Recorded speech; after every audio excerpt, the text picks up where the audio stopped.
A series of lessons in Raja Yoga. By Yogi Ramakaraka. Author of 14 Lessons in Yogi Philosophy and Oriental Occultism, Advanced Course in Yogi Philosophy, etc. Hatha Yoga, Psychic Healing, Science of Breath, etc. 1906. When the soul sees itself as a center surrounded by its circumference, when the sun knows that it is a sun, surrounded by its whirling planets, then is it ready for the wisdom and power of the masters. Publisher's notice. The lessons which compose this volume originally appeared in the shape of monthly lessons, the first of which was issued in October 1905, and the 12th in September 1906. These lessons met with a hearty and generous response from the public, and the present volume is issued in response to the demand for the lessons in a permanent and durable form. There have been no changes made in the text. The publishers take the liberty to call the attention of the reader to the great amount of information condensed within the space given to each lesson. Students have told us that they have found it necessary to read and study each lesson carefully, in order to absorb the varied information contained within its pages. They have also stated that they have found it advisable to reread the lessons several times, allowing an interval between each reading, and that at each rereading they would discover information that had escaped them during the course of the previous study. This has been repeated to us so often that we feel justified in mentioning it, that other readers might avail themselves of the same course and plan of study. Following his usual custom, the writer of the lessons has declined to write a preface for this book, claiming that the lessons speak for themselves, and that those for whom they are intended will receive the message contained within them, without any prefatory talk. The Yogi Publication Society. The first lesson. The I. In India, the candidates for initiation into the science of Raja Yoga, when they apply to the Yogi Masters for instruction, are given a series of lessons designed to enlighten them regarding the nature of the real self, and to instruct them in the secret knowledge whereby they may develop the consciousness and realization of the real I within them. They are shown how they may cast aside the erroneous or imperfect knowledge regarding their real identity. Until the candidate masters this instruction, or at least until the truth becomes fixed in his consciousness, further instruction is denied him, for it is held that until he has awakened to a conscious realization of his actual identity, he is not able to understand the source of his power, and moreover, is not able to feel within him the power of the will, which power underlies the entire teachings of Raja Yoga. The Yogi Masters are hot satisfied if the candidate forms merely a clear intellectual conception of this actual identity, but they insist that he must feel the truth of the same, must become aware of the real self, must enter into a consciousness in which the realization becomes a part of his everyday self, in which the realizing consciousness becomes the prevailing idea in his mind, around which his entire thoughts and actions revolve. To some candidates, this realization comes like a lightning flash the moment the attention is directed toward it, while in other cases the candidates find it necessary to follow a rigorous course of training before they acquire the realization in consciousness. The Yogi Masters teach that there are 2 degrees of this awakening consciousness of the real self. The first, which they call the consciousness of the I, is the full consciousness of real existence that comes to the candidate, and which causes him to know that he is a real entity having a life not depending upon the body, life that will go on in spite of the destruction of the body, real life, in fact. The second degree, which they call the consciousness of the I Am, is the consciousness of one's identity with the universal life, and his relationship to, and in touchness with all life, expressed and unexpressed. These 2 degrees of consciousness come in time to all who seek the path. To some it comes suddenly, to others it dawns gradually, to many it comes assisted by the exercises and practical work of Raja Yoga. The first lesson of the Yogi Masters to the candidates, leading up to the first degree, above mentioned, is as follows: that the supreme intelligence of the universe, the Absolute, has manifested the being that we call man, the highest manifestation on this planet. The Absolute has manifested an infinitude of forms of life in the universe, including distant worlds, suns, planets, etc., many of these forms being unknown to us on this planet, and being impossible of conception by the mind of the ordinary man. But these lessons have nothing to do with that part of the philosophy which deals with these myriad forms of life, for our time will be taken up with the unfoldment in the mind of man of his true nature and power.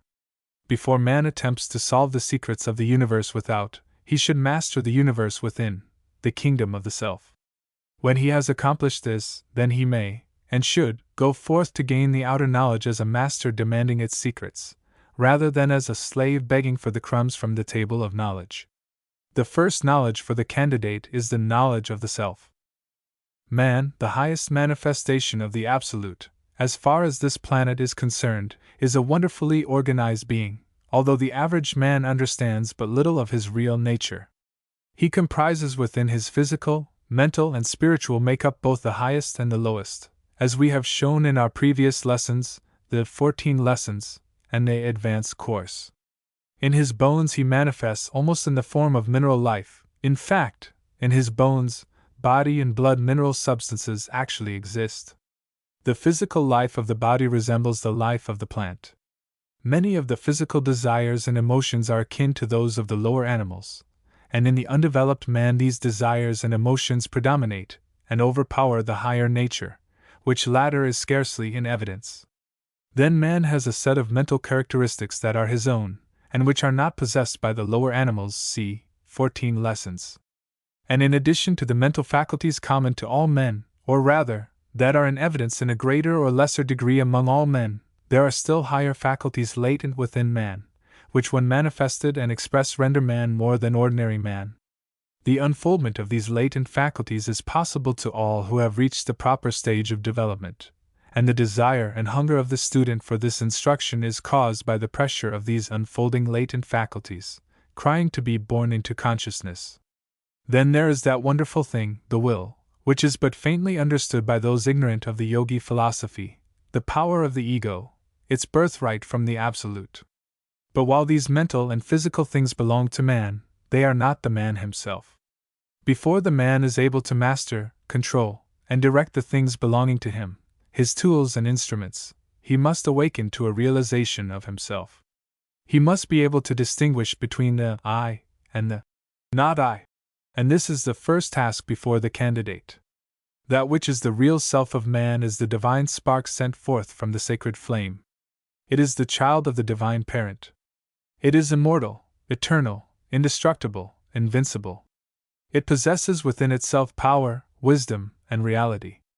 But like the infant that contains within itself the sometime man, the mind of man is unaware of its latent and potential qualities, and does not know itself.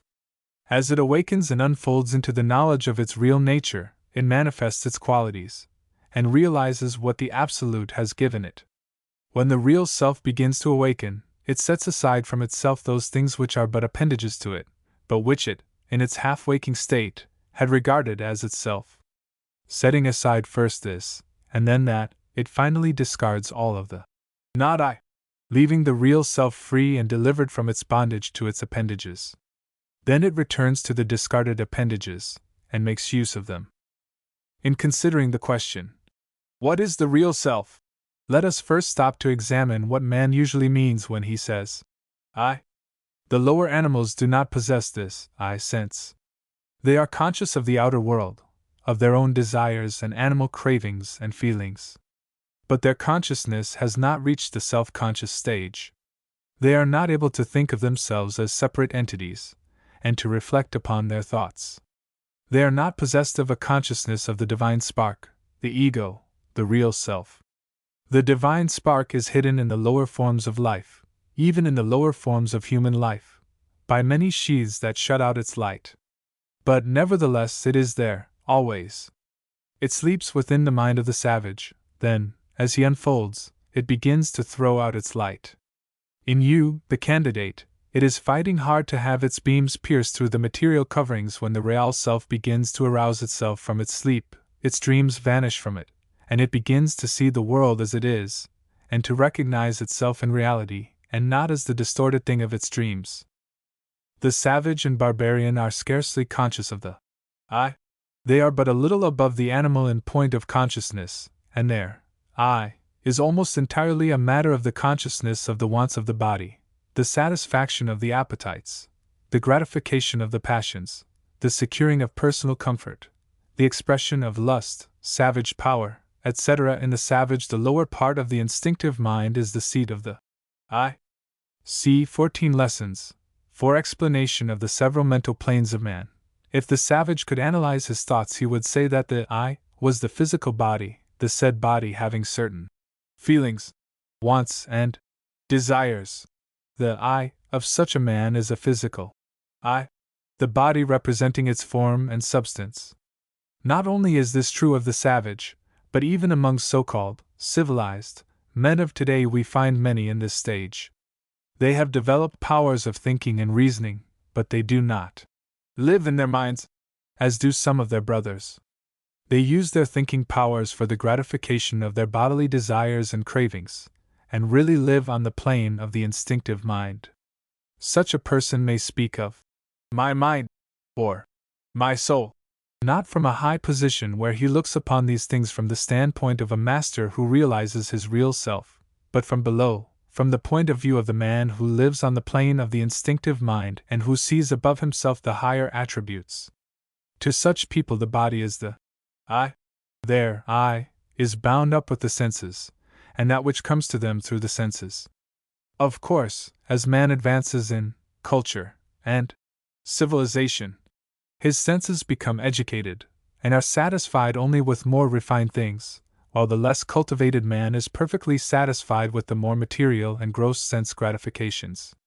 Much that we call cultivation and culture is naught but a cultivation of a more refined form of sense gratification, instead of a real advance in consciousness and unfoldment.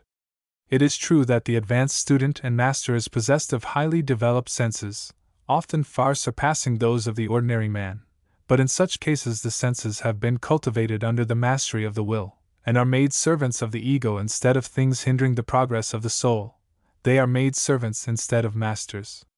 As man advances in the scale, he begins to have a somewhat higher conception of the I. He begins to use his mind and reason, and he passes on to the mental plane. His mind begins to manifest upon the plane of intellect. He finds that there is something within him that is higher than the body. He finds that his mind seems more real to him than does the physical part of him, and in times of deep thought and study he is able almost to forget the existence of the body. In this second stage, man soon becomes perplexed. He finds problems that demand an answer, but as soon as he thinks he has answered them, the problems present themselves in a new phase, and he is called upon to explain his explanation.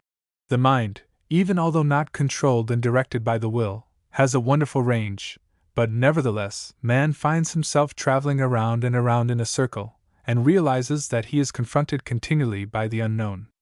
This disturbs him, and the higher the stage of book learning he attains, the more disturbed does he become. The man of but little knowledge does not see the existence of many problems that force themselves before the attention of the man of more knowledge, and demand an explanation from him.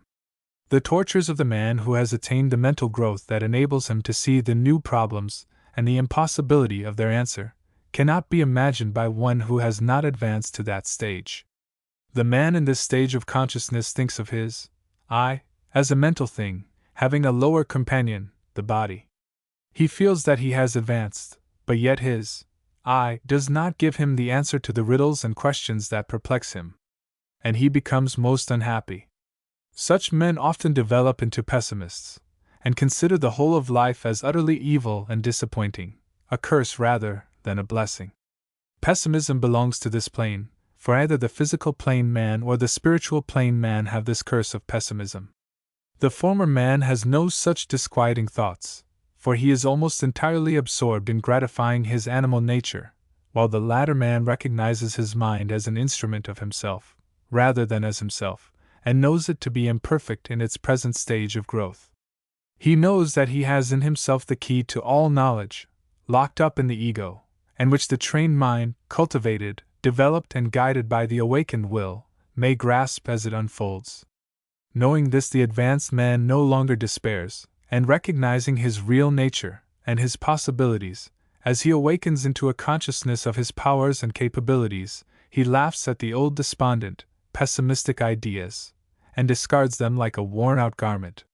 Man on the mental plane of consciousness is like a huge elephant who knows not his own strength.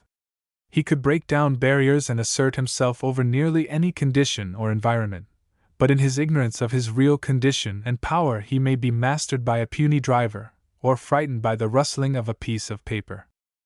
When the candidate becomes an initiate, when he passes from the purely mental plane onto the spiritual plane, he realizes that the I, the real self, is something higher than either body or mind, and that both of the latter may be used as tools and instruments by the ego or I. This knowledge is not reached by purely intellectual reasoning, although such efforts of the mind are often necessary to help in the unfoldment, and the masters so use it. The real knowledge, however, comes as a special form of consciousness. The candidate becomes aware of the real I, and this consciousness being attained, he passes to the rank of the initiates. When the initiate passes the second degree of consciousness, and begins to grow into a realization of his relationship to the whole, when he begins to manifest the expansion of self, then is he on the road to mastership. In the present lesson we shall endeavor to point out to the candidate the methods of developing or increasing the realization of this I consciousness, this first degree work. We give the following exercises or development drills for the candidate to practice. He will find that a careful and conscientious following of these directions will tend to unfold in him a sufficient degree of the I consciousness to enable him to enter into higher stages of development and power. All that is necessary is for the candidate to feel within himself the dawn of the awakening consciousness, or awareness of the real self. The higher stages of the I consciousness come gradually, for once on the path there is no retrogression or going backward. There may be pauses on the journey, but there is no such thing as actually losing that which is once gained on the path. This I consciousness, even in its highest stages, is but a preliminary step toward what is called illumination, and which signifies the awakening of the initiate to a realization of his actual connection with and relation to the whole. The full sight of the glory of the I is but a faint reflected glow of illumination. The candidate, once that he enters fully into the I consciousness, becomes an initiate, and the initiate who enters into the dawn of illumination takes his first step upon the road to mastery. The initiation is the awakening of the soul to a knowledge of its real existence. The illumination is the revelation of the real nature of the soul, and of its relationship with the whole. After the first dawn of the I consciousness has been attained, the candidate is more able to grasp the means of developing the consciousness to a still higher degree, is more able to use the powers latent within him, to control his own mental states, to manifest a center of consciousness and influence that will radiate into the outer world, which is always striving and hunting for such centers around which it may revolve. Man must master himself before he can hope to exert an influence beyond himself. There is no royal road to unfoldment and power. Each step must be taken in turn, and each candidate must take the step himself, and by his own effort. But he may, and will, be aided by the helping hand of the teachers who have traveled the path before him, and who know just when that helping hand is needed to lift the candidate over the rough places. We bid the candidate to pay strict attention to the following instruction, as it is all important. Do not slight any part of it, for we are giving you only what is necessary, and are stating it as briefly as possible. Pay attention, and follow the instruction closely. This lesson must be mastered before you progress. And it must be practiced not only now, but at many stages of the journey, until full initiation and illumination is yours. Rules and exercises designed to aid the candidate in his initiation. The first instruction along the line of initiation is designed to awaken the mind to a full realization and consciousness of the individuality of the I. The candidate is taught to relax his body, and to calm his mind and to meditate upon the I, until it is presented clearly and sharply before the consciousness. We herewith give directions for producing the desired physical and mental condition, in which meditation and concentration are more readily practiced. This state of meditation will be referred to in subsequent exercises, so the candidate is advised to acquaint himself thoroughly with it. State of meditation. If possible, retire to a quiet place or room, where you do not fear interruption, so that your mind may feel secure and at rest.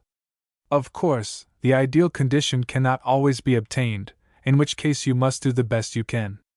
The idea is that you should be able to abstract yourself, so far as is possible, from distracting impressions, and you should be alone with yourself, in communion with your real self.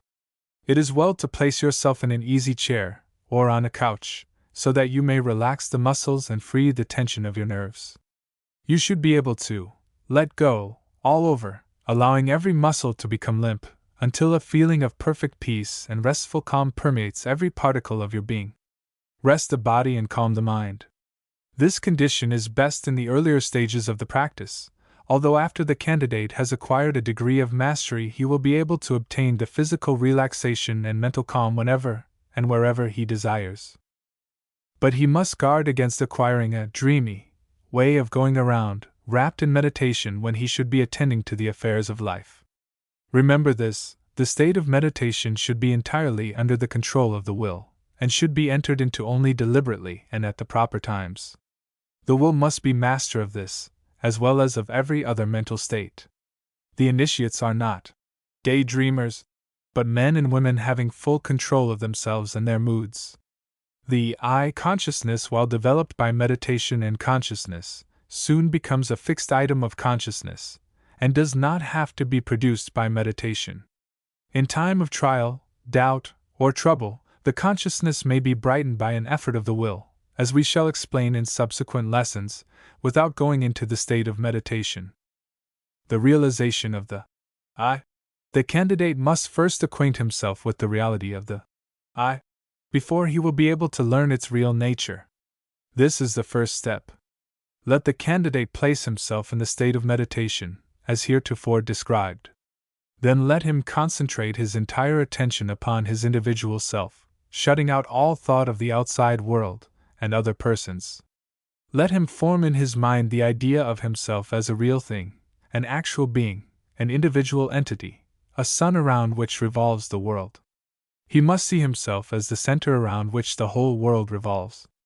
Let not a false modesty or sense of depreciation interfere with this idea, for you are not denying the right of others to also consider themselves centers. You are, in fact, a center of consciousness, made so by the Absolute, and you are awakening to the fact. Until the ego recognizes itself as a center of thought, influence, and power, it will not be able to manifest these qualities. And in proportion as it recognizes its position as a center, so will it be able to manifest its qualities. It is not necessary that you should compare yourself with others, or imagine yourself greater or higher than them. In fact, such comparisons are to be regretted, and are unworthy of the advanced ego, being the mark and indication of a lack of development, rather than the reverse. In the meditation, simply ignore all consideration of the respective qualities of others, and endeavor to realize the fact that you are a great center of consciousness, a center of power, a center of influence, a center of thought. And that, like the planets circling around the sun, so does your world revolve around you who are its center. It will not be necessary for you to argue out this matter, or to convince yourself of its truth by intellectual reasoning. The knowledge does not come in that way. It comes in the shape of a realization of the truth gradually dawning upon your consciousness through meditation and concentration. Carry this thought of yourself as a center of consciousness, influence, power with you, for it is an occult truth, and in the proportion that you are able to realize it, so will be your ability to manifest the qualities named. No matter how humble may be your position, no matter how hard may be your lot, no matter how deficient in educational advantages you may be, still you would not change your I with the most fortunate, wisest, and highest man or woman in the world. You may doubt this, but think for a moment, and you will see that we are right. When you say that you would like to be this person or that, you really mean that you would like to have their degree of intelligence, power, wealth, position, or what not. What you want is something that is theirs, or something akin to it. But you would not for a moment wish to merge your identity with theirs, or to exchange selves. Think of this for a moment to be the other person. You would have to let yourself die, and instead of yourself you would be the other person.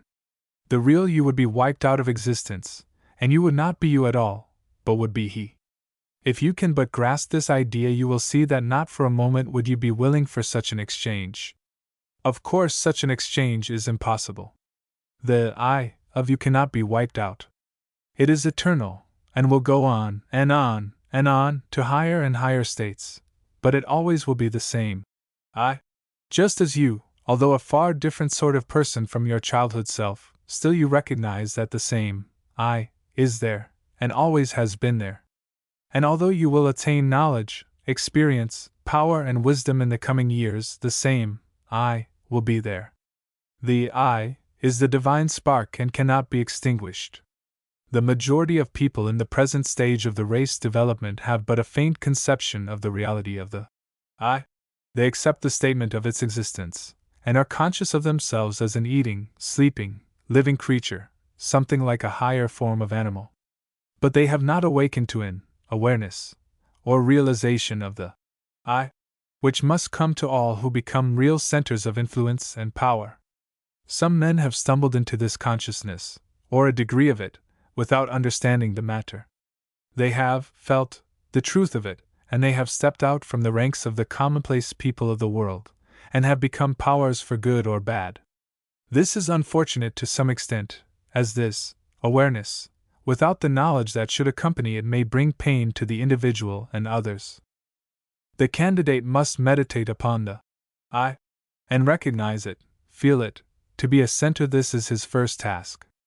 Impress upon your mind the word I, in this sense and understanding, and let it sink deep down into your consciousness, so that it will become a part of you. And when you say I, you must accompany the word with the picture of your ego as a center of consciousness, and thought, and power, and influence. See yourself thus, surrounded by your world. Wherever you go, there goes the center of your world. You are the center, and all outside of you revolves around that center. This is the first great lesson on the road to initiation. Learn it. The yogi masters teach the candidates that their realization of the I as a center may be hastened by going into the silence, or state of meditation, and repeating their first name over slowly, deliberately, and solemnly a number of times. This exercise tends to cause the mind to center upon the I, and many cases of dawning initiation have resulted from this practice. Many original thinkers have stumbled upon this method, without having been taught it. A noted example is that of Lord Tennyson, who has written that he attained a degree of initiation in this way. He would repeat his own name, over and over, and the same time meditating upon his identity, and he reports that he would become conscious and aware of his reality and immortality, in short, would recognize himself as a real center of consciousness. We think we have given you the key to the first stage of meditation and concentration. Before passing on, let us quote from one of the old Hindu masters. He says regarding this matter, "When the soul sees itself as a center surrounded by its circumference, when the sun knows that it is a sun, and is surrounded by its whirling planets, then is it ready for the wisdom and power of the masters. The knowledge of the independence of the I from the body." Many of the candidates find themselves prevented from a full realization of the I, even after they have begun to grasp it, by the confusing of the reality of the I with the sense of the physical body. This is a stumbling block that is easily overcome by meditation and concentration, the independence of the I often becoming manifest to the candidate in a flash, upon the proper thought being used as the subject of meditation. The exercise is given as follows. Place yourself in the state of meditation, and think of yourself, the real I, as being independent of the body, but using the body as a covering and an instrument. Think of the body as you might of a suit of clothes.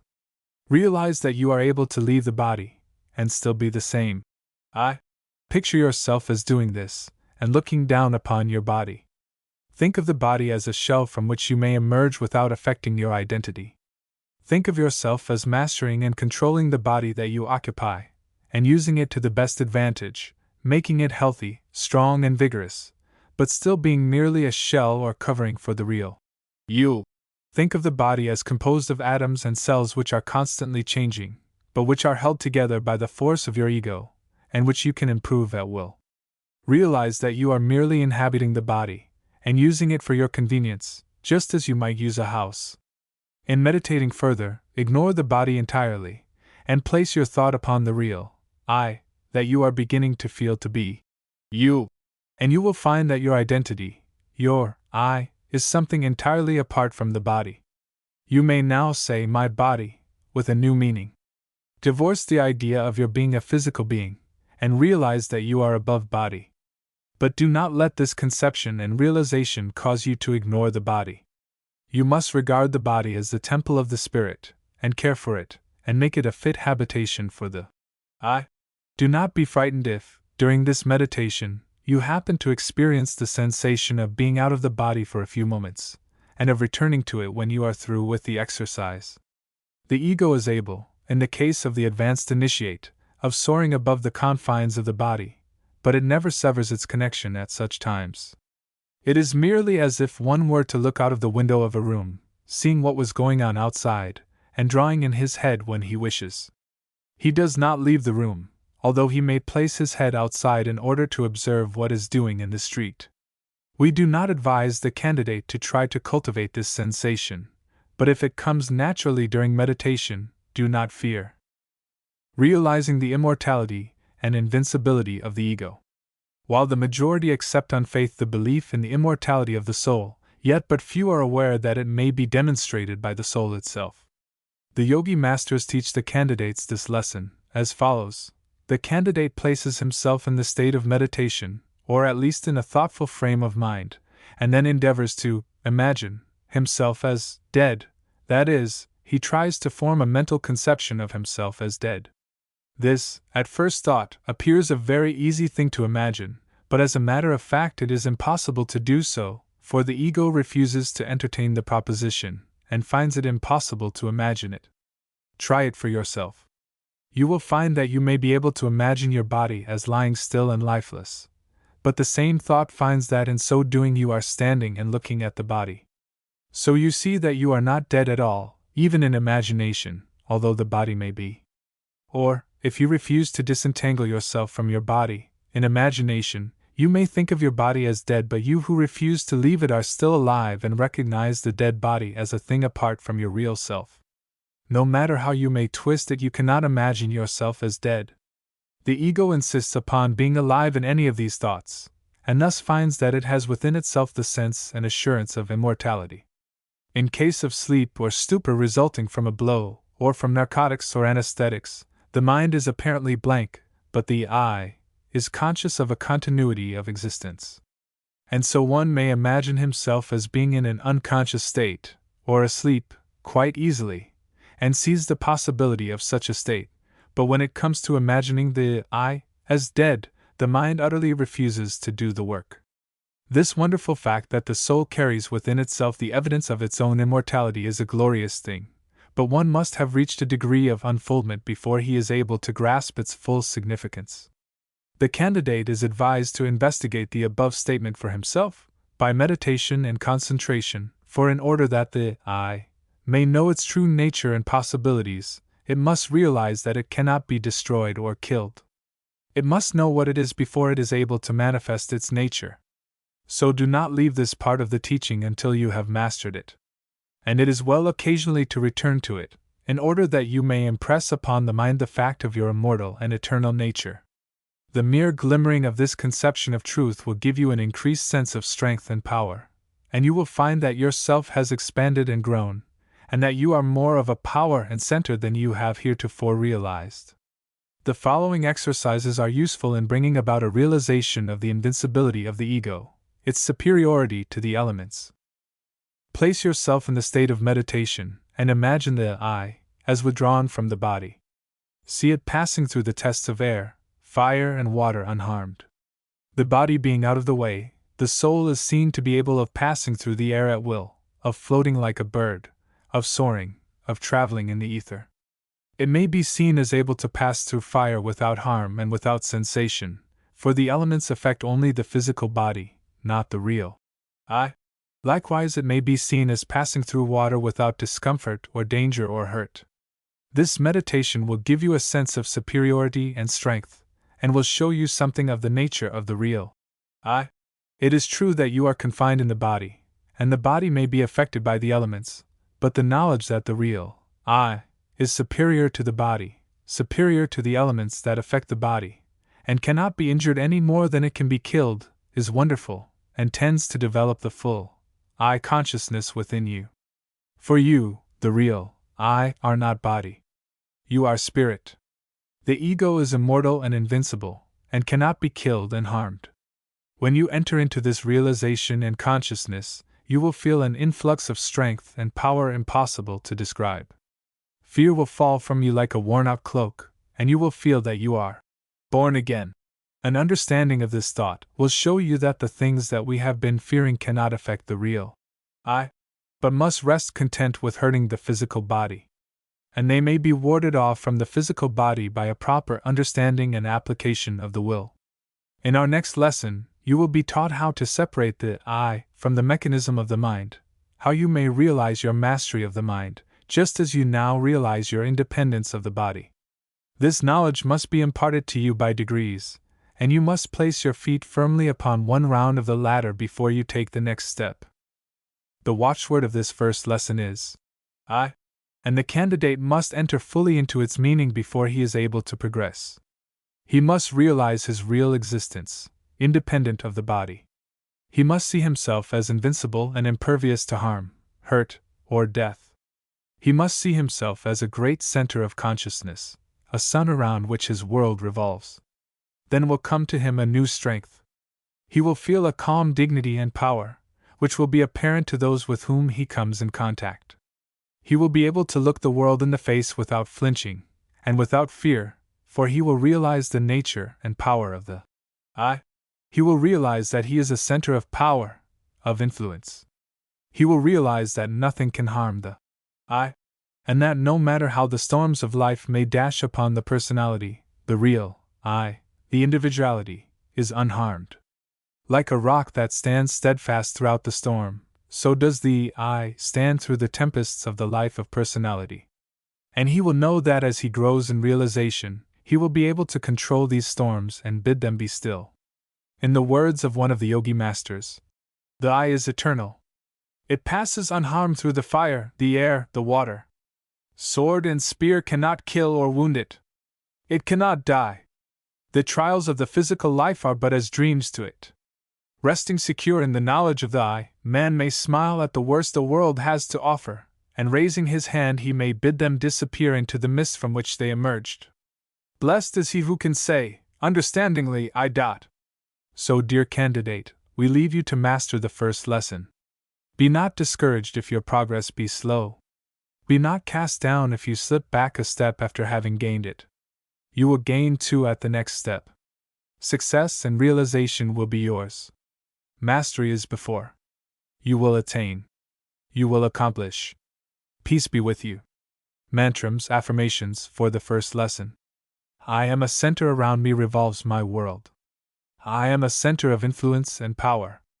I am a center of thought and consciousness. I am independent of the body. I am immortal and cannot be destroyed. I am invincible and cannot be injured. Illustration I. The second lesson? The ego's mental tools.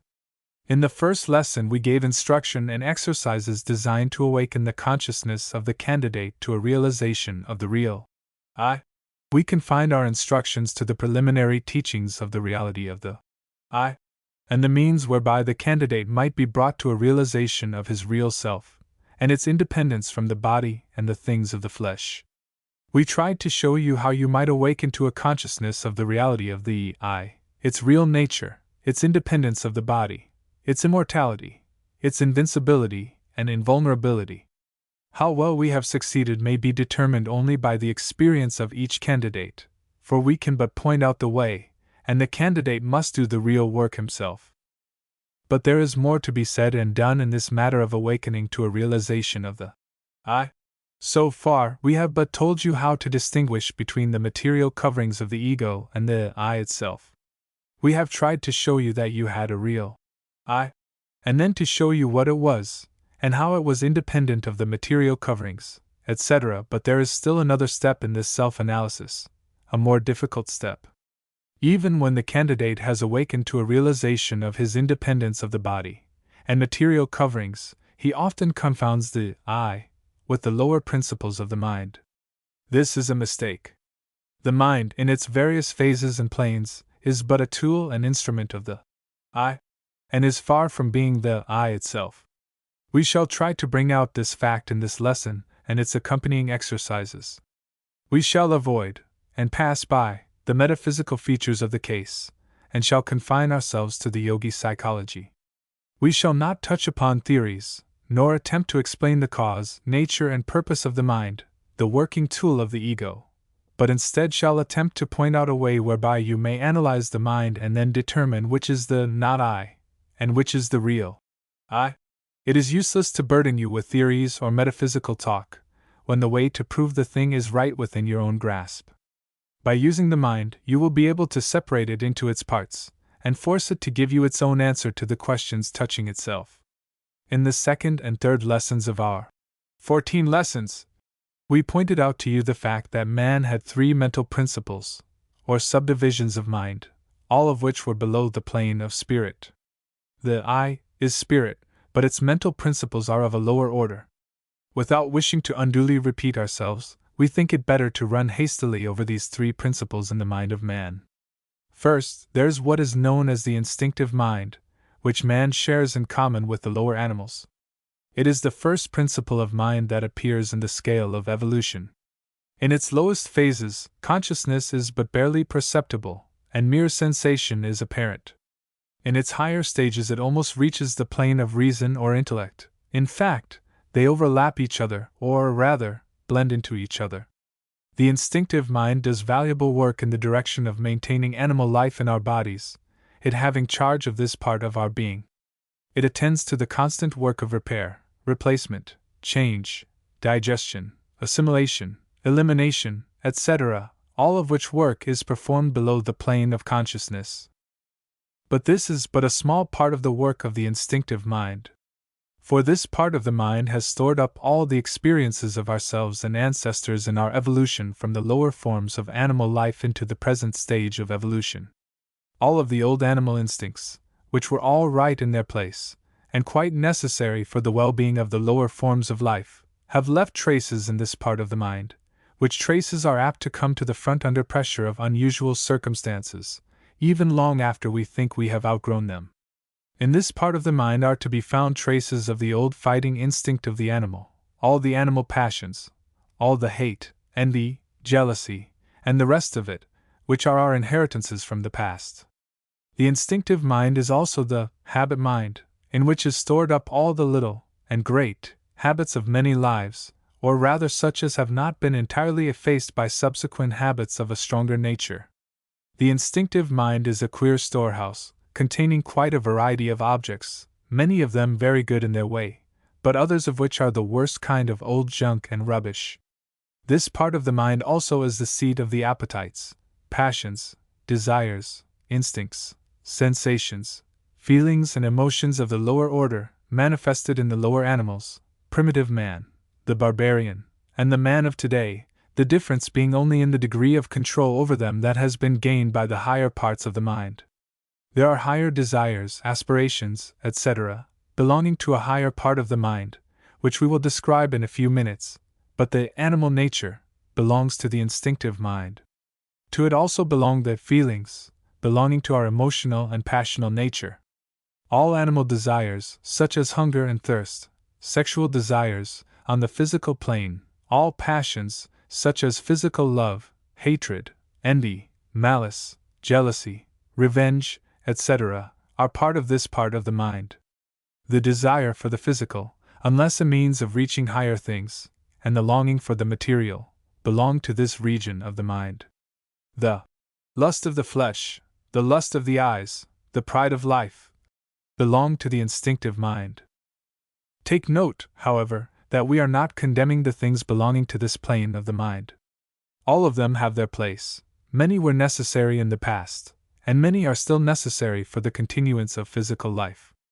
All are right in their place, and to those in the particular plane of development to which they belong, and are wrong only when one is mastered by them, or when he returns to pick up an unworthy thing that has been cast off in the unfoldment of the individual. This lesson has nothing to do with the right and wrong of these things, we have treated of that elsewhere, and we mention this part of the mind that you may understand that you have such a thing in your mental makeup, and that you may understand the thought, etc., coming from it, when we start in to analyze the mind in the latter part of this lesson. All we will ask you to do at this stage of the lesson is to realize that this part of the mind, while belonging to you, is not you yourself. It is not the I part of you. Next in order, above the instinctive mind, is what we have called the intellect, that part of the mind that does our reasoning, analyzing, thinking, etc. You are using it in the consideration of this lesson. But note this, you are using it, but it is not you, any more than was the instinctive mind that you considered a moment ago. You will begin to make the separation, if you will think but a moment. We will not take up your time with a consideration of intellect or reason. You will find a good description of this part of the mind in any good elementary work on psychology. Our only idea in mentioning it is that you may make the classification, and that we may afterward show you that the intellect is but a tool of the ego, instead of being the real I itself, as so many seem to imagine. The third, and highest, mental principle is what is called the spiritual mind, that part of the mind which is almost unknown to many of the race, but which has developed into consciousness with nearly all who read this lesson, for the fact that the subject of this lesson attracts you is a proof that this part of your mental nature is unfolding into consciousness. This region of the mind is the source of that which we call genius, inspiration, spirituality, and all that we consider the highest in our mental makeup. All the great thoughts and ideas float into the field of consciousness from this part of the mind. All the great unfoldment of the race comes from there. All the higher mental ideas that have come to man in his upward evolutionary journey, that tend in the direction of nobility, true religious feeling, kindness, humanity, justice, unselfish love, mercy, sympathy, etc., have come to him through his slowly unfolding spiritual mind. His love of God and of his fellow man have come in this way. His knowledge of the great occult truths reach him through this channel. The mental realization of the I, which we are endeavoring to teach in these lessons, must come to him by way of the spiritual mind unfolding its ideas into his field of consciousness. But even this great and wonderful part of the mind is but a tool, a highly finished one, it is true, but still a tool, to the ego, or I. We propose to give you a little mental drill work, toward the end that you may be able more readily to distinguish the I from the mind, or mental states. In this connection we would say that every part, plane, and function of the mind is good, and necessary, and the student must not fall into the error of supposing that because we tell him to set aside first this part of the mind and then that part, that we are undervaluing the mind, or that we regard it as an encumbrance, or hindrance. Far from this, we realize that it is by the use of the mind that man is enabled to arrive at a knowledge of his true nature and self, and that his progress through many stages yet will depend upon the unfolding of his mental faculties. Man is now using but the lower and inferior parts of his mind, and he has within his mental world great unexplored regions that far surpass anything of which the human mind has dreamed. In fact, it is part of the business of Raja Yoga to aid in unfolding these higher faculties and mental regions. And so far from decrying the mind, the Raja Yoga teachers are chiefly concerned in recognizing the mind's power and possibilities, and directing the student to avail himself of the latent powers that are inherent in his soul. It is only by the mind that the teachings we are now giving you may be grasped and understood, and used to your advantage and benefit. We are talking direct to your mind now, and are making appeals to it, that it may be interested and may open itself to what is ready to come into it from its own higher regions. We are appealing to the intellect to direct its attention to this great matter, that it may interpose less resistance to the truths that are waiting to be projected from the spiritual mind, which knows the truth. Mental drill. Place yourself in a calm, restful condition, that you may be able to meditate upon the matters that we shall place before you for consideration. Allow the matters presented to meet with a hospitable reception from you, and hold a mental attitude of willingness to receive what may be waiting for you in the higher regions of your mind. We wish to call your attention to several mental impressions or conditions, one after another, in order that you may realize that they are merely something incident to you, and not you yourself, that you may set them aside and consider them, just as you might anything that you have been using. You cannot set the I aside and so consider it, but the various forms of the not I may be so set aside and considered. In the first lesson you gained the perception of the I as independent from the body, the latter merely being an instrument for use. You have now arrived at the stage when the I appears to you to be a mental creature, a bundle of thoughts, feelings, moods, etc., but you must go farther. You must be able to distinguish the I from these mental conditions, which are as much tools as is the body and its parts. Let us begin by considering the thoughts more closely connected with the body, and then work up to the higher mental states. The sensations of the body, such as hunger, thirst, pain, pleasurable sensations, physical desires, etc., etc., are not apt to be mistaken for essential qualities of the I by many of the candidates, for they have passed beyond this stage, and have learned to set aside these sensations, to a greater or lesser extent, by an effort of the will, and are no longer slaves to them. Not that they do not experience these sensations, but they have grown to regard them as incidents of the physical life, good in their place, but useful to the advanced man only when he has mastered them to the extent that he no longer regards them as close to the I. And yet, to some people, these sensations are so closely identified with their conception of the I, that when they think of themselves they think merely of a bundle of these sensations.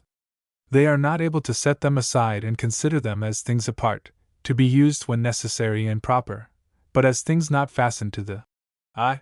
The more advanced a man becomes, the farther off seem these sensations. Not that he does not feel hungry, for instance. Not at all, for he recognizes hunger, and satisfies it within reason, knowing that his physical body is making demands for attention, and that these demands should be heeded. But mark the difference. Instead of feeling that the I is hungry, the man feels that my body is hungry, just as he might become conscious that his horse or dog was crying for food insistently. Do you see what we mean? It is that the man no longer identifies himself, the I, with the body. Consequently, the thoughts which are most closely allied to the physical life seem comparatively separate from his I conception. Such a man thinks, my stomach this, or my leg that, or my body thus, instead of I this, or I that. He is able, almost automatically, to think of the body and its sensations as things of him, and belonging to him, which require attention and care, rather than as real parts of the I. He is able to form a conception of the I as existing without any of these things, without the body and its sensations, and so he has taken the first step in the realization of the I. Before going on, we ask the students to stop a few moments, and mentally run over these sensations of the body. Form a mental image of them, and realize that they are merely incidents to the present stage of growth and experience of the I, and that they form no real part of it. They may, and will be, left behind in the ego's higher planes of advancement. You may have attained this mental conception perfectly, long since, but we ask that to give yourself the mental drill at this time, in order to fasten upon your mind this first step.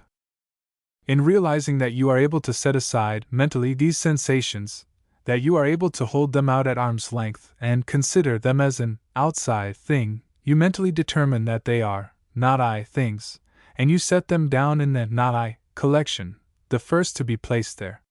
Let us try to make this still plainer, even at the risk of wearying you by repetitions, for you must get this idea firmly fixed in your mind. To be able to say that a thing is not I, you must realize that there are two things in question: one, the not I thing, and two, the I who is regarding the not I thing just as the I regards a lump of sugar or a mountain. Do you see what we mean? Keep at it until you do. Next, consider some of the emotions, such as anger, hate, love in its ordinary forms, jealousy, ambition, and the 101 other emotions that sweep through our brains. You will find that you are able to set each one of these emotions or feelings aside and study it, dissect it, analyze it, consider it. You will be able to understand the rise, progress, and end of each of these feelings, as they have come to you, and as you recall them in your memory or imagination, just as readily as you would were you observing their occurrence in the mind of a friend. You will find them all stored away in some parts of your mental makeup, and you may, to use a modern American slang phrase, make them trot before you, and show their paces. Don't you see that they are not you, that they are merely something that you carry around with you in a mental bag? You can imagine yourself as living without them, and still being I. Can you not? And the very fact that you are able to set them aside and examine and consider them is a proof that they are not I things, for there are two things in the matter: 1, you who are examining and considering them, and 2, the thing itself which is the object of the examination and consideration at mental arm's length. So into the not I collection go these emotions, desirable and undesirable. The collection is steadily growing, and will attain quite formidable proportions after a while. Now, do not imagine that this is a lesson designed to teach you how to discard these emotions, although if it enables you to get rid of the undesirable ones, so much the better. This is not our object, for we bid you place the desirable, at this time, ones in with the opposite kind, the idea being to bring you to a realization that the I is higher, above and independent of these mental somethings, and then when you have realized the nature of the I, you may return and use, as a master, the things that have been using you as a slave. So do not be afraid to throw these emotions, good and bad, into the not I collection. You may go back to them, and use the good ones, after the mental drill is over. No matter how much you may think that you are bound by any of these emotions, you will realize, by careful analysis, that it is of the not I kind, for the I existed before the emotion came into active play, and it will live long after the emotion has faded away. The principal proof is that you are able to hold it out at arm's length and examine it, a proof that it is not I. Run through the entire list of your feelings, emotions, moods, and what not, just as you would those of a well-known friend or relative, and you will see that each one, every one, is a not I thing, and you will lay it aside for the time, for the purpose of the scientific experiment, at least. Then passing on to the intellect, you will be able to hold out for examination each mental process and principle. You don't believe it, you may say? Then read and study some good work on psychology, and you will learn to dissect and analyze every intellectual process, and to classify it and place it in the proper pigeonhole. Study psychology by means of some good textbook, and you will find that one by one every intellectual process is classified, and talked about and labeled, just as you would a collection of flowers. If that does not satisfy you, turn the leaves of some work on logic, and you will admit that you may hold these intellectual processes at arm's length and examine them, and talk about them to others. So that these wonderful tools of man, the intellectual powers, may be placed in the not I collection, for the I is capable of standing aside and viewing them, it is able to detach them from itself. The most remarkable thing about this is that in admitting this fact, you realize that the I is using these very intellectual faculties to pass upon themselves. Who is the master that compels these faculties to do this to themselves? The master of the mind, the I. And reaching the higher regions of the mind, even the spiritual mind, you will be compelled to admit that the things that have come into consciousness from that region may be considered and studied, just as may be any other mental thing, and so even these high things must be placed in the not I collection. You may object that this does not prove that all the things in the spiritual mind may be so treated, that there may be I things there that cannot be so treated. We will not discuss this question, for you know nothing about the spiritual mind except as it has revealed itself to you, and the higher regions of that mind are like the mind of a god, when compared to what you call mind. But the evidence of the illumined, those in whom the spiritual mind has wonderfully unfolded, tell us that even in the highest forms of development, the initiates, even the masters, realize that above even their highest mental states there is always that eternal I brooding over them, as the sun over the lake, and that the highest conception of the I, known even to advanced souls, is but a faint reflection of the I filtering through the spiritual mind, although that spiritual mind is as clear as the clearest crystal when compared with our comparatively opaque mental states. And the highest mental state is but a tool or instrument of the I, and is not the I itself. And yet the I is to be found in the faintest forms of consciousness, and animates even the unconscious life. The I is always the same, but its apparent growth is the result of the mental unfoldment of the individual. As we described it in one of the lessons of the advanced course, it is like an electric lamp that is encased in many wrappings of cloth. As cloth after cloth is removed, the light seems to grow brighter and stronger, and yet it has changed not, the change being in the removal of the confining and bedimming coverings. We do not expect to make you realize the I, in all its fullness, that is far beyond the highest known to man of today, but we do hope to bring you to a realization of the highest conception of the I, possible to each of you in your present stage of unfoldment, and in the process we expect to cause to drop from you some of the confining sheaths that you have about outgrown. The sheaths are ready for dropping, and all that is required is the touch of a friendly hand to cause them to fall fluttering from you. We wish to bring you to the fullest possible, to you, realization of the I, in order to make an individual of you, in order that you may understand, and have courage to take up the tools and instruments lying at your hand, and do the work before you. And now, back to the mental drill. After you have satisfied yourself that about everything that you are capable of thinking about is a not I thing, a tool and instrument for your use, you will ask, and now, what is there left that should not be thrown in the not I collection?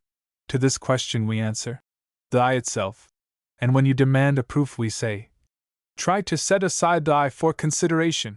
You may try from now until the passing away of infinities, and you will never be able to set aside the real I for consideration. You may think you can, but a little reflection will show you that you are merely setting aside some of your mental qualities or faculties. And in this process, what is the I doing? Simply setting aside and considering things. Can you not see that the I cannot be both the considerer and the thing considered, the examiner and the thing examined? Can the sun shine upon itself by its own light? You may consider the I of some other person, but it is your I that is considering. But you cannot, as an I, stand aside and see yourself as an I. Then what evidence have we that there is an I to us? This, that you are always conscious of being the considerer and examiner, instead of the considered and examined thing, and then you have the evidence of your consciousness. And what report does this consciousness give us? Simply this, and nothing more. I am. That is all that the I is conscious of, regarding its true self. I am. But that consciousness is worth all the rest, for the rest is but not I tools that the I may reach out and use. And so at the final analysis, you will find that there is something that refuses to be set aside and examined by the I, and that something is the I itself, that I, eternal, unchangeable, that drop of the great spirit ocean, that spark from the sacred flame. Just as you find it impossible to imagine the I as dead, so will you find it impossible to set aside the I for consideration. All that comes to you is the testimony. I am. If you were able to set aside the I for consideration, who would be the one to consider it? Who could consider except the I itself? And if it be here, how could it be there? The I cannot be the not I, even in the wildest flights of the imagination. The imagination, with all its boasted freedom and power, confesses itself vanquished when asked to do this thing. Oh, students, may you be brought to a realization of what you are. May you soon awaken to the fact that you are sleeping gods, that you have within you the power of the universe, awaiting your word to manifest in action. Long ages have you toiled to get this far, and long must you travel before you reach even the first great temple, but you are now entering into the conscious stage of spiritual evolution. No longer will your eyes be closed as you walk the path. From now on you will begin to see clearer and clearer each step, in the dawning light of consciousness. You are in touch with all of life, and the separation of your I from the great universal I is but apparent and temporary. We will tell you of these things in our third lesson, but before you can grasp that, you must develop the I consciousness within you. Do not lay aside this matter as one of no importance. Do not dismiss our weak explanation as being merely words, as so many are inclined to do. We are pointing out a great truth to you. Why not follow the leadings of the Spirit which even now, this moment while you read, is urging you to walk the path of attainment? Consider the teachings of this lesson, and practice the mental drill until your mind has grasped its significance, then let it sink deep down into your inner consciousness. Then will you be ready for the next lessons, and those to follow. Practice this mental drill until you are fully assured of the reality of the I and the relativity of the not I in the mind. When you once grasp this truth, you will find that you will be able to use the mind with far greater power and effect, for you will recognize that it is your tool and instrument, fitted and intended to do your bidding. You will be able to master your moods and emotions when necessary, and will rise from the position of a slave to a master.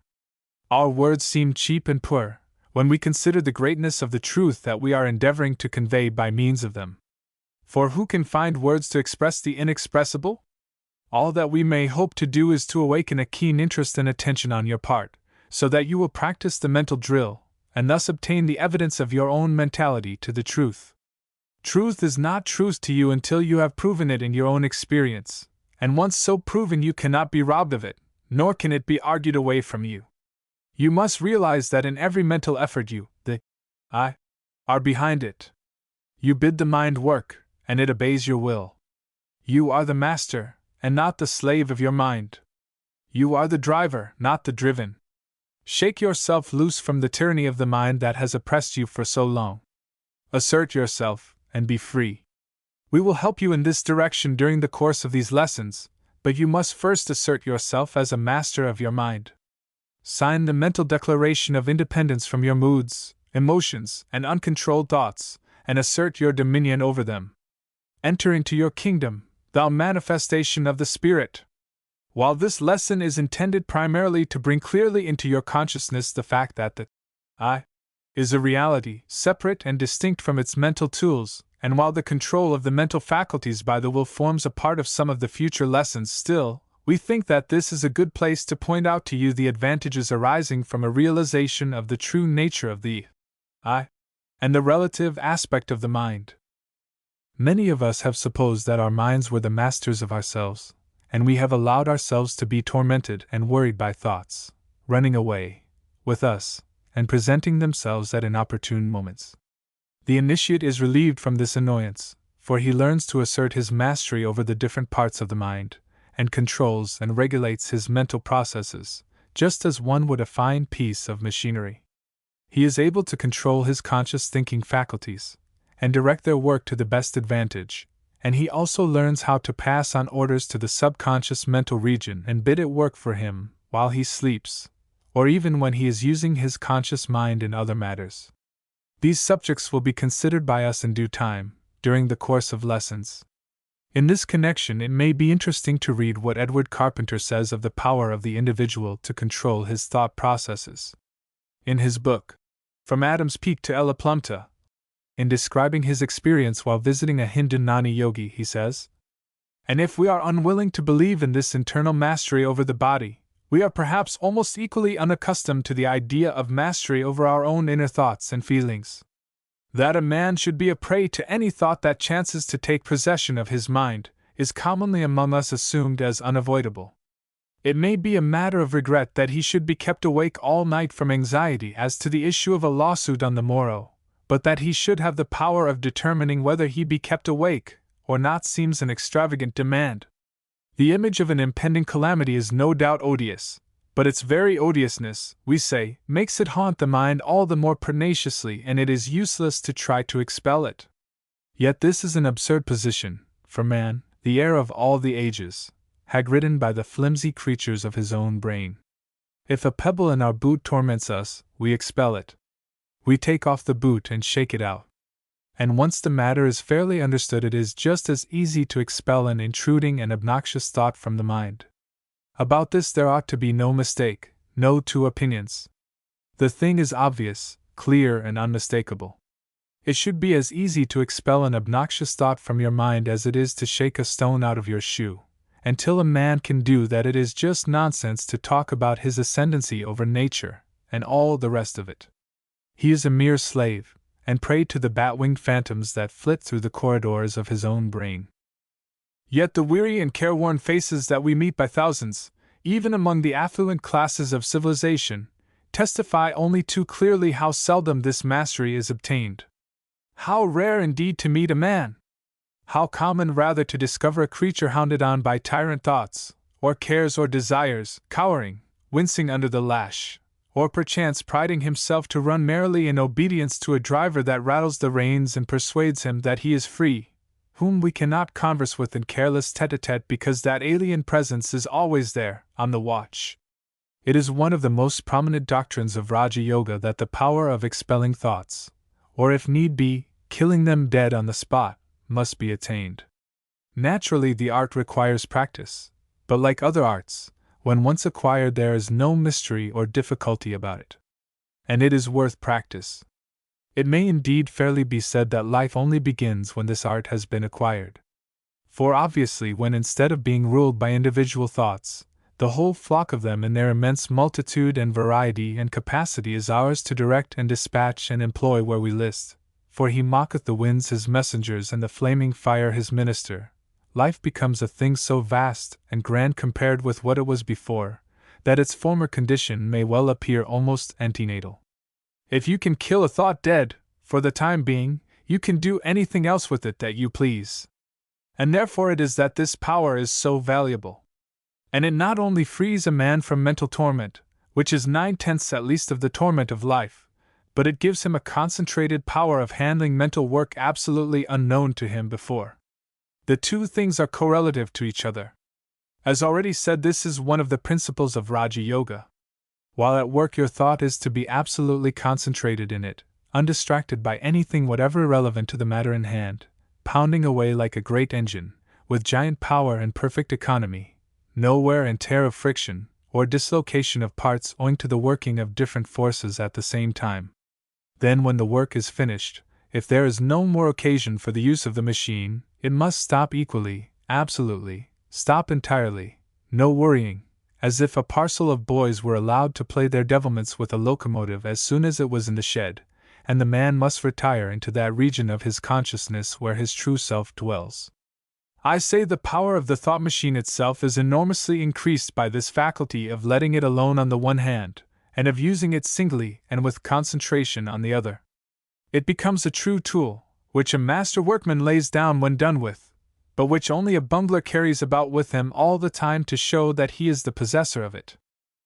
We ask the students to read carefully the above quotations from Mr. Carpenter's book, for they are full of suggestions that may be taken up to advantage by those who are emancipating themselves from their slavery to the unmastered mind, and who are now bringing the mind under control of the ego, by means of the will. Our next lesson will take up the subject of the relationship of the I to the universal I, and will be called the expansion of the self. It will deal with the subject, not from a theoretical standpoint, but from the position of the teacher who is endeavoring to make his students actually aware in their consciousness of the truth of the proposition. In this course, we are not trying to make our students past masters of theory, but are endeavoring to place them in a position whereby they may know for themselves, and actually experience the things of which we teach. Therefore, we urge upon you not to merely rest content with reading this lesson, but, instead, to study and meditate upon the teachings mentioned under the head of mental drill, until the distinctions stand out clearly in your mind, and until you not only believe them to be true, but actually are conscious of the I and its mental tools. Have patience and perseverance. The task may be difficult, but the reward is great. To become conscious of the greatness, majesty, strength, and power of your real being is worth years of hard study. Do you not think so? Then study and practice hopefully, diligently, and earnestly. Peace be with you. Mantrams, affirmations, for the second lesson. I am an entity. My mind is my instrument of expression. I exist independent of my mind, and am not dependent upon it for existence or being. I am master of my mind, not its slave. I can set aside my sensations, emotions, passions, desires, intellectual faculties, and all the rest of my mental collection of tools as not I things, and still there remains something, and that something is I, which cannot be set aside by me, for it is my very self, my only self, my real self. I. That which remains after all that may be set aside is the I myself, eternal, constant, unchangeable. Illustration: I am. The third lesson. The expansion of the self. In the first two lessons of this course, we have endeavored to bring to the candidate a realization in consciousness of the reality of the I, and to enable him to distinguish between the self and its sheaths, physical and mental. In the present lesson, we will call his attention to the relationship of the I to the universal I, and will endeavor to give him an idea of a greater, grander self, transcending personality and the little self that we are so apt to regard as the I. The keynote of this lesson will be the oneness of all, and all of its teachings will be directed to awakening a realization in consciousness of that great truth. But we wish to impress upon the mind of the candidate that we are not teaching him that he is the Absolute. We are not teaching the I am God belief, which we consider to be erroneous and misleading, and a perversion of the original yogi teachings.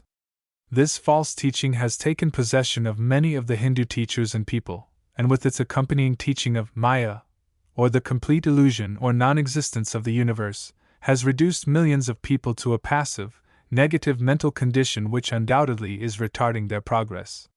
Not only in India is this true, but the same facts may be observed among the pupils of the Western teachers who have embraced this negative side of the Oriental philosophy.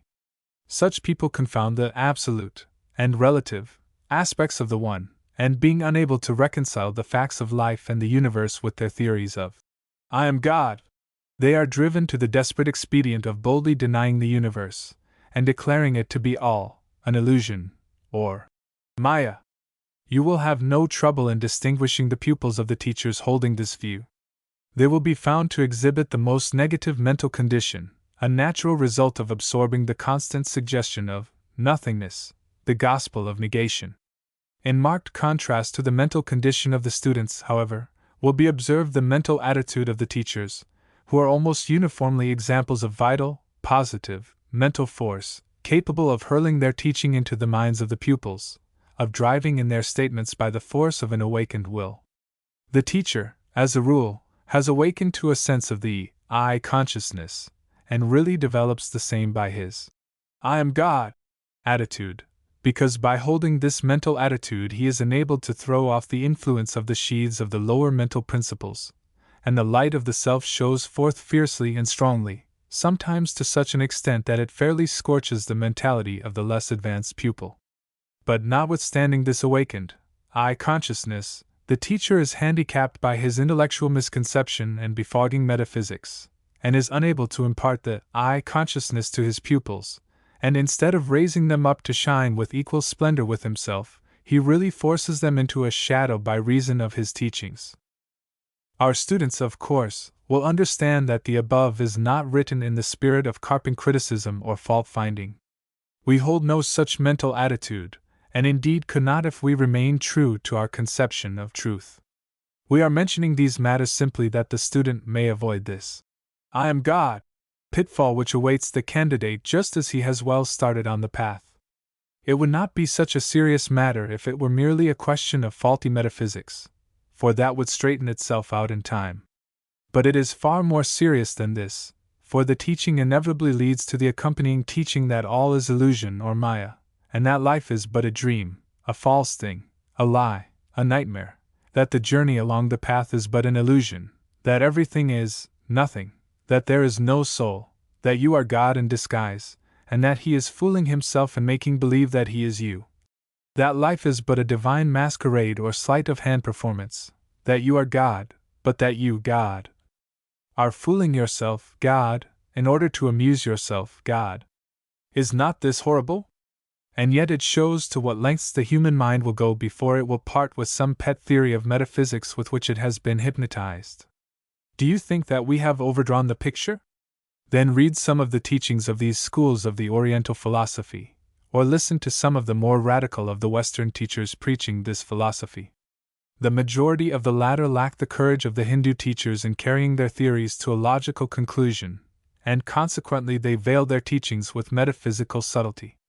But a few of them are more courageous, and come out into the open and preach their doctrine in full Some of the modern Western teachers of this philosophy explain matters by saying that God is masquerading as different forms of life, including man, in order that he may gain the experience resulting therefrom, for although he has infinite and absolute wisdom and knowledge, he lacks the experience that comes only from actually living the life of the lowly forms, and therefore he descends thus in order to gain the needed experience.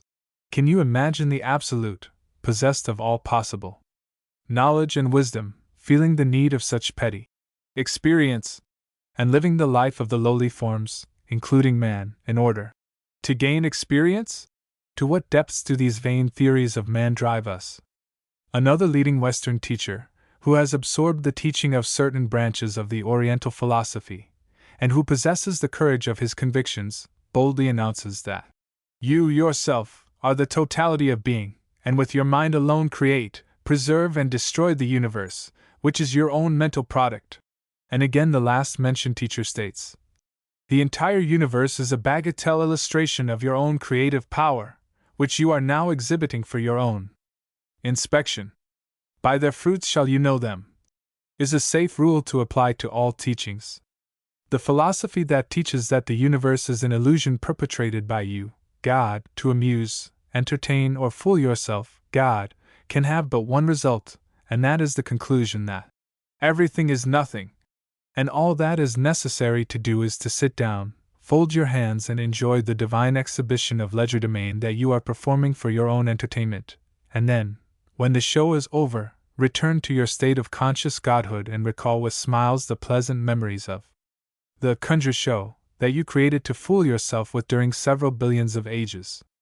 That is what it amounts to, and the result is that those accepting this philosophy thrust upon them by forceful teachers, and knowing in their hearts that they are not God, but absorbing the suggestions of nothingness, are driven into a state of mental apathy and negativeness, the soul sinking into a stupor from which it may not be roused for a long period of time. We wish you to avoid confounding our teaching with this just mentioned. We wish to teach you that you are a real being, not God himself, but a manifestation of him who is the Absolute. You are a child of the Absolute, if you prefer the term, possessed of the divine heritage, and whose mission it is to unfold qualities which are your inheritances from your parent. Do not make the great mistake of confounding the relative with the Absolute. Avoid this pitfall into which so many have fallen. Do not allow yourself to fall into the slough of despond, and wallow in the mud of nothingness, and to see no reality except in the person of some forceful teacher who takes the place of the Absolute in your mind. But raise your head and assert your divine parentage, and your heritage from the Absolute, and step out boldly on the path, asserting the I. We must refer the candidate back to our advanced course, for our teachings regarding the Absolute and the relative. The last 3 lessons of that course will throw light upon what we have just said. To repeat the teaching at this point would be to use space which is needed for the lesson before us. And yet, while the I is not God, the Absolute, it is infinitely greater than we have imagined it to be before the light dawned upon us. It extends itself far beyond what we had conceived to be its limits. It touches the universe at all its points, and is in the closest union with all of life. It is in the closest touch with all that has emanated from the Absolute, all the world of relativity. And while it faces the relative universe, it has its roots in the Absolute, and draws nourishment therefrom, just as does the babe in the womb obtain nourishment from the mother. It is verily a manifestation of God, and God's very essence is in it. Surely this is almost as high a statement as the I am God of the teachers just mentioned, and yet how different. Let us consider the teaching in detail in this lesson, and in portions of others to follow. Let us begin with a consideration of the instruments of the ego, and the material with which and through which the ego works. Let us realize that the physical body of man is identical in substance with all other forms of matter, and that its atoms are continually changing and being replaced, the material being drawn from the great storehouse of matter, and that there is a oneness of matter underlying all apparent differences of form and substance. And then let us realize that the vital energy, or prana, that man uses in his life work is but a portion of that great universal energy which permeates everything and everywhere, the portion being used by us at any particular moment being drawn from the universal supply, and again passing out from us into the great ocean of force or energy. And then let us realize that even the mind, which is so close to the real self that it is often mistaken for it, even that wonderful thing thought, is but a portion of the universal mind, the highest emanation of the Absolute beneath the plane of spirit, and that the mind, substance or chit that we are using this moment, is not ours separately and distinctly, but is simply a portion from the great universal supply, which is constant and unchangeable.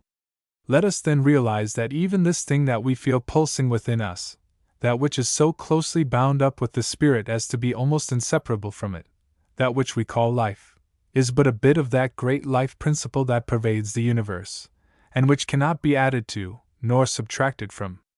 When we have realized these things, and have begun to feel our relation, in these particulars, to the one great emanation of the Absolute, then we may begin to grasp the idea of the oneness of spirit, and the relation of the I to every other I, and the merging of the self into the one great self, which is not the extinction of individuality, as some have supposed, but the enlargement and extension of the individual consciousness until it takes in the whole.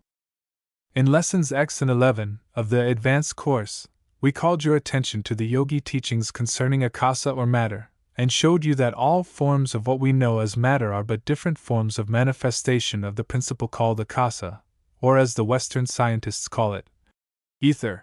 This ether or akasa is the finest, thinnest, and most tenuous form of matter. In fact, it is matter in its ultimate or fundamental form, the different forms of what we call matter being but manifestations of this akasa or ether, the apparent difference resulting from different rates of vibration, etc. We mention this fact here merely to bring clearly before your mind the fact of the universality of matter, to the end that you may realize that each and every particle of your physical body is but a portion of this great principle of the universe, fresh from the great storehouse, and just about returning to it again. For the atoms of the body are constantly changing. That which appears as your flesh today may have been part of a plant a few days before, and may be part of some other living thing a few days hence. Constant change is going on, and what is yours today was someone's else yesterday, and still another's tomorrow. You do not own one atom of matter personally, it is all a part of the common supply, the stream flowing through you and through all life, on and on forever. And so it is with the vital energy that you are using every moment of your life. You are constantly drawing upon the great universal supply of prana, then using what is given you, allowing the force to pass on to assume some other form. It is the property of all, and all you can do is to use what you need, and allow it to pass on. There is but one force or energy, and that is to be found everywhere at all times. And even the great principle, mind substance, is under the same law. It is hard for us to realize this. We are so apt to think of our mental operations as distinctively our own, something that belongs to us personally, that it is difficult for us to realize that mind substance is a universal principle just as matter or energy, and that we are but drawing upon the universal supply in our mental operations. And more than this, the particular portion of mind substance that we are using, although separated from the mind substance used by other individuals by a thin wall of the very finest kind of matter, is really in touch with the other apparently separated minds, and with the universal mind of which it forms a part. Just as is the matter of which our physical bodies are composed really in touch with all matter, and just as is the vital force used by us really in touch with all energy, so is our mind substance really in touch with all mind substance. It is as if the ego in its progress were moving through great oceans of matter, energy, or mind substance, making use of that of each which it needed and which immediately surrounded it, and leaving each behind as it moved on through the great volume of the ocean. This illustration is clumsy, but it may bring to your consciousness a realization that the ego is the only thing that is really yours, unchangeable and unaltered, and that all the rest is merely that portion of the universal supply that you draw to yourself for the wants of the moment. It may also bring more clearly before your mind the great unity of things, may enable you to see things as a whole, rather than as separated parts. Remember, you, the I, are the only real thing about and around you. All that has permanence, and matter, force, and even mind substance, are but your instruments for use and expression. There are great oceans of each surrounding the I, as it moves along. It is well for you also to bear in mind the universality of life. All of the universe is alive, vibrating and pulsating with life and energy and motion. There is nothing dead in the universe. Life is everywhere, and always accompanied by intelligence. There is no such thing as a dead, unintelligent universe. Instead of being atoms of life floating in a sea of death, we are atoms of life surrounded by an ocean of life, pulsating, moving, thinking, living. Every atom of what we call matter is alive. It has energy or force with it, and is always accompanied by intelligence and life. Look around us as we will, at the animal world, at the plant world, yes, even at the world of minerals, and we see life, life, life, all alive and having intelligence. When we are able to bring this conception into the realm of actual consciousness, when we are able not only to intellectually accept this fact, but to even go still further and feel and be conscious of this universal life on all sides, then are we well on the road to attaining the cosmic consciousness. But all these things are but steps leading up to the realization of the oneness in spirit, on the part of the individual. Gradually there dawns upon him the realization that there is a unity in the manifestation of spirit from the Absolute, a unity with itself, and a union with the Absolute. All this manifestation of spirit on the part of the Absolute, all this begetting of divine children, was in the nature of a single act rather than as a series of acts, if we may be permitted to speak of the manifestation as an act. Each ego is a center of consciousness in this great ocean of spirit, each is a real self, apparently separate from the others and from its source, but the separation is only apparent in both cases, for there is the closest bond of union between the egos of the universe of universes. Each is knit to the other in the closest bond of union, and each is still attached to the Absolute by spiritual filaments, if we may use the term. In time we shall grow more conscious of this mutual relationship, as the sheaths are outgrown and cast aside, and in the end we will be withdrawn into the Absolute, shall return to the mansion of the Father. It is of the highest importance to the developing soul to unfold into a realization of this relationship and unity, for when this conception is once fully established, the soul is enabled to rise above certain of the lower planes, and is free from the operation of certain laws that bind the undeveloped soul. Therefore the yogi teachers are constantly leading the candidates toward this goal. First by this path, and then by that one, giving them different glimpses of the desired point, until finally the student finds a path best fitted for his feet, and he moves along straight to the mark, and throwing aside the confining bonds that have proved so irksome, he cries aloud for joy at his new-found freedom. The following exercises and mental drills are intended to aid the candidate in his work of growing into a realization of his relationship with the whole of life and being. Mental drill 1. Read over what we have said in the advanced course regarding the principle known as matter. Realize that all matter is one at the last, that the real underlying substance of matter is akasa or ether, and that all the varying forms evident to our senses are but modifications and grosser forms of that underlying principle.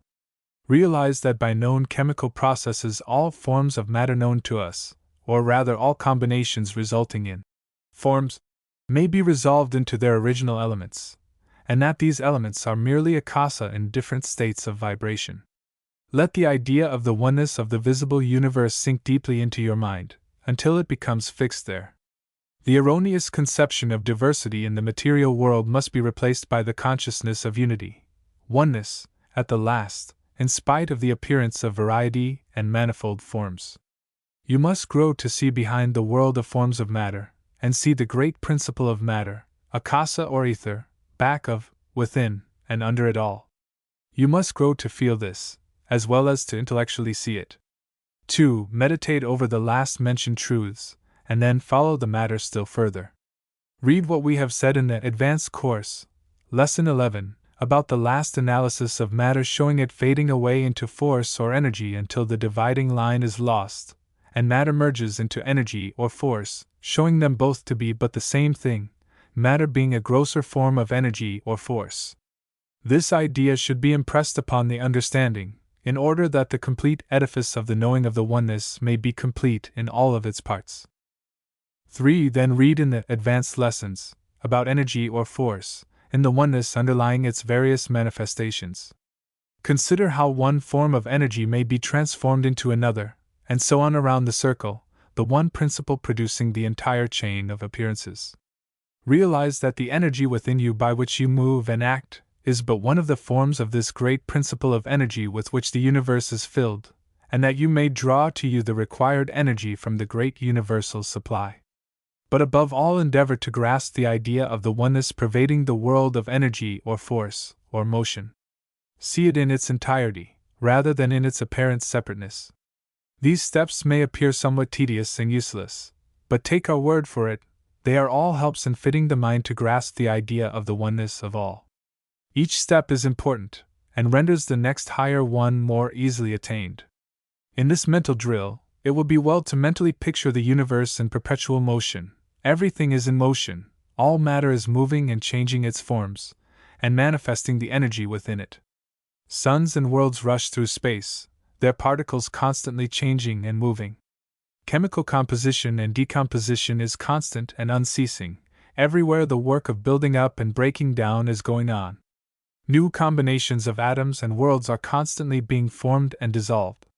And after considering this oneness of the principle of energy, reflect that through all these changes of form the ego, the real self, you, stand unchanged and unharmed, eternal, invincible, indestructible, invulnerable, real and constant among this changing world of forms and force.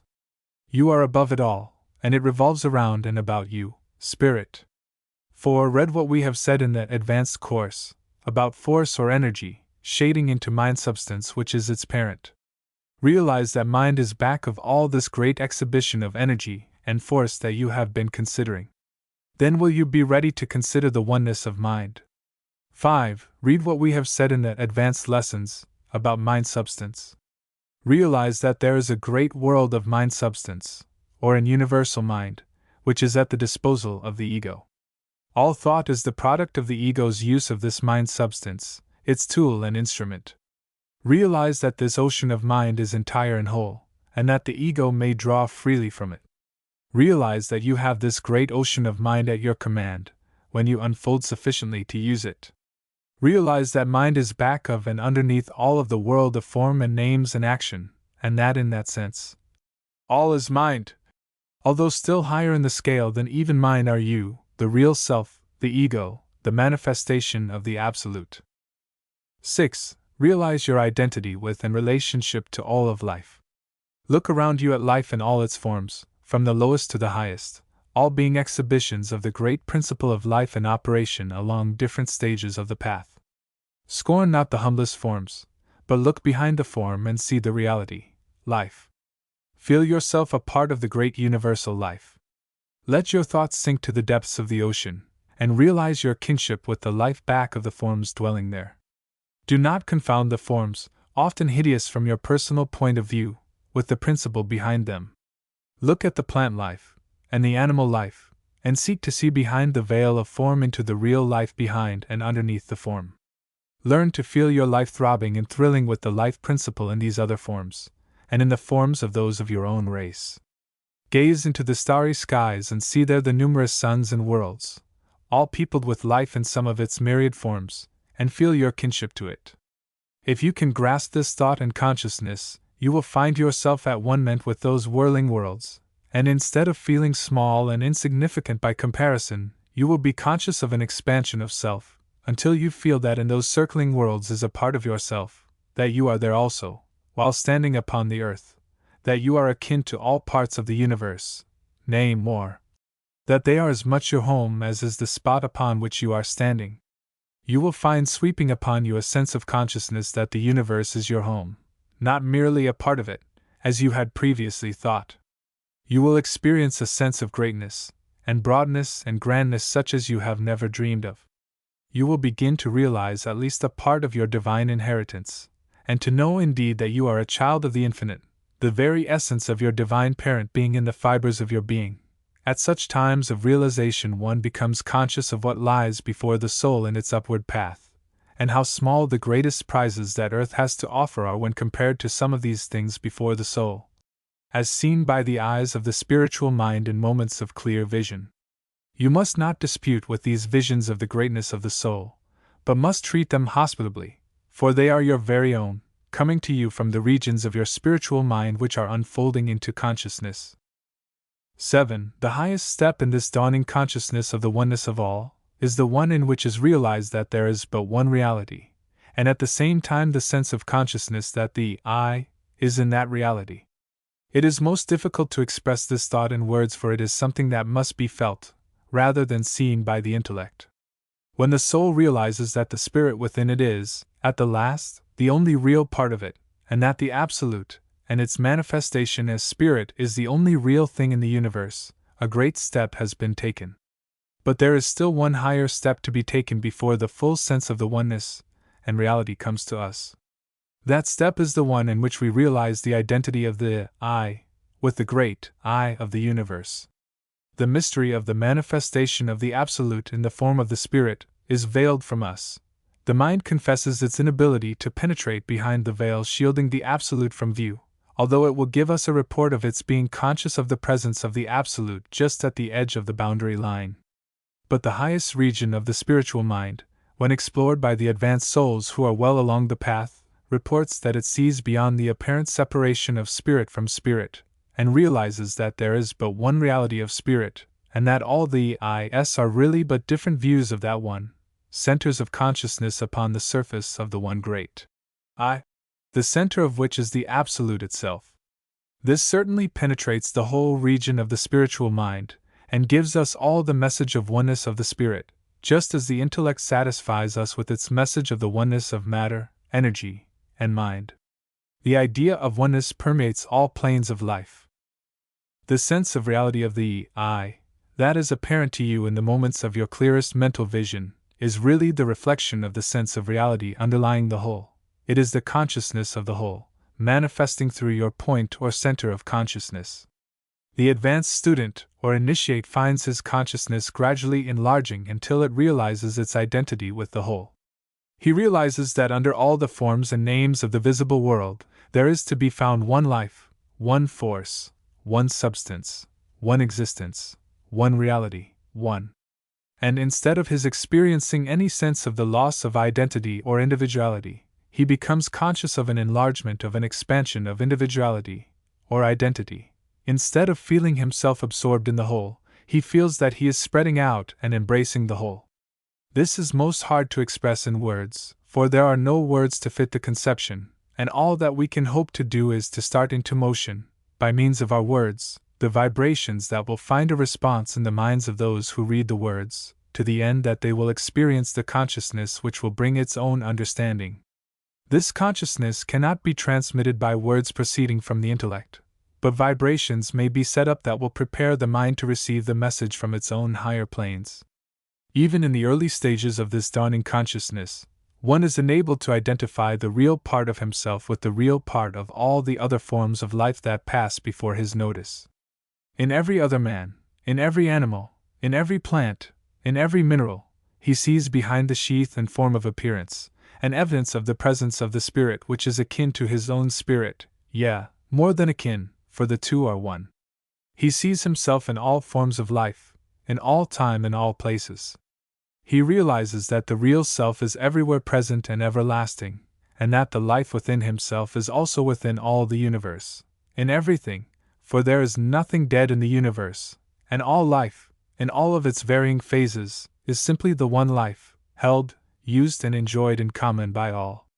Each ego is a center of consciousness in this great ocean of life, and while apparently separate and distinct, is yet really in touch with the whole, and with every apparent part.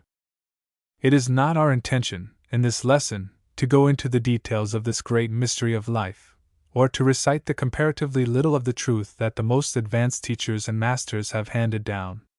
This is not the place for it. It belongs to the subject of Jnana Yoga rather than to Raja Yoga, and we touch upon it here, not for the purpose of trying to explain the scientific side of it to you, but merely in order that your minds may be led to take up the idea and gradually manifest it in conscious realization.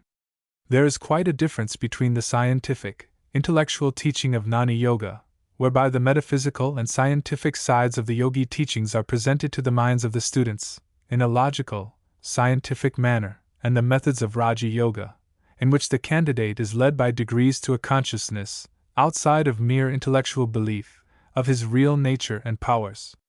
We are following the latter plan, for this course is a course in Raja Yoga.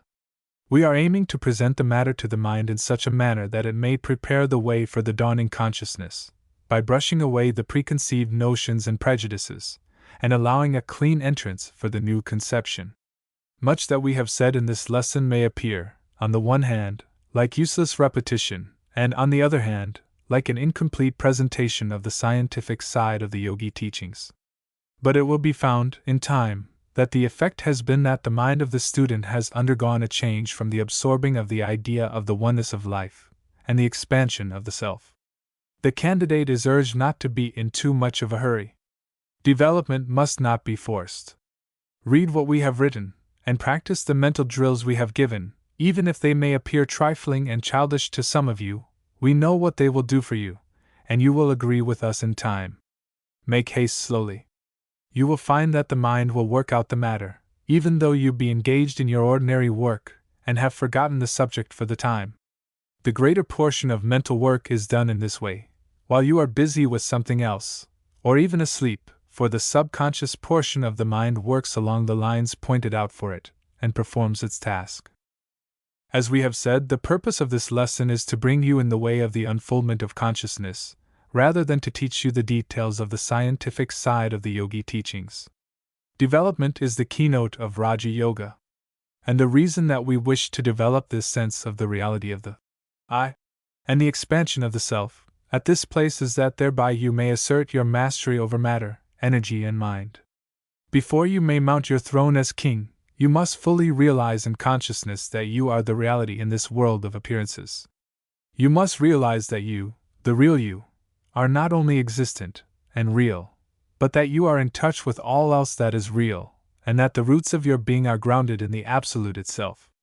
You must realize that instead of being a separate atom of reality, isolated and fixed in a narrow space, you are a center of consciousness in the whole of reality, and that the universe of universes is your home, that your center of consciousness might be moved on to a point trillions of miles from the earth, which distance would be as nothing in space, and still you, the awakened soul, would be just as much at home there as here. That even while you are here, your influence extends far out into space. Your real state, which will be revealed to you, gradually, throughout the ages, is so great and grand that your mind in its present state of development cannot grasp even the faint reflection of that glory. We wish you to try to form at least a faint idea of your real state of being, in order that you may control the lower principles by the force of your awakened will, which will depend upon your degree of consciousness of the real self. As man grows in understanding and consciousness of the real self, so does his ability to use his will grow. Will is the attribute of the real self. It is well that this great realization of the real self brings with it love for all of life, and kindness, for, were it not so, the will that comes to him who grows into a realization of his real being could be used to the great hurt of those of the race who had not progressed so far, their relative hurt, we mean, for in the end, and at the last, no soul is ever really hurt. But the dawning power brings with it greater love and kindness, and the higher the soul mounts, the more is it filled with the higher ideals, and the more does it throw from it the lower animal attributes. It is true that some souls growing into a consciousness of their real nature, without an understanding of what it all means, may commit the error of using the awakened will for selfish ends, as may be seen in the cases of the black magicians spoken of in the occult writings, and also in the cases of well-known characters in history and in modern life, who manifest an enormous will which they misuse. All of this class of people of great will have stumbled or grown blindly into a consciousness, or partial consciousness, of the real nature, but lack the restraining influence of the higher teachings. But such misuse of the will brings pain and unrest to the user, and he is eventually driven into the right road. We do not expect our students to grasp fully this idea of the expansion of self. Even the highest grasp it only partially. But until you get a glimmering of the consciousness, you will not be able to progress far on the path of Raja Yoga. You must understand what you are, before you are able to use the power that lies dormant within you. You must realize that you are the master, before you can claim the powers of the master, and expect to have your commands obeyed. So bear patiently with us, your teachers, while we set before you the lessons to be learned, the tasks to be performed. The road is long, and is rough in places, the feet may become tired and bruised, but the reward is great, and there are resting places along the path. Be not discouraged if your progress seems slow, for the soul must unfold naturally as does the flower, without haste, without force. And be not dismayed nor affrighted if you occasionally catch a glimpse of your higher self. As M.C. says in her notes on Light on the Path. C. Advanced Course. Page 95. To have seen thy soul in its bloom is to have obtained a momentary glimpse in thyself of the transfiguration which shall eventually make thee more than man. To recognize is to achieve the great task of gazing upon the blazing light without dropping the eyes, and not falling back in terror as though before some ghastly phantom. This happens to some, and so, when the victory is all but won, it is lost. Peace be with thee. Mantram affirmation for the third lesson. There is but one ultimate form of matter, one ultimate form of energy, one ultimate form of mind. Matter proceeds from energy, and energy from mind, and all are an emanation of the Absolute, threefold in appearance but one in substance. There is but one life, and that permeates the universe, manifesting in various forms, but being, at the last, but one. My body is one with universal matter. My energy and vital force is one with the universal energy. My mind is one with the universal mind. My life is one with the universal life. The Absolute has expressed and manifested itself in spirit, which is the real I, overshadowing and embracing all the apparently separate Is. I feel my identity with spirit and realize the oneness of all reality. I feel my unity with all spirit, and my union, through spirit, with the Absolute. I realize that I am an expression and manifestation of the Absolute, and that its very essence is within me. I am filled with divine love. I am filled with divine power. I am filled with divine wisdom. I am conscious of identity in spirit, in substance, and in nature, with the one reality. The fourth lesson. Mental control. In our first 3 lessons of this series, we have endeavored to bring into realization within your mind 1. The consciousness of the I, its independence from the body, its immortality, its invincibility and invulnerability.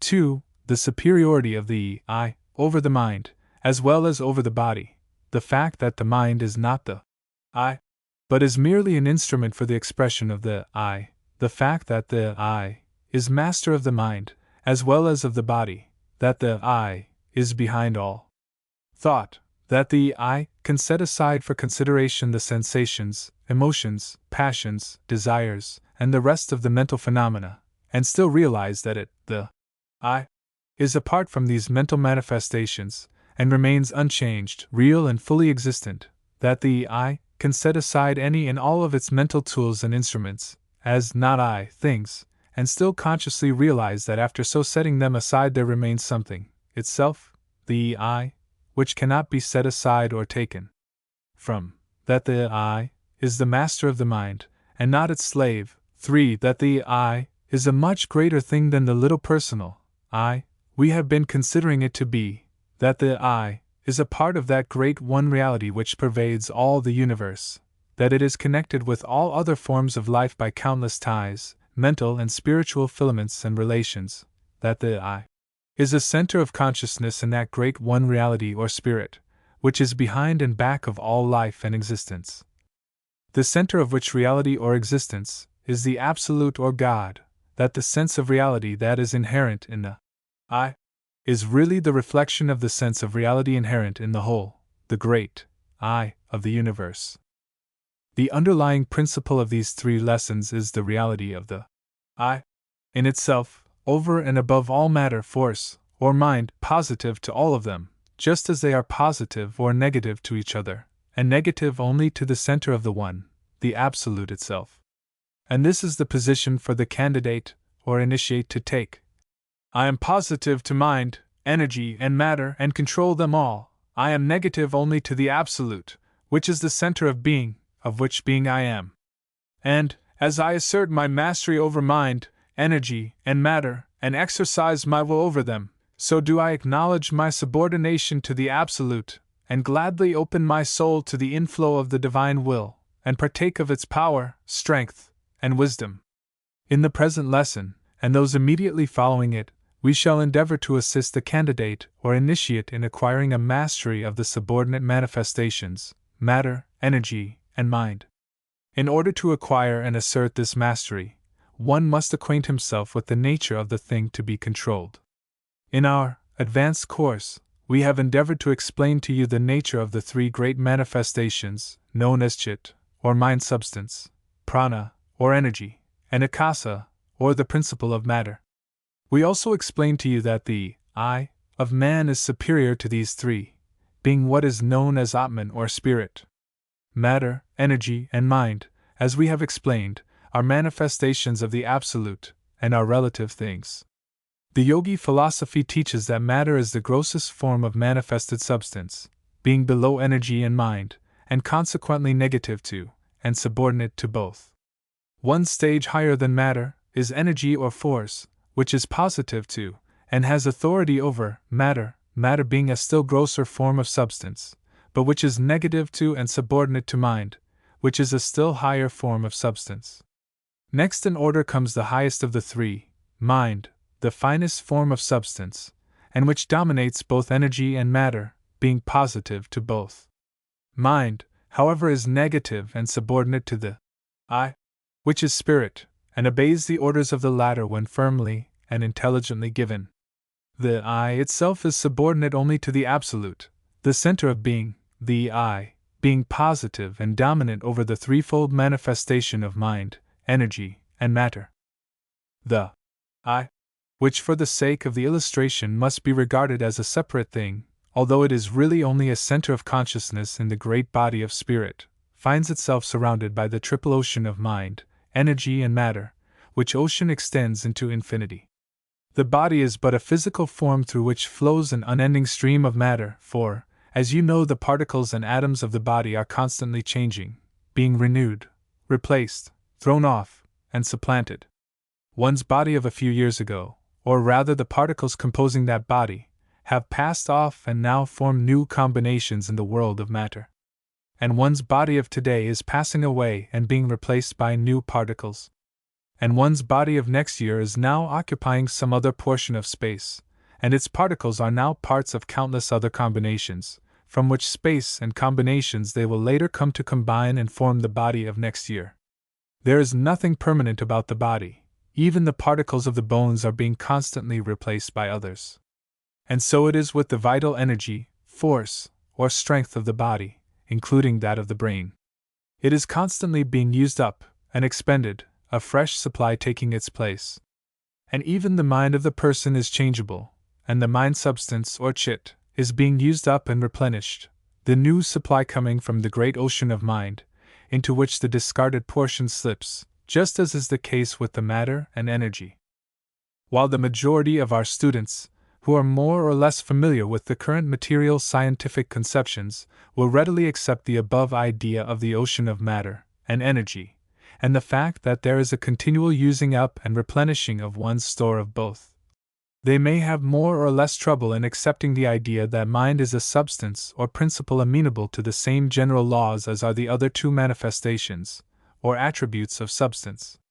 One is so apt to think of his mind as himself, the I, notwithstanding the fact that in our second lesson of this series we showed you that the I is superior to the mental states, and that it can set them aside and regard and consider them as not I things, yet the force of the habit of thought is very strong, and it may take some of you considerable time before you get into the way of realizing that your mind is something that you use, instead of being you, yourself.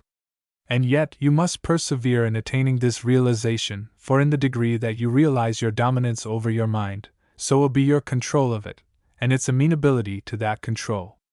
And, as is the degree of that dominance and control, so will be the character, grade, and extent of the work that your mind will do for you. So you see, realization brings control, and control brings results.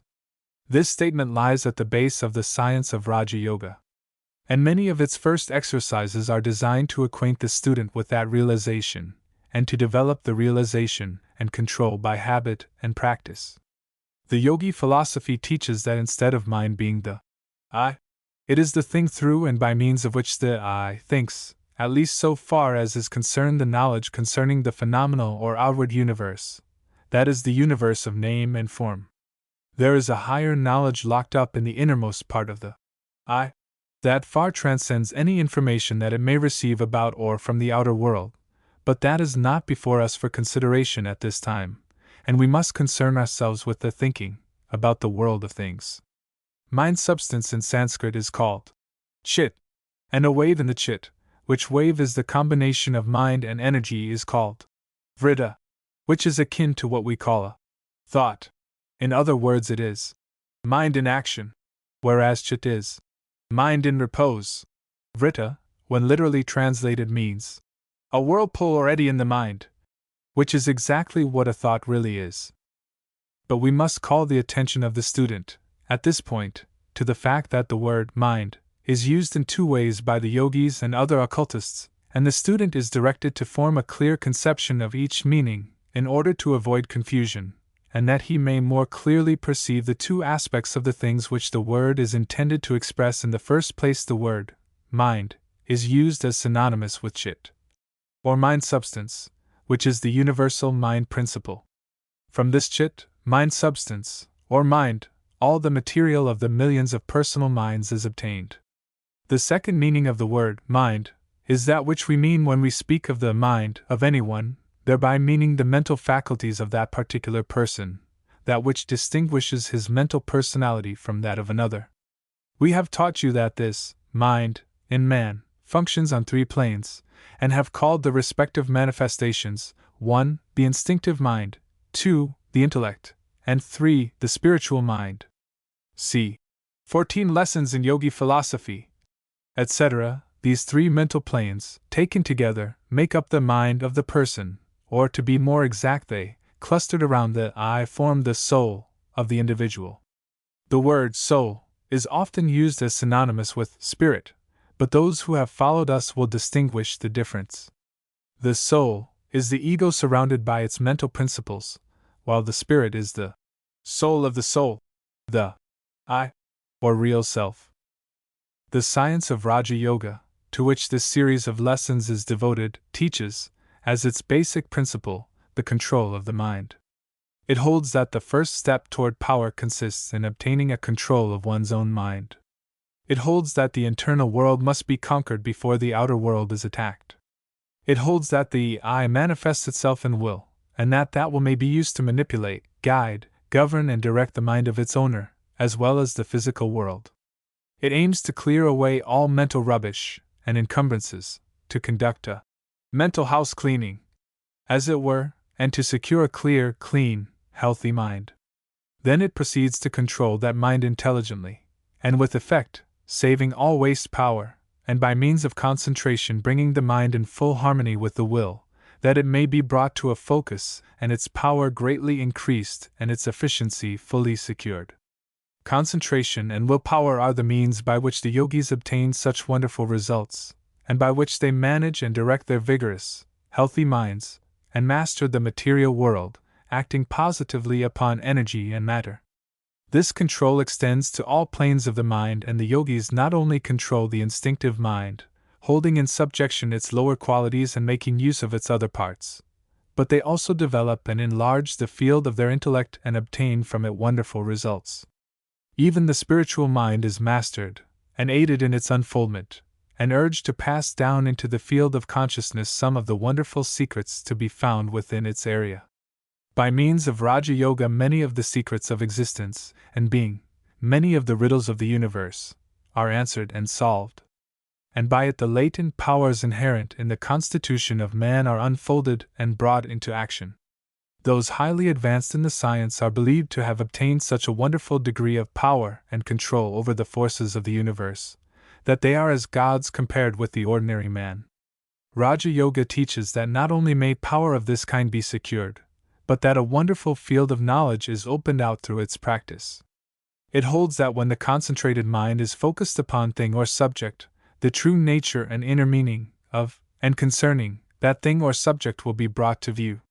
The concentrated mind passes through the object or subject just as the X-ray passes through a block of wood, and the thing is seen by the eye, as it is, in truth, and not as it had appeared before, imperfectly and erroneously. Not only may the outside world be thus explored, but the mental ray may be turned inward, and the secret places of the mind explored. When it is remembered that the bit of mind that each man possesses is like a drop of the ocean which contains within its tiny compass all the elements that make up the ocean, and that to know perfectly the drop is to know perfectly the ocean, then we begin to see what such a power really means. Many in the Western world who have attained great results in the intellectual and scientific fields of endeavor have developed these powers more or less unconsciously. Many great inventors are practical yogis, although they do not realize the source of their power. Anyone who is familiar with the personal mental characteristics of Edison will see that he follows some of the Raja Yoga methods, and that concentration is one of his strongest weapons. And from all reports, Professor Elmer Gates, of Washington, D.C., whose mind has unfolded many wonderful discoveries and inventions, is also a practical yogi, although he may repudiate the assertion vigorously, and may not have familiarized himself with the principles of this science, which he has dropped into unconsciously. Those who have reported upon Professor Gates' methods say that he fairly digs out the inventions and discoveries from his mind, after going into seclusion and practicing concentration, and what is known as the mental vision. But we have given you enough of theory for one lesson, and must begin to give you directions whereby you may aid yourself in developing these latent powers and unfolding these dormant energies. You will notice that in this series we first tell you something about the theory, and then proceed to give you something to do. This is the true yogi method as followed and practiced by their best teachers. Too much theory is tiresome, and sings the mind to sleep, while too much exercise tires one, and does not give the inquiring part of his mind the necessary food. To combine both in suitable proportions is the better plan, and one that we aim to follow. Mental drill and exercises. Before we can get the mind to do good work for us, we must first tame it and bring it to obedience to the will of the I. The mind, as a rule, has been allowed to run wild and follow its own sweet will and desires, without regard to anything else. Like a spoiled child or badly trained domestic animal, it gets into much trouble, and is of very little pleasure, comfort, or use. The minds of many of us are like menageries of wild animals, each pursuing the bent of its own nature, and going its own way. We have the whole menagerie within us: the tiger, the ape, the peacock, the ass, the goose, the sheep, the hyena, and all the rest. And we have been letting these animals rule us. Even our intellect is erratic, unstable, and like the quicksilver to which the ancient occultists compared it, shifting and uncertain. If you will look around you, you will see that those men and women in the world who have really accomplished anything worthwhile have trained their minds to obedience. They have asserted the will over their own minds, and learned mastery and power in that way. The average mind chafes at the restraint of the will, and is like a frisky monkey that will not be taught tricks. But taught it must be, if it wants to do good work. And teach it you must if you expect to get any use from it, if you expect to use it, instead of having it use you. And this is the first thing to be learned in Raja Yoga, this control of the mind. Those who had hoped for some royal road to mastery may be disappointed, but there is only one way, and that is to master and control the mind by the will.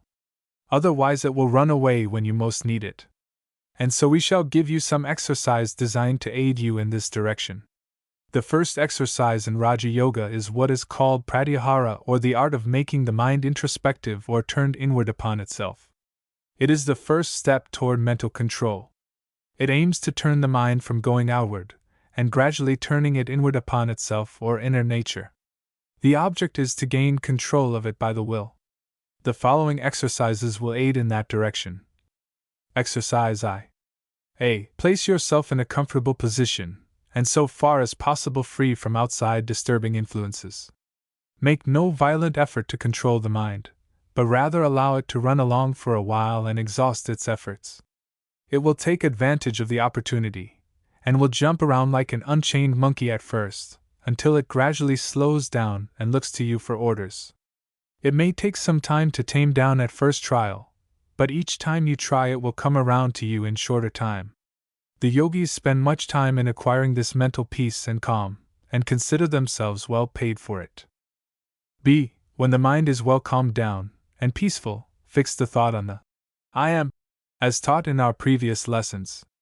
Picture the I as an entity independent of the body, deathless, invulnerable, immortal, real. Then think of it as independent of the body, and able to exist without its fleshly covering. Meditate upon this for a time, and then gradually direct the thought to the realization of the I as independent and superior to the mind, and controlling same.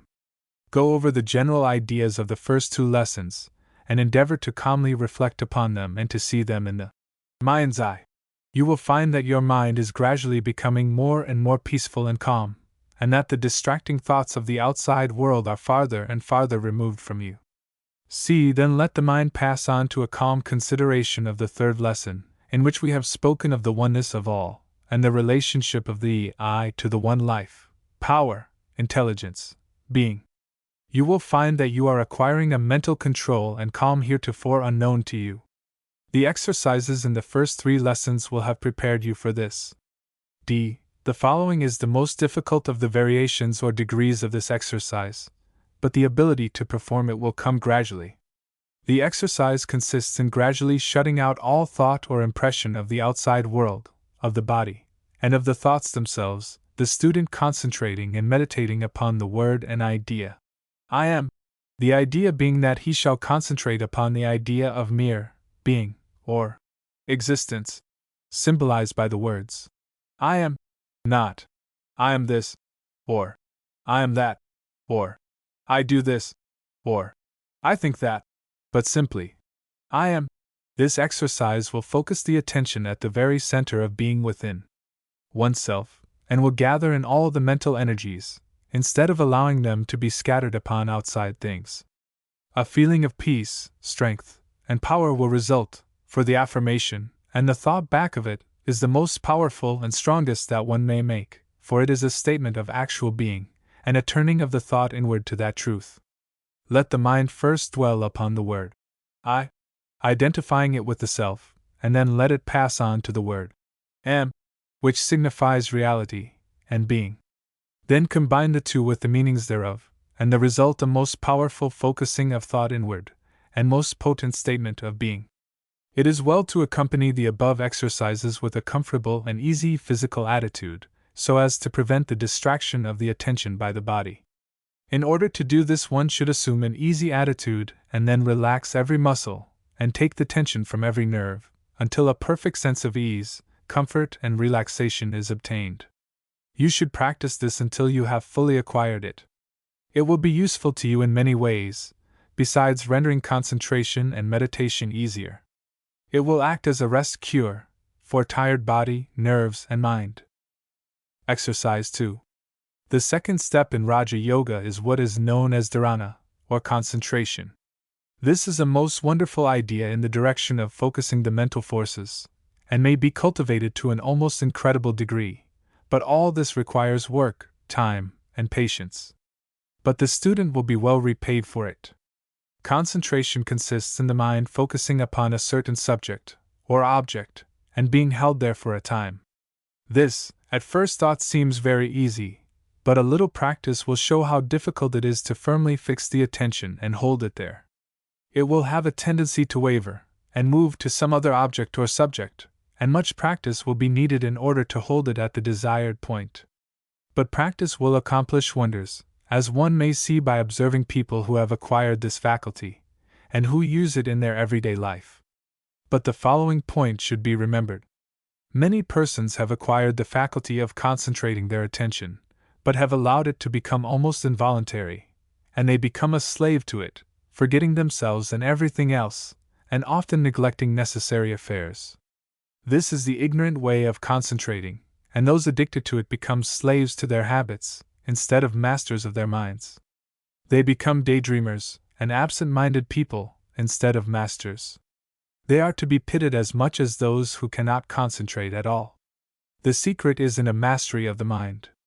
The yogis can concentrate at will, and completely bury themselves in the subject before them, and extract from it every item of interest, and can then pass the mind from the thing at will, the same control being used in both cases. They do not allow fits of abstraction, or absent-mindedness, to come upon them, nor are they daydreamers. On the contrary, they are very wide-awake individuals, close observers, clear thinkers, correct reasoners. They are masters of their minds, not slaves to their moods. The ignorant concentrator buries himself in the object or subject, and allows it to master and absorb himself, while the trained yogi thinker asserts the I, and then directs his mind to concentrate upon the subject or object, keeping it well under control and in view all the time. Do you see the difference? Then heed the lesson. The following exercises may be found useful in the first steps of concentration.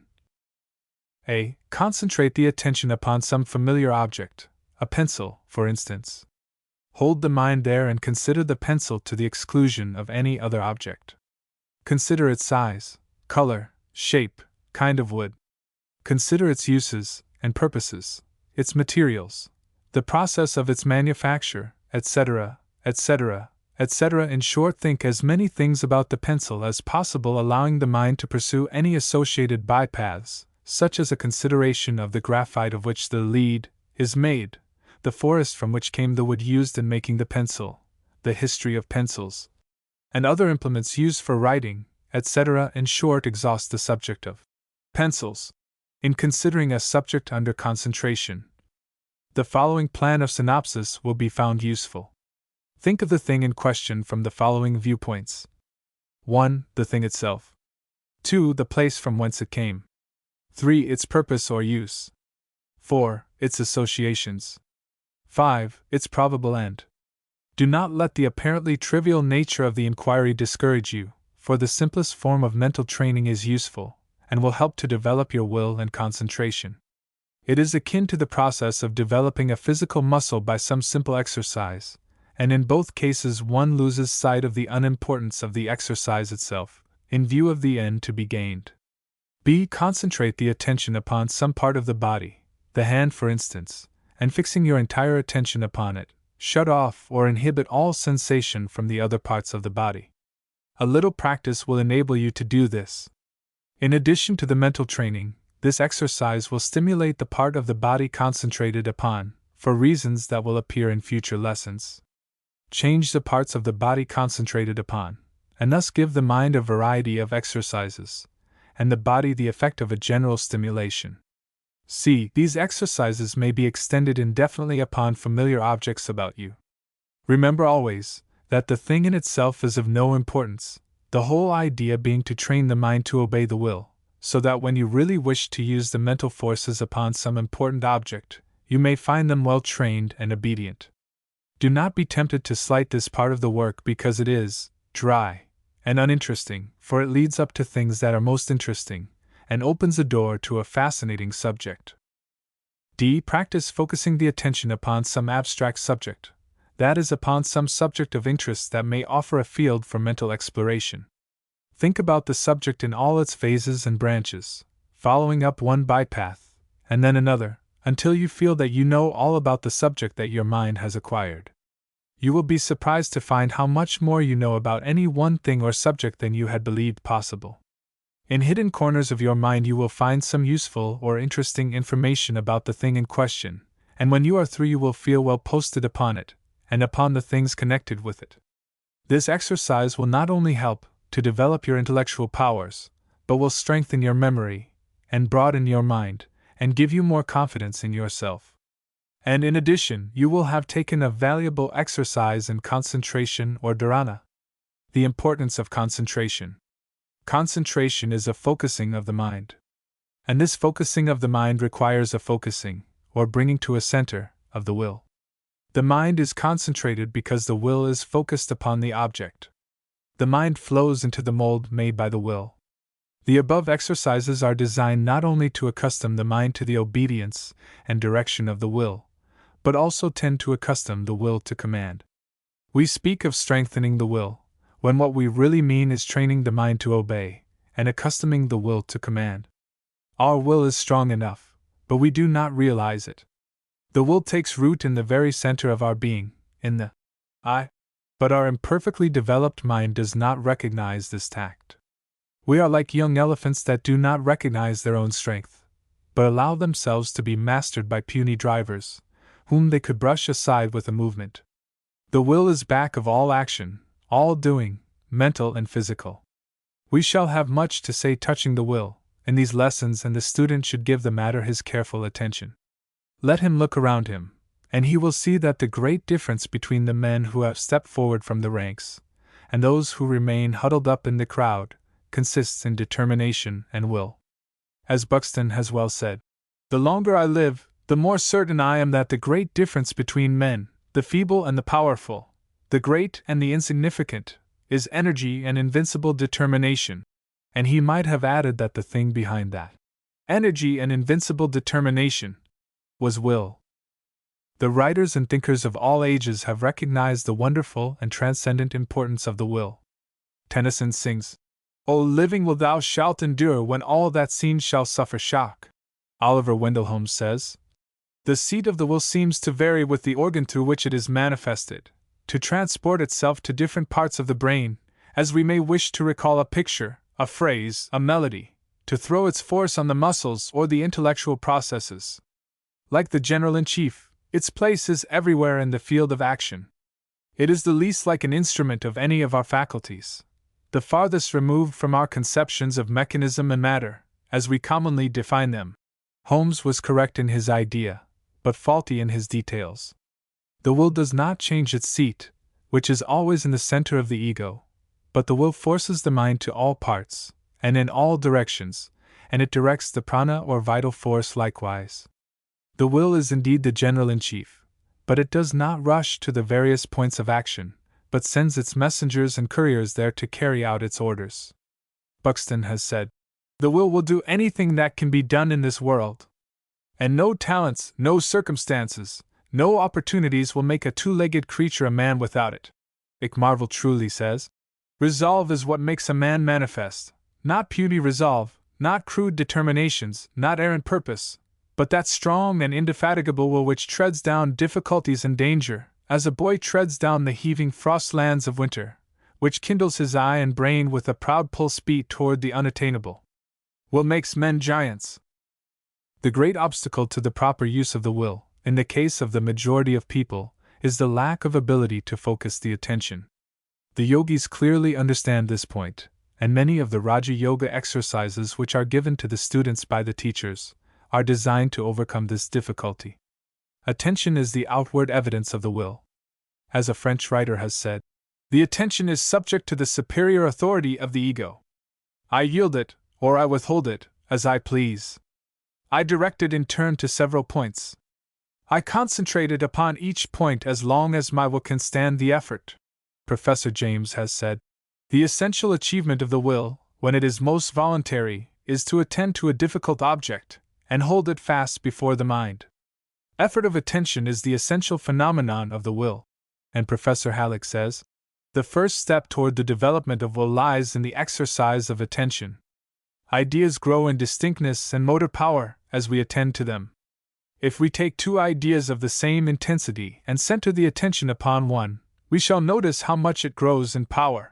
Professor Sully says, "Attention may be roughly defined as the active self-direction of the mind to any object which presents itself at the moment."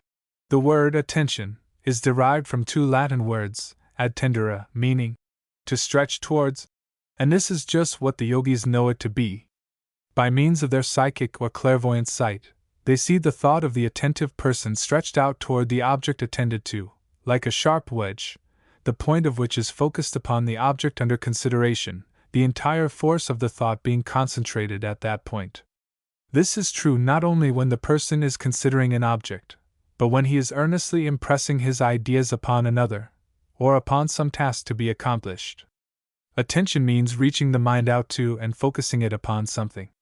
The trained will exhibits itself in a tenacious attention, and this attention is one of the signs of the trained will. The student must not hastily conclude that this kind of attention is a common faculty among men. On the contrary, it is quite rare, and is seen only among those of strong mentality. Anyone may fasten his attention upon some passing, pleasing thing, but it takes a trained will to fasten it upon some unattractive thing, and hold it there. Of course, the trained occultist is able to throw interest into the most unattractive thing upon which it becomes advisable to focus his attention, but this, in itself, comes with the trained will, and is not the possession of the average man. Voluntary attention is rare, and is found only among strong characters. But it may be cultivated and grown, until he who has scarcely a shade of it today, in time may become a giant. It is all a matter of practice, exercise, and will. It is difficult to say too much in favor of the development of the faculty of tenacious attention. One possessing this developed faculty is able to accomplish far more than even a much brighter man who lacks it. And the best way to train the attention, under the direction of the will, is to practice upon uninteresting objects and ideas, holding them before the mind until they begin to assume an interest. This is difficult at first, but the task soon begins to take on a pleasant aspect, for one finds that his willpower and attention are growing, and he feels himself acquiring a force and power that were lacking before. He realizes that he is growing stronger.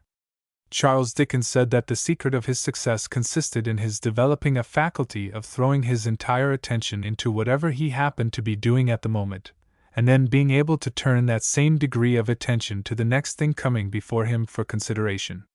He was like a man behind a great searchlight, which was successively turned upon point after point, illuminating each in turn.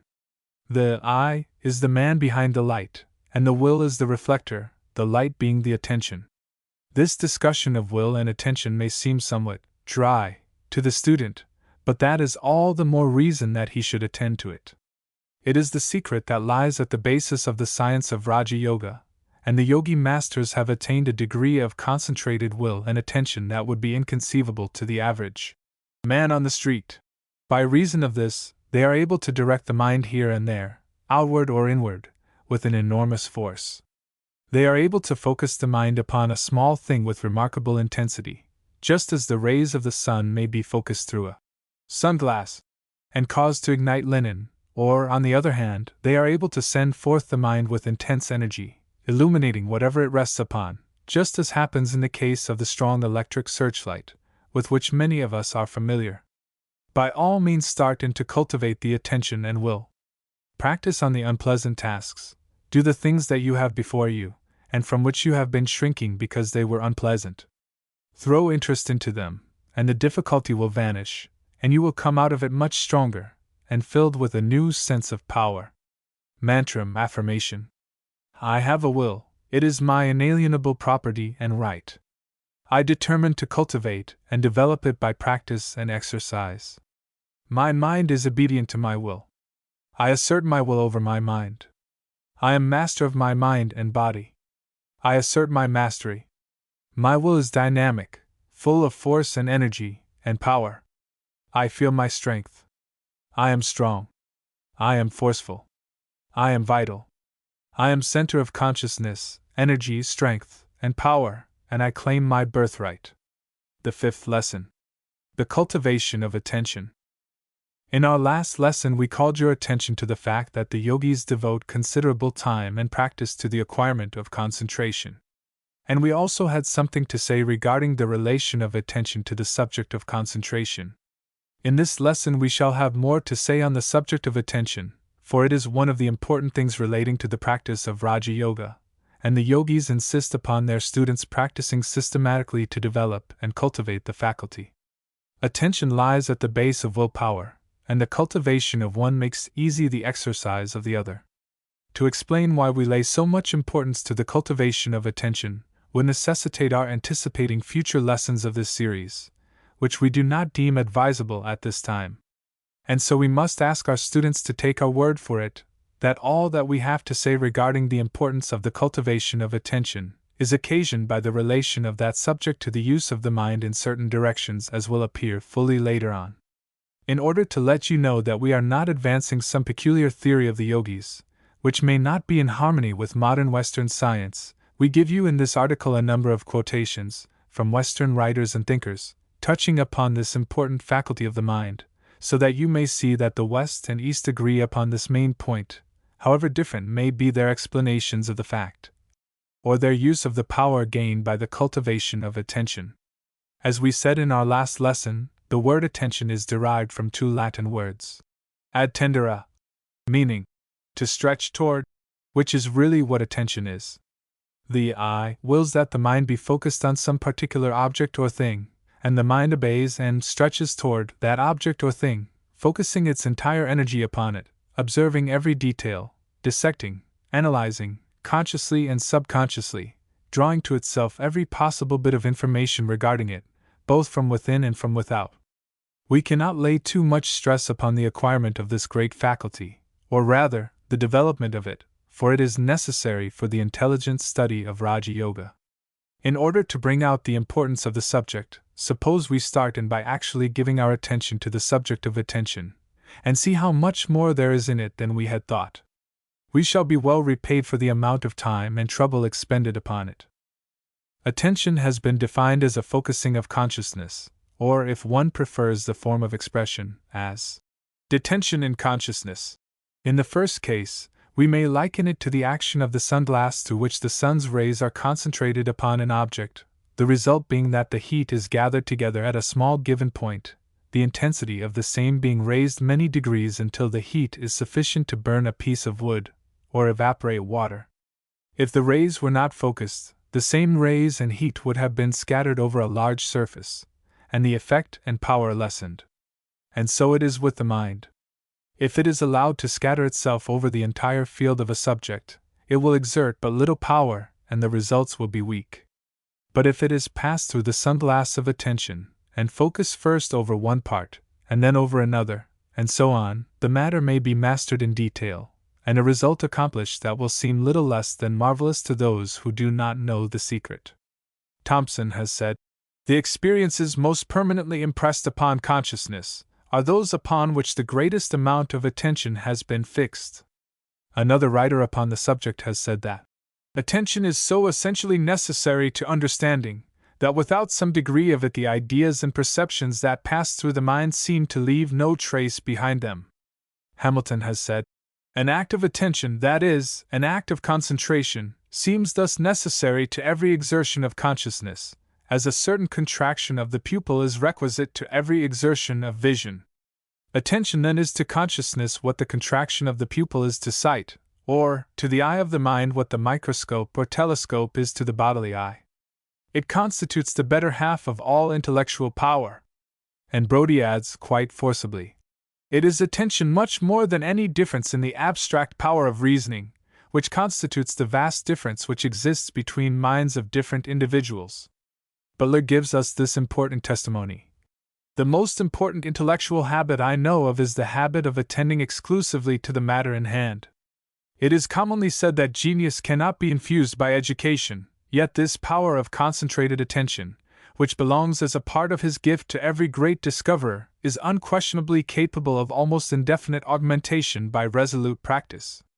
And concluding this review of opinions, and endorsements of that which the yogis have so much to say, and to which they attach so much importance, let us listen to the words of Bede, who says, "The force wherewith anything strikes the mind is generally in proportion to the degree of attention bestowed upon it. Moreover, the great art of memory is attention, and inattentive people always have bad memories." There are two general kinds of attention. The first is the attention directed within the mind upon mental objects and concepts. The other is the attention directed outward upon objects external to ourselves. The same general rules and laws apply to both equally. Likewise, there may be drawn another distinction and division of attention into two classes, viz. Attention attracted by some impression coming into consciousness without any conscious effort of the will. This is called involuntary attention, for the attention and interest is caught by the attractiveness or novelty of the object. Attention directed to some object by an effort of the will is called voluntary attention. Involuntary attention is quite common, and requires no special training. In fact, the lower animals and young children seem to have a greater share of it than do adult men. A great percentage of men and women never get beyond this stage to any marked degree. On the other hand, voluntary attention requires effort, will, and determination, a certain mental training, that is beyond the majority of people, for they will not take the trouble to direct their attention in this way. Voluntary attention is the mark of the student and other thoughtful men. They focus their minds on objects that do not yield immediate interest or pleasure, in order that they may learn and accomplish. The careless person will not thus fasten his attention, at least not more than a moment or so, for his involuntary attention is soon attracted by some passing object of no matter how trifling a nature, and the voluntary attention disappears and is forgotten. Voluntary attention is developed by practice and perseverance, and is well worth the trouble, for nothing in the mental world is accomplished without its use. The attention does not readily fasten itself to uninteresting objects, and unless interest can be created, it requires a considerable degree of voluntary attention in order that the mind may be fastened upon such an object. And more than this, even if the ordinary attention is attracted, it will soon waver, unless there is some interesting change in the aspect of the object that will give the attention a fresh hold of interest, or unless some new quality, characteristic, or property manifests itself in the object. This fact occurs because the mind mechanism has not been trained to bear prolonged voluntary attention, and in fact, the physical brain is not accustomed to the task, although it may be so trained by patient practice. It has been noticed by investigators that the attention may be rested and freshened, either by withdrawing the voluntary attention from the object, and allowing the attention to manifest along involuntary lines toward passing objects, etc., or, on the other hand, by directing the voluntary attention into a new field of observation, towards some new object. Sometimes one plan will seem to give the best results, and again the other will seem preferable. We have called your attention to the fact that interest develops attention and holds it fixed, while an uninteresting object or subject requires a much greater effort and application. This fact is apparent to anyone. A common illustration may be found in the matter of reading a book. Nearly everyone will give his undivided attention to some bright, thrilling story, while but few are able to use sufficient voluntary attention to master the pages of some scientific work. But right here, we wish to call your attention to the other side of the case, which is another example of the fact that truth is composed of paradoxes. Just as interest develops attention, so it is a truth that attention develops interest. If one will take the trouble to give a little voluntary attention to an object, he will soon find that a little perseverance will bring to light points of interest in the object. Things before unseen and unsuspected are quickly brought to light, and many new phases and aspects of the subject or object are seen, each one of which, in turn, becomes an object of interest. This is a fact not so generally known, and one that it will be well for you to remember and to use in practice. Look for the interesting features of an uninteresting thing, and they will appear to your view, and before long the uninteresting object will have changed into a thing having many-sided interests. Voluntary attention is one of the signs of a developed will. That is, of a mind that has been well trained by the will, for the will is always strong, and it is the mind that has to be trained, not the will. And on the other hand, one of the best ways to train the mind by the will is by practice and voluntary attention. So you see how the rule works both ways. Some Western psychologists have even advanced theories that the voluntary attention is the only power of the will, and that that power is sufficient, for if the attention be firmly fixed and held upon an object, the mind will do the rest. We do not agree with this school of philosophers, but merely mention the fact as an illustration of the importance attributed by psychologists to this matter of voluntary attention. A man of a strongly developed attention often accomplishes far more than some much brighter man who lacks it. Voluntary attention and application is a very good substitute for genius, and often accomplishes far more in the long run.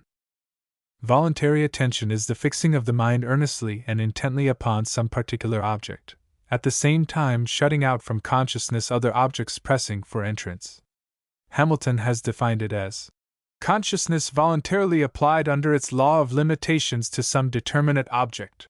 The same writer goes on to state that the greater the number of objects to which our consciousness is simultaneously extended, the smaller is the intensity with which it is able to consider each, and consequently the less vivid and distinct will be the information it contains of the several objects.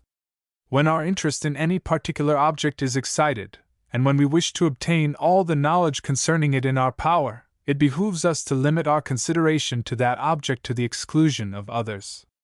The human mind has the power of attending to only one object at a time, although it is able to pass from one object to another with a marvelous degree of speed, so rapidly, in fact, that some have held that it could grasp several things at once. But the best authorities, Eastern and Western, hold to the single idea theory as being correct. On this point we may quote a few authorities. Geoffroy says that it is established by experience that we cannot give our attention to two different objects at the same time, and Holland states that two thoughts, however closely related to one another, cannot be presumed to exist at the same time, and Lewis has told us that the nature of our organism prevents our having more than one aspect of an object at each instant presented to consciousness. Whately says, the best philosophers are agreed that the mind cannot actually attend to more than one thing at a time, but when it appears to be doing so it is really shifting with prodigious rapidity backward and forward from one to the other.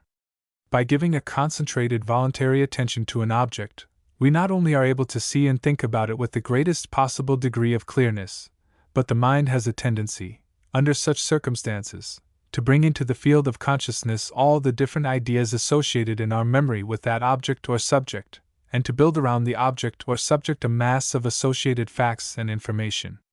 And at the same time the attention given the subject makes more vivid and clear all that we learn about the thing at the time, and in fact, all that we may afterwards learn about it.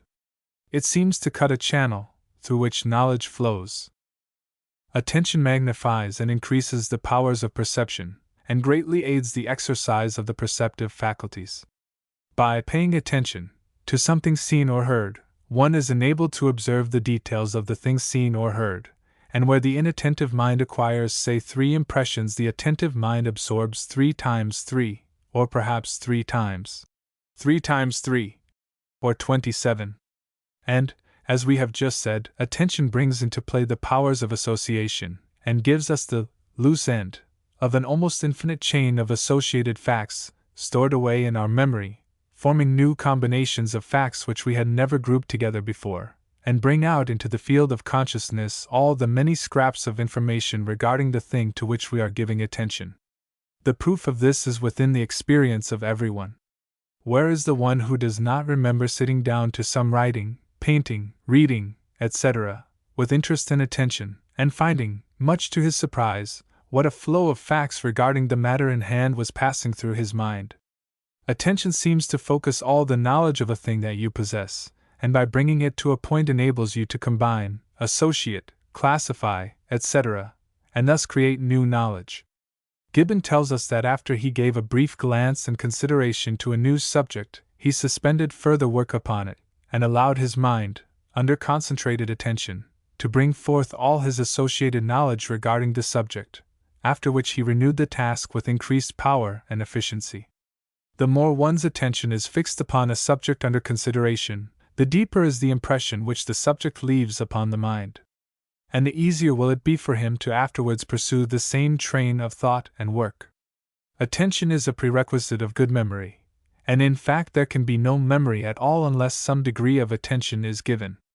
The degree of memory depends upon the degree of attention and interest. And when it is considered that the work of today is made efficient by the memory of things learned yesterday, the day before yesterday, and so on, it is seen that the degree of attention given today regulates the quality of the work of tomorrow. Some authorities have described genius as the result of great powers of attention, or, at least, that the two seem to run together. Some writer has said that possibly the best definition of genius is the power of concentrating upon some one given subject until its possibilities are exhausted and absorbed. Simpson has said that the power and habit of thinking closely and continuously upon the subject at hand, to the exclusion, for the time, of all other subjects, is one of the principal, if, indeed, not the principal, means of success. Sir Isaac Newton has told us his plan of absorbing information and knowledge. He has stated that he would keep the subject under consideration before him continually, and then would wait till the first dawning of perception gradually brightened into a clear light, little by little. A mental sunrise, in fact. That sage observer, Dr. Abercrombie, has written that he considered that he knew of no more important rule for rising to eminence in any profession or occupation than the ability to do one thing at a time, avoiding all distracting and diverting objects or subjects, and keeping the leading matter continually before the mind. And others have added that such a course will enable one to observe relations between the subject and other things that will not be apparent to the careless observer or student. The degree of attention cultivated by a man is the degree of his capacity for intellectual work. As we have said, the great men of all walks of life have developed this faculty to a wonderful degree, and many of them seem to get results intuitively, whereas, in truth, they obtain them by reason of their concentrated power of attention, which enables them to see right into the center of a subject or proposition, and all around it, back and front, and all sides, in a space of time incredible to the man who has not cultivated this mighty power.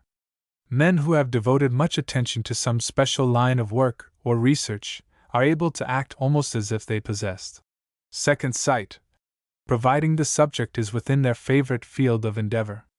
Attention quickens every one of the faculties, the reasoning faculties, the senses, the deriding qualities, the analytical faculties, and so on, each being given a fine edge by their use under a concentrated attention. And on the other hand, there is no surer indication of a weak mind than the deficiency in attention. This weakness may arise from illness or physical weakness reacting upon the brain, in which case the trouble is but temporary. Or it may arise from a lack of mental development. Imbeciles and idiots have little or no attention. The great French psychologist Lies, speaking of this fact, says, "Imbeciles and idiots see badly, hear badly, feel badly, and their sensorium is, in consequence, in a similar condition of sensitive poverty.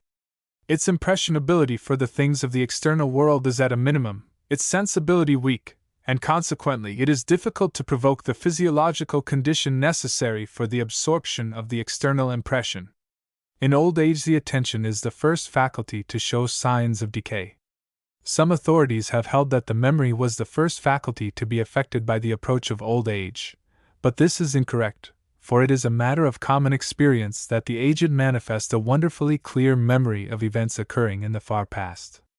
The reason that their memory of recent events is so poor is because their failing powers of attention has prevented them from receiving strong, clear mental impressions, and as is the impression, so is the memory. Their early impressions, having been clear and strong, are easily recalled, while their later ones, being weak, are recalled with difficulty. If the memory were at fault, it would be difficult for them to recall any impression, recent or far distant in time. But we must stop quoting examples and authorities, and urging upon you the importance of the faculty of attention. If you do not now realize it, it is because you have not given the subject the attention that you should have exercised, and further repetition would not remedy matters. Admitting the importance of attention, from the psychological point of view, not to speak of the occult side of the subject, is it not a matter of importance for you to start and to cultivate that faculty? We think so. And the only way to cultivate any mental or physical part or faculty is to exercise it. Exercise uses up a muscle or mental faculty, but the organism makes haste to rush to the scene additional material, cell stuff, nerve force, etc., to repair the waste, and it always sends a little more than is needed. And this little more, continually accruing and increasing, is what increases the muscles and brain centers. And improved and strengthened brain centers give the mind better instruments with which to work. One of the first things to do in the cultivation of attention is to learn to think of, and do, one thing at a time. Acquiring the knack, or habit of attending closely to the things before us, and then passing on to the next and treating it in the same way, is most conducive to success, and its practice is the best exercise for the cultivation of the faculty of attention. And on the contrary, there is nothing more harmful from the point of view of successful performance, and nothing that will do more to destroy the power of giving attention, than the habit of trying to do one thing while thinking of another. The thinking part of the mind and the acting part should work together, not in opposition. Dr. Beatty, speaking of this subject, tells us, "It is a matter of no small importance that we acquire the habit of doing only one thing at a time, by which I mean that while attending to any one object, our thoughts ought not to wander to another." And Granville adds, A frequent cause of failure in the faculty of attention is striving to think of more than one thing at a time. And Kay quotes, approvingly, a writer who says, "She did things easily, because she attended to them in the doing.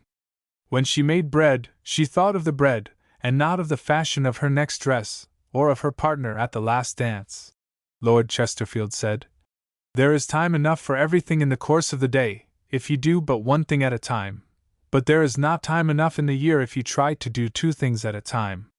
To attain the best results, one should practice concentrating upon the task before him, shutting out, so far as possible, every other idea or thought.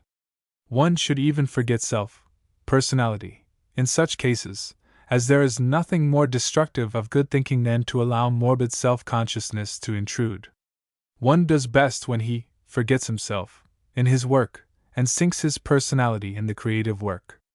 The earnest man or woman is the one who sinks personality in the desired result or performance of the task undertaken. The actor, or preacher, or orator, or writer must lose sight of himself to get the best results. Keep the attention fixed on the thing before you, and let the self take care of itself. In connection with the above, we may relate an anecdote of Whately that may be interesting in connection with the consideration of this subject of losing oneself in the task. He was asked for a recipe for bashfulness, and replied that the person was bashful simply because he was thinking of himself and the impression he was making. His recipe was that the young man should think of others, of the pleasure he could give them, and in that way he would forget all about himself. The prescription is said to have effected the cure. The same authority has written, "Let both the extemporary speaker and the reader of his own compositions study to avoid as far as possible all thoughts of self, earnestly fixing the mind on the matter of what is delivered, and they will feel less that embarrassment which arises from the thought of what opinion the hearers will form of them." The same writer, Whately, seems to have made quite a study of attention and has given us some interesting information on its details. The following may be read with interest, and if properly understood may be employed to advantage. He says, "It is a fact, and a very curious one, that many people find that they can best attend to any serious matter when they are occupied with something else which requires a little, and but a little, attention, such as working with the needle, cutting open paper leaves, or, for want of some such employment, fiddling anyhow with the fingers." He does not give the reason for this, and at first sight it might seem like a contradiction of the one thing at a time idea. But a closer examination will show us that the minor work, the cutting leaves, etc., is in the nature of an involuntary or automatic movement, inasmuch as it requires little or no voluntary attention, and seems to do itself. It does not take off the attention from the main subject, but perhaps acts to catch the waste attention that often tries to divide the attention from some voluntary act to another. The habit mind may be doing one thing, while the attention is fixed on another. For instance, one may be writing with his attention firmly fixed upon the thought he wishes to express, while at the time his hand is doing the writing, apparently with no attention being given it. But let a boy, or person unaccustomed to writing, try to express his thoughts in this way, and you will find that he is hampered in the flow of his thoughts by the fact that he has to give much attention to the mechanical act of writing. In the same way, the beginner on the typewriter finds it difficult to compose to the machine, while the experienced typist finds the mechanical movements no hindrance whatever to the flow of thought and focusing of attention. In fact, many find that they can compose much better while using the typewriter than they can by dictating to a stenographer. We think you will see the principle. And now for a little mental drill in attention, that you may be started on the road to cultivate this important faculty. Mental drill in attention. Exercise I. Begin by taking some familiar object and placing it before you. Try to get as many impressions regarding it as is possible for you. Study its shape, its color, its size, and the 1,001 little peculiarities about it that present themselves to your attention. In doing this, reduce the thing to its simplest parts, analyze it as far as is possible, dissect it, mentally, and study its parts in detail. The more simple and small the part to be considered, the more clearly will the impression be received, and the more vividly will it be recalled. Reduce the thing to the smallest possible proportions, and then examine each portion, and mastering that, then pass on to the next part, and so on, until you have covered the entire field. Then, when you have exhausted the object, take a pencil and paper and put down as nearly as possible all the things or details of the object examined. When you have done this, compare the written description with the object itself, and see how many things you have failed to note. The next day take up the same object, and after re-examining it, write down the details, and you will find that you will have stored away a greater number of impressions regarding it, and moreover, you will have discovered many new details during your second examination. This exercise strengthens the memory as well as the attention, for the two are closely connected, the memory depending largely upon the clearness and strength of the impressions received, while the impressions depend upon the amount of attention given to the thing observed. Do not tire yourself with this exercise, for a tired attention is a poor attention. Better try it by degrees, increasing the task a little each time you try it. Make a game of it if you like, and you will find it quite interesting to notice the steady but gradual improvement. It will be interesting to practice this in connection with some friend, varying the exercise by both examining the object and writing down their impressions, separately, and then comparing results. This adds interest to the task, and you will be surprised to see how rapidly both of you increase in your powers of observation, which powers, of course, result from attention. Exercise 2. This exercise is but a variation of the first one. It consists in entering a room, and taking a hasty glance around, and then walking out, and afterward writing down the number of things that you have observed, with a description of each. You will be surprised to observe how many things you have missed at first sight, and how you will improve in observation by a little practice. This exercise, also, may be improved by the assistance of a friend, as related in our last exercise. It is astonishing how many details one may observe and remember, after a little practice. It is related of Houdin, the French conjurer, that he improved and developed his faculty of attention and memory by playing this game with a young relative. They would pass by a shop window, taking a hasty, attentive glance at its contents. Then they would go around the corner and compare notes. At first they could remember only a few prominent articles, that is, their attention could grasp only a few. But as they developed by practice, they found that they could observe and remember a vast number of things and objects in the window. And at last, it is related that Houdin could pass rapidly before any large shop window, bestowing upon it but one hasty glance, and then tell the names of, and closely describe, nearly every object in plain sight in the window. The feat was accomplished by the fact that the cultivated attention enabled Houdin to fasten upon his mind a vivid mental image of the window and its contents, and then he was able to describe the articles one by one from the picture in his mind. Houdin taught his son to develop attention by a simple exercise which may be interesting and of value to you. He would lay down a domino before the boy, a 5-4 for example. He would require the boy to tell him the combined number at once, without allowing him to stop to count the spots, one by one. 9, the boy would answer after a moment's hesitation. Then another domino, a 3-4, would be added. That makes 16, cried the boy. 2 dominoes at a time was the second day's task. The next day, 3 was the standard. The next day 4, and so on, until the boy was able to handle 12 dominoes, that is to say, give instantaneously the total number of spots on 12 dominoes, after a single glance. This was attention, in earnest, and shows what practice will do to develop a faculty. The result was shown by the wonderful powers of observation, memory and attention, together with instantaneous mental action, that the boy developed. Not only was he able to add dominoes instantaneously, but he had powers of observation, etc., that seemed little short of miraculous. And yet it is related that he had poor attention and deficient memory to begin with.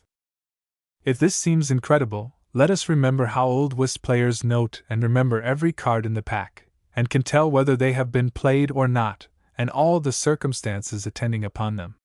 The same is true of chess players, who observe every move and can relate the whole game in detail long after it has been played. And remember, also, how one woman may pass another woman on the street, and without seeming to give her more than a careless glance, may be able to relate in detail every feature of the other woman's apparel, including its color, texture, style of fashioning, probable price of the material, etc., etc., and a mere man would have noticed scarcely anything about it, because he would not have given it any attention. But how soon would that man learn to equal his sister in attention and observation of women's wearing apparel, if his business success depended upon it, or if his speculative instinct was called into play by a wager with some friend as to who could remember the most about a woman's clothing, seen in a passing glance? You see, it is all a matter of interest and attention. But we forget that the attention may be developed and cultivated, and we complain that we cannot remember things, or that we do not seem to be able to. Take notice. A little practice will do wonders in this direction. Now, while the above exercises will develop your memory and powers of observation, still that is not the main reason that we have given them to you. We have an ulterior object, that will appear in time. We aim to develop your willpower, and we know that attention stands at the gate of willpower. In order to be able to use your will, you must be able to focus the attention forcibly and distinctly. And these childish exercises will help you to develop the mental muscles of the attention. If you could but realize the childish games the young yogi students are required to play, in order to develop the mental faculties, you would change your minds about the yogi adepts whom you have been thinking about as mere dreamers, far removed from the practical. These men and their students are intensely practical.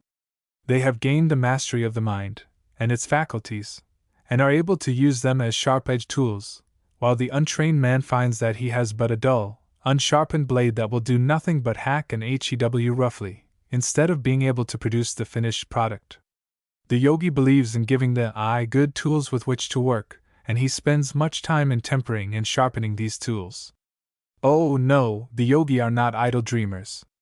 Their grasp of practical things would surprise many a practical, matter-of-fact Western businessman, if he could but observe it. And so, we ask you to practice observing things. The two exercises we have given are but indications of the general line. We could give you thousands, but you can prepare them yourselves as well as could we. The little Hindu boy is taught attention by being asked to note and remember the number, color, character, and other details of a number of colored stones, jewelry, etc., shown for an instant in an open palm, the hand being closed the moment after. He is taught to note and describe passing travelers, and their equipages, houses he sees on his journeys, and thousands of other everyday objects. The results are almost marvelous. In this way he is prepared as a chela or student, and he brings to his guru or teacher a brain well developed, a mind thoroughly trained to obey the will of the I, and with faculties quickened to perceive instantly that which others would fail to see in a fortnight. It is true that he does not turn these faculties to business, or other so-called practical pursuits, but prefers to devote them to abstract studies and pursuits outside of that which the Western man considers to be the end and aim of life. But remember that the two civilizations are quite different, following different ideals, having different economic conditions, living in different worlds, as it were. But that is all a matter of taste and ideals. The faculty for the practical life of the West is possessed by the chela, if he saw fit to use it. But all Hindu youths are not chelas, remember, nor are all Western youths captains of industry, or Edisons. Mantram affirmation. I am using my attention to develop my mental faculties, so as to give the I a perfect instrument with which to work. The mind is my instrument, and I am bringing it to a state of capacity for perfect work.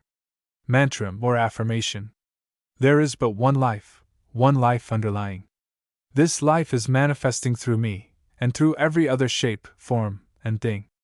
I am resting on the bosom of the great ocean of life, and it is supporting me, and will carry me safely, though the waves rise and fall, though the storms rage and the tempests roar. I am safe on the ocean of life, and rejoice as I feel the sway of its motion. Nothing can harm me, though changes may come and go, I am safe. I am one with the all-life, and its power, knowledge, and peace are behind, underneath, and within me. Oh! One life! Express thyself through me, carry me now on the crest of the wave, now deep down in the trough of the ocean, supported always by thee, all is good to me, as I feel thy life moving in and through me. I am alive, through thy life, and I open myself to thy full manifestation and inflow. The sixth lesson: cultivation of perception. Man gains his knowledge of the outside world through his senses. And consequently, many of us are in the habit of thinking of these senses as if they did the sensing, instead of being merely carriers of the vibrations coming from the outside world, which are then presented to the mind for examination. We shall speak of this at greater length a little later on in this lesson.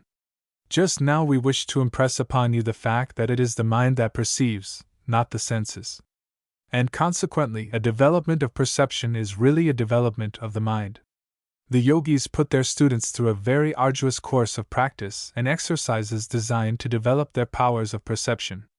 To many this would appear to be merely a development of the senses, which might appear odd in view of the fact that the yogis are constantly preaching the folly of being governed and ruled by the senses.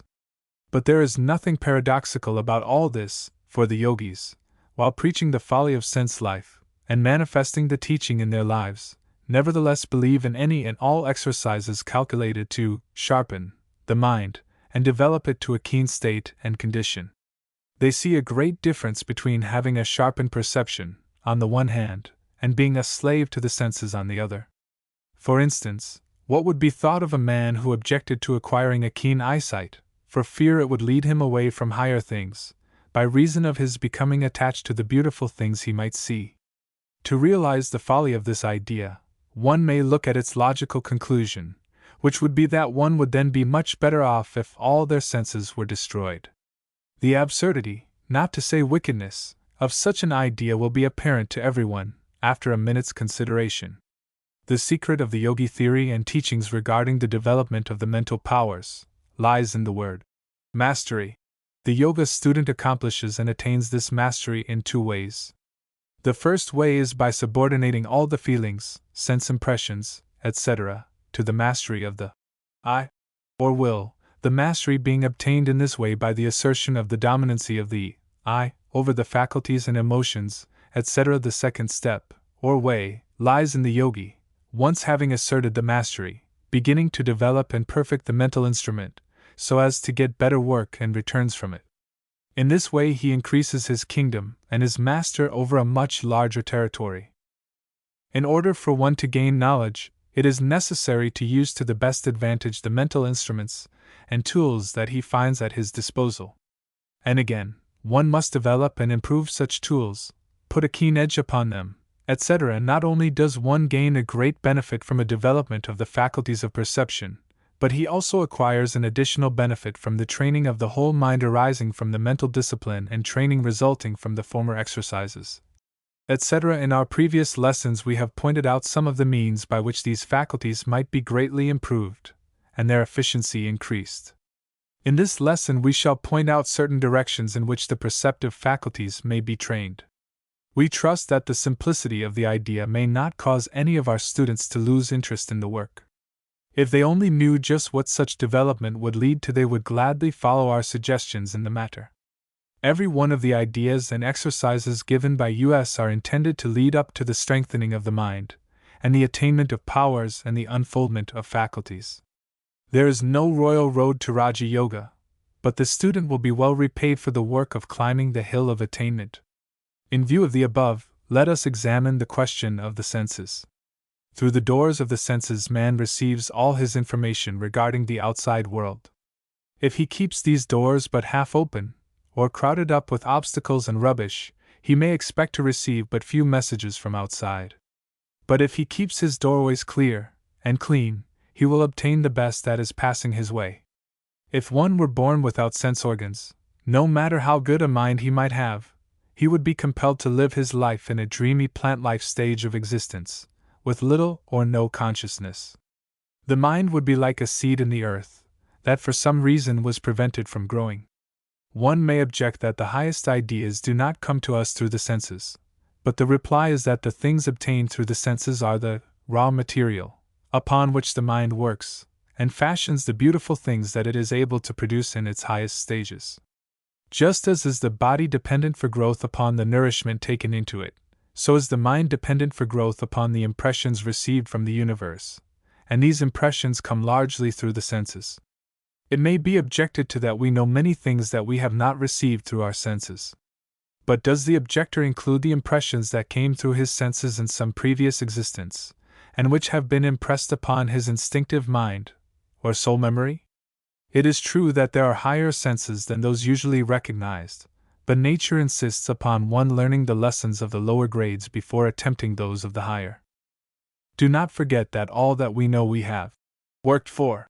There is nothing that comes to the idler or shirker.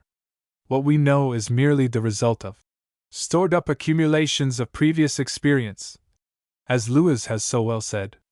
So it will be seen that the yogi idea that one should develop all parts of the mind is strictly correct, if one will take the trouble to examine into the matter. A man sees and knows but very little of what is going on about him. His limitations are great. His powers of vision report only a few vibrations of light, while below and above the scale lie an infinity of vibrations unknown to him. The same is true of the powers of hearing, for only a comparatively small portion of the sound waves reach the mind of man. Even some of the animals hear more than he does. If a man had only one sense, he would obtain but a one-sense idea of the outside world. If another sense is added, his knowledge is doubled. And so on. The best proof of the relation between increased sense perception and development is had in the study of the evolution of animal forms. In the early stages of life, the organism has only the sense of feeling, and very dim at that, and a faint sense of taste. Then develop smell, hearing, and sight, each marking a distinct advance in the scale of life, for a new world has been opened out to the advancing forms of life. And when man develops new senses, and this is before the race, he will be a much wiser and greater being. Carpenter, many years ago, voiced a thought that will be familiar to those who are acquainted with the yogi teachings regarding the unfoldment of new senses. He said, "It does not seem at all improbable that there are properties of matter of which none of our senses can take immediate cognizance, and which other beings might be formed to perceive in the same manner as we are sensible to light, sound, etc." And Isaac Taylor said, "It may be that within the field observed by the visible and ponderable universe there is existing and moving another element fraught with another species of life, corporeal, indeed, and various in its orders, but not open to cognizance of those who are confined to the conditions of animal organization. Is it to be thought that the eye of man is the measure of the Creator's power, and that he created nothing but that which he has exposed to our present senses? The contrary seems much more than barely possible. Ought we not to think it almost certain?" Another writer, Professor Masson, has said, "If a new sense or two were added to the present normal number, in man, that which is now the phenomenal world for all of us might, for all that we know, burst into something amazingly different and wider, in consequence of the additional revelations of these new senses." But not only is this true, but man may increase his powers of knowledge and experience if he will but develop the senses he has to a higher degree of efficiency, instead of allowing them to remain comparatively atrophied. And toward this end, this lesson is written. The mind obtains its impressions of objects of the outside world by means of the brain and sense organs. The sensory organs are the instruments of the mind, as is also the brain and the entire nervous system. By means of the nerves and the brain, the mind makes use of the sensory organs in order that it may obtain information regarding external objects. The senses are usually said to consist of 5 different forms, viz. sight, hearing, smell, touch, and taste. The yogis teach that there are higher senses, undeveloped, or comparatively so, in the majority of the race, but toward the unfoldment of which the race is tending. But we shall not touch upon these latent senses in this lesson, as they belong to another phase of the subject. In addition to the 5 senses above enumerated, some physiologists and psychologists have held that there were several others in evidence. For instance, the sense by which the inner organs revealed their presence and condition, the muscular system reports to the mind through some sense that is not that of touch, although closely allied to it. And the feelings of hunger, thirst, etc., seem to come to us through an unnamed sense. Bernstein has distinguished between the 5 senses and the one just referred to as follows. The characteristic distinction between these common sensations and the sensations of the senses is that by the latter we gain knowledge of the occurrences and objects which belong to the external world, and which sensations we refer to external objects, whilst by the former we only feel conditions of our own body. A sensation is the internal, mental conception, resulting from an external object or fact exciting the sense organs and nerves, and the brain, thus making the mind aware of the external object or fact. As Bain has said, it is the mental impression, feeling, or conscious state, resulting from the action of external things on some part of the body, called on that account sensitive. Each channel of sense impressions has an organ, or organs, peculiarly adapted for the excitation of its substance by the particular kind of vibrations through which it receives impressions. The eye is most cunningly and carefully designed to receive the light waves, and sound waves produce no effect upon it. And likewise, the delicate mechanism of the ear responds only to sound waves, light waves failing to register upon it. Each set of sensations is entirely different, and the organs and nerves designed to register each particular set are peculiarly adapted to their own special work. The organs of sense, including their special nervous systems, may be compared to a delicate instrument that the mind has fashioned for itself, that it may investigate, examine, and obtain reports from the outside world. We have become so accustomed to the workings of the senses that we take them as a matter of course, and fail to recognize them as the delicate and wonderful instruments that they are, designed and perfected by the mind for its own use. If we will think of the soul as designing, manufacturing, and using these instruments, we may begin to understand their true relations to our lives, and accordingly treat them with more respect and consideration. We are in the habit of thinking that we are aware of all the sensations received by our mind. But this is very far from being correct. The unconscious regions of the mind are incomparably larger than the small conscious area that we generally think of when we say, "my mind." In future lessons we shall proceed to consider this wonderful area, and examine what is to be found there. Taine has well said, "There is going on within us a subterranean process of infinite extent. Its products alone are known to us, and are only known to us in the mass. As to elements, and their elements, consciousness does not attain to them. They are to sensations what secondary molecules and primitive molecules are to bodies. We get a glance here and there at obscure and infinite worlds extending beneath our distinct sensations. These are compounds and wholes. For their elements to be perceptible to consciousness, it is necessary for them to be added together, and so to acquire a certain bulk and to occupy a certain time, for if the group does not attain this bulk, and does not last this time, we observe no changes in our state. Nevertheless, though it escapes us, there is one. But we must postpone our consideration of this more than interesting phase of the subject, until some future lesson, when we shall take a trip into the regions of mind, under and above consciousness. And a most wonderful trip many of us will find it, too. For the present, we must pay our attention to the channels by which the material for knowledge and thought enter our minds. For these sense impressions, coming to us from without, are indeed material, upon which the mind works in order to manufacture the product called thought. This material we obtain through the channels of the senses, and then store in that wonderful storehouse, the memory, from whence we bring out material from time to time, which we proceed to weave into the fabric of thought. The skill of the worker depends upon his training, and his ability to select and combine the proper materials. And the acquiring of good materials to be stored up is an important part of the work. A mind without stored up material of impressions and experiences would be like a factory without material. The machinery would have nothing upon which to work, and the shop would be idle. As Helmholtz has said, apprehension by the senses supplies directly or indirectly the material of all human knowledge, or at least the stimulus necessary to develop every inborn faculty of the mind. And Herbert Spencer has this to say of this phase of the subject.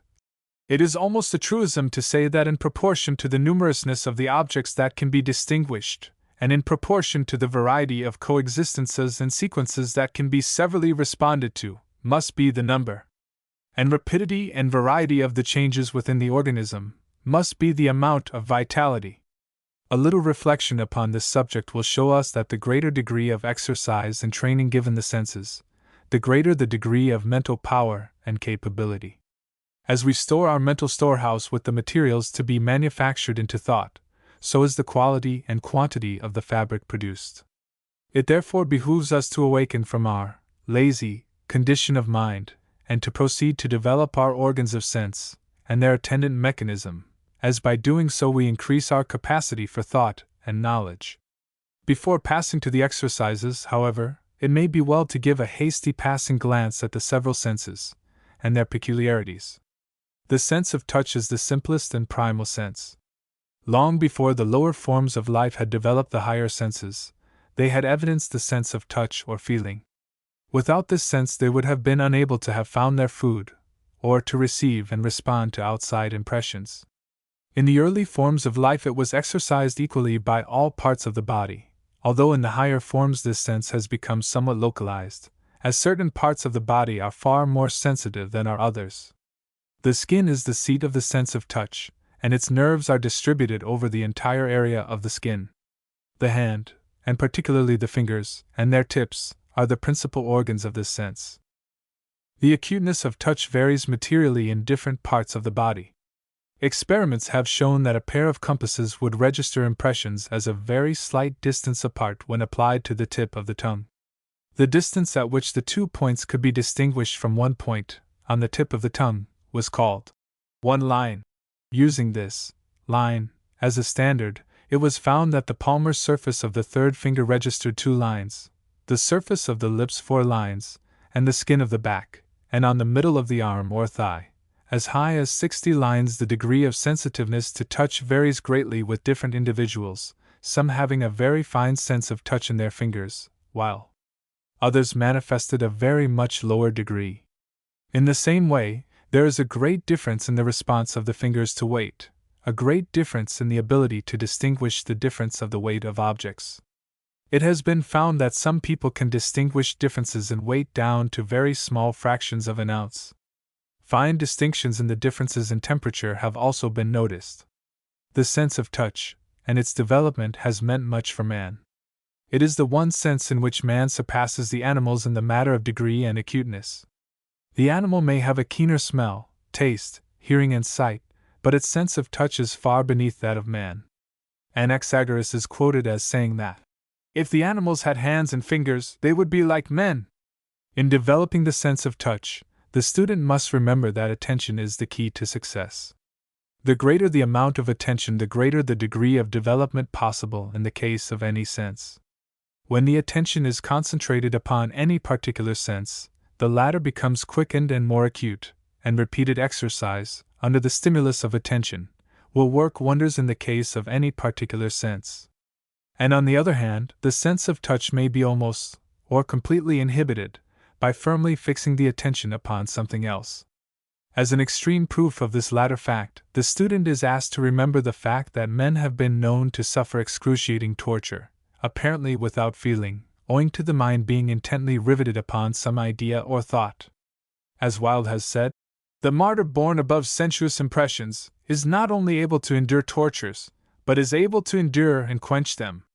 The pinching and cutting of the flesh only added energy to the death song of the American Indian, and even the slave under the lash is sustained by the indignant sense of his wrongs. In the cases of persons engaged in occupations requiring a fine degree of touch, the development is marvelous. The engraver passes his hand over the plate, and is able to distinguish the slightest imperfection. And the handler of cloth and fabrics is able to distinguish the finest differences, simply by the sense of touch. Wool sorters also exercise a wonderfully high degree of fineness of touch. And the blind are able to make up for the loss of sight by their greatly increased sense of touch, cases being recorded where the blind have been able to distinguish color by the different feel of the material. The sense of taste is closely allied to that of touch. In fact, some authorities have considered taste as a very highly developed sense of touch in certain surfaces of the body, the tongue notably. It will be remembered that the tongue has the finest sense of touch, and it also has the sense of taste developed to perfection. In taste and touch the object must be brought in direct contact with the organ of sense, which is not the case in smell, hearing, or sight. And be it remembered that the latter senses have special nerves, while taste is compelled to fall back upon the ordinary nerves of touch. It is true that taste is confined to a very small part of the surface of the body, while touch is general. But this only indicates a special development of the special area. The sense of taste also depends to a great extent upon the presence of fluids, and only substances that are soluble make their presence known through the organs and sense of taste. Physiologists report that the sense of taste in some persons is so acute that 1 part of strychnine in 1,000,000 parts of water has been distinguished. There are certain occupations, such as that of wine tasters, tea tasters, etc., the followers of which manifest a degree of fineness of taste almost incredible. The sense of smell is closely connected with the sense of taste, and often acts in connection therewith, as the tiny particles of the substance in the mouth arise to the organs of smell, by means of the opening or means of communication situated in the back part of the mouth.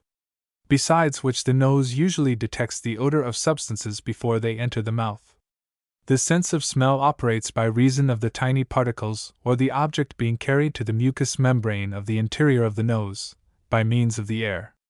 The membrane, being moist, seizes and holds these particles for a moment, and the fine nervous organism reports differences and qualities, and the mind is thus informed of the nature of the object. The sense of smell is very highly developed among animals, who are compelled to rely upon it to a considerable extent.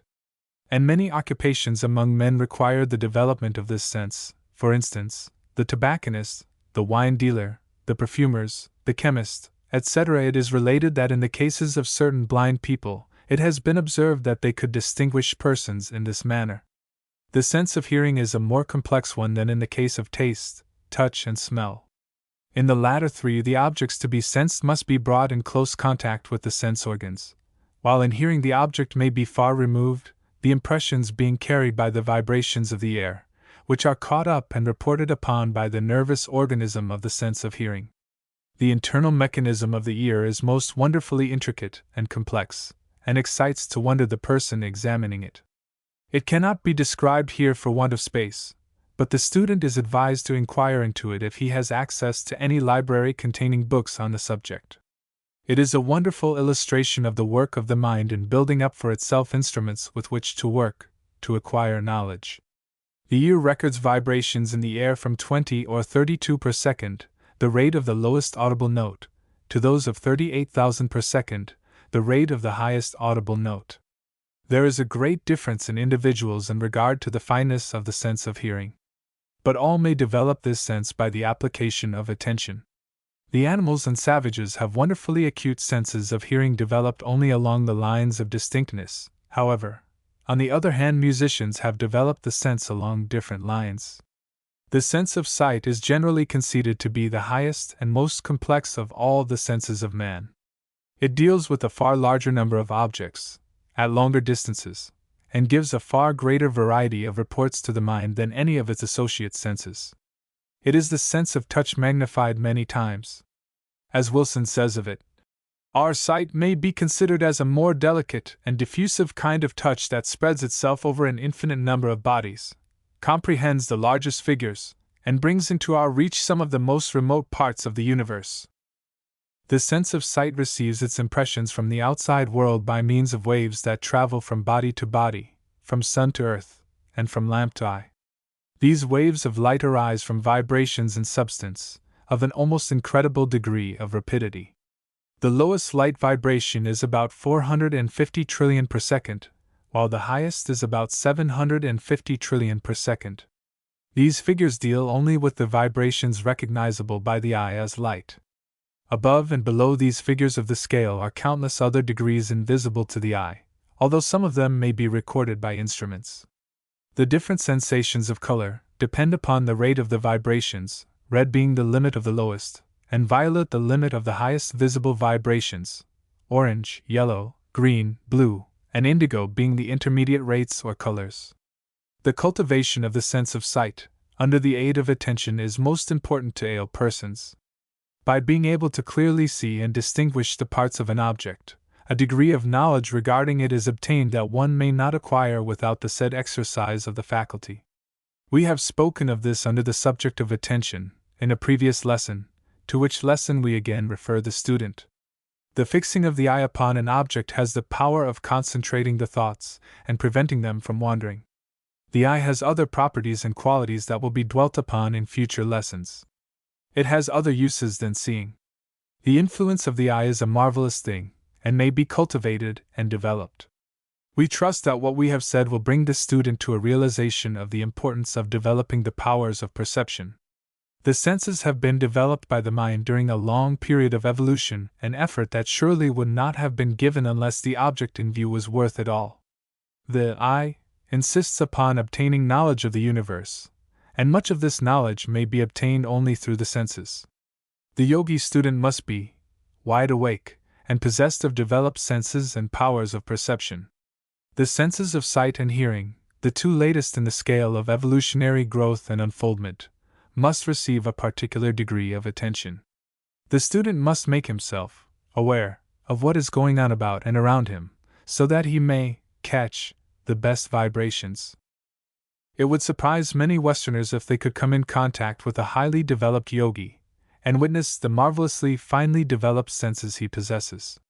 He is able to distinguish the finest differences in things, and his mind is so trained that, in thought, he may draw conclusions from what he has perceived, in a manner that seems almost second sight to the uninitiated.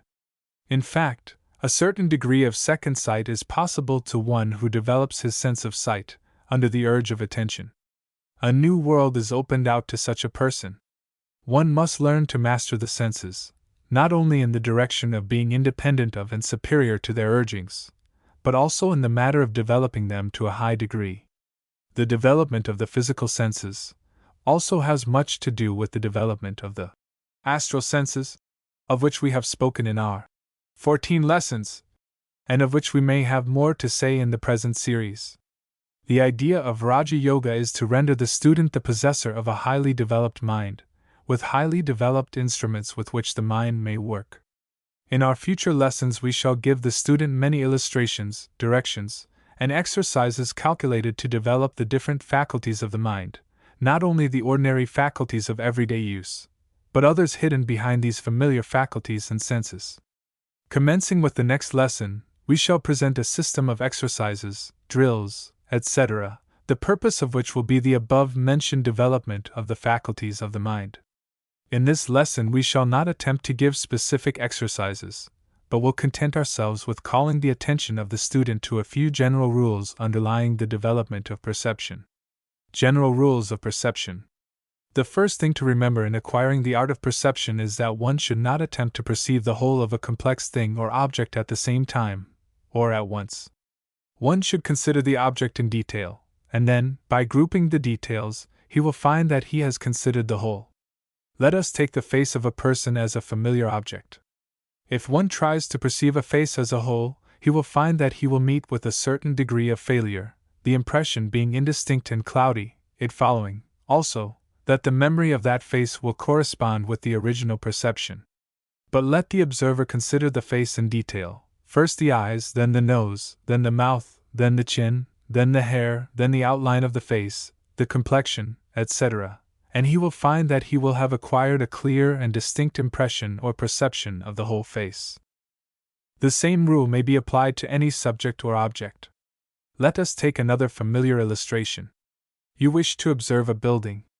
If you simply get a general perception of the building as a whole, you will be able to remember very little about it, except its general outlines, shape, size, color, etc., and a description will prove to be very disappointing. But if you have noted, in detail, the material used, the shape of the doors, chimney, roof, porches, decorations, trimmings, ornamentation, size and number of the window panes, etc., etc., the shape and angles of the roof, etc., you will have an intelligent idea of the building, in the place of a mere general outline or impression of such as might be acquired by an animal in passing. We will conclude this lesson with an anecdote of the methods of that famous naturalist Agassiz, in his training of his pupils. His pupils became renowned for their close powers of observation and perception, and their consequent ability to think about the things they had seen. Many of them rose to eminent positions, and claimed that this was largely by reason of their careful training. The tale runs that a new student presented himself to Agassiz one day, asking to be set to work. The naturalist took a fish from a jar in which it had been preserved, and laying it before the young student bade him observe it carefully, and be ready to report upon what he had noticed about the fish. The student was then left alone with the fish. There was nothing especially interesting about that fish. It was like many other fishes that he had seen before. He noticed that it had fins and scales, and a mouth and eyes, yes, and a tail. In a half hour he felt certain that he had observed all about that fish that there was to be perceived. But the naturalist remained away.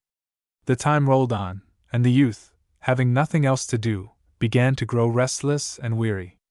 He started out to hunt up the teacher, but he failed to find him, and so had to return and gaze again at that wearisome fish.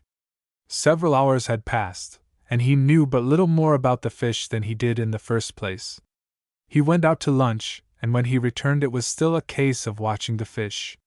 He felt disgusted and discouraged, and wished he had never come to Agassiz, whom, it seemed, was a stupid old man after all, one away behind the times. Then, in order to kill time, he began to count the scales. This completed, he counted the spines of the fins. Then he began to draw a picture of the fish. In drawing the picture he noticed that the fish had no eyelids. He thus made the discovery that, as his teacher had expressed it often, in lectures, a pencil is the best of eyes. Shortly after the teacher returned, and after ascertaining what the youth had observed, he left rather disappointed, telling the boy to keep on looking and maybe he would see something. This put the boy on his mettle, and he began to work with his pencil, putting down little details that had escaped him before, but which now seemed very plain to him. He began to catch the secret of observation. Little by little he brought to light new objects of interest about the fish.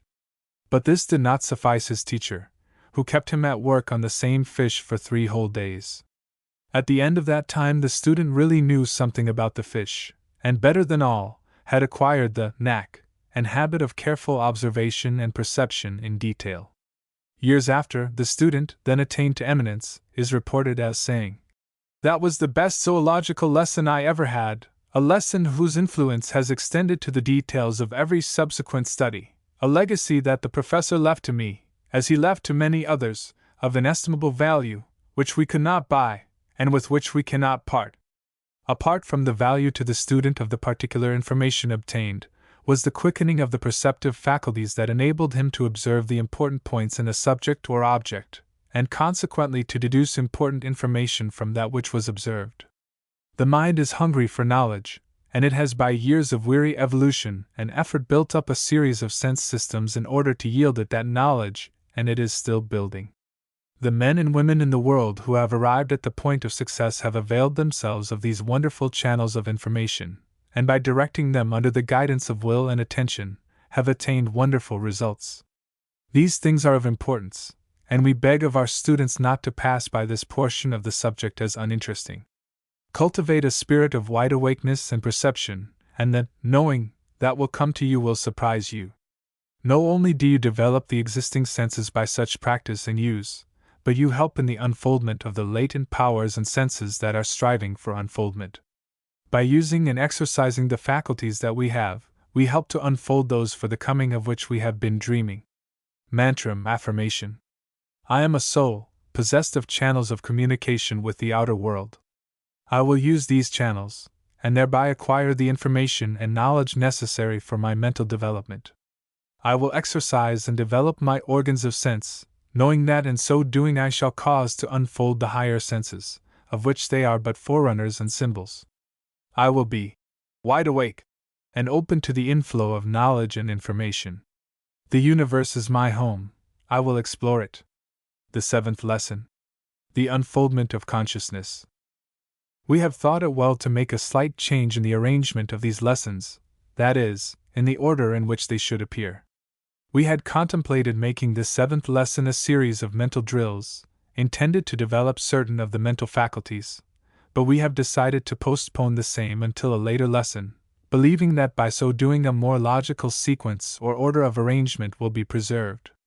In this lesson we will tell you of the unfoldment of consciousness in man, and in the next lesson, and probably in the one following it, we shall present to you a clear statement regarding the states of mind, below and over consciousness, a most wonderful region, we assure you, and one that has been greatly misunderstood and misinterpreted.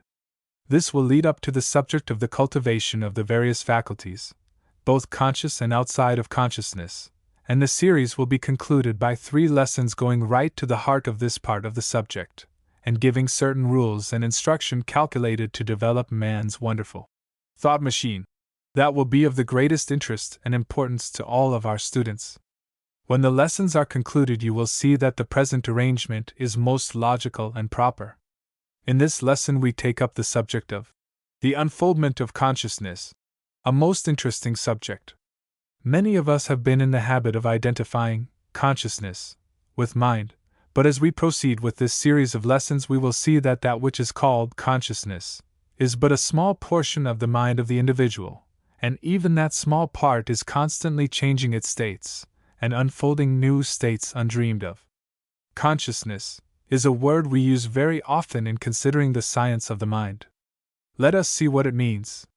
Webster defines it as one's knowledge of sensations and mental operations, or of what passes in one's own mind. Halleck defines it as that undefinable characteristic of mental states which causes one to be aware of them.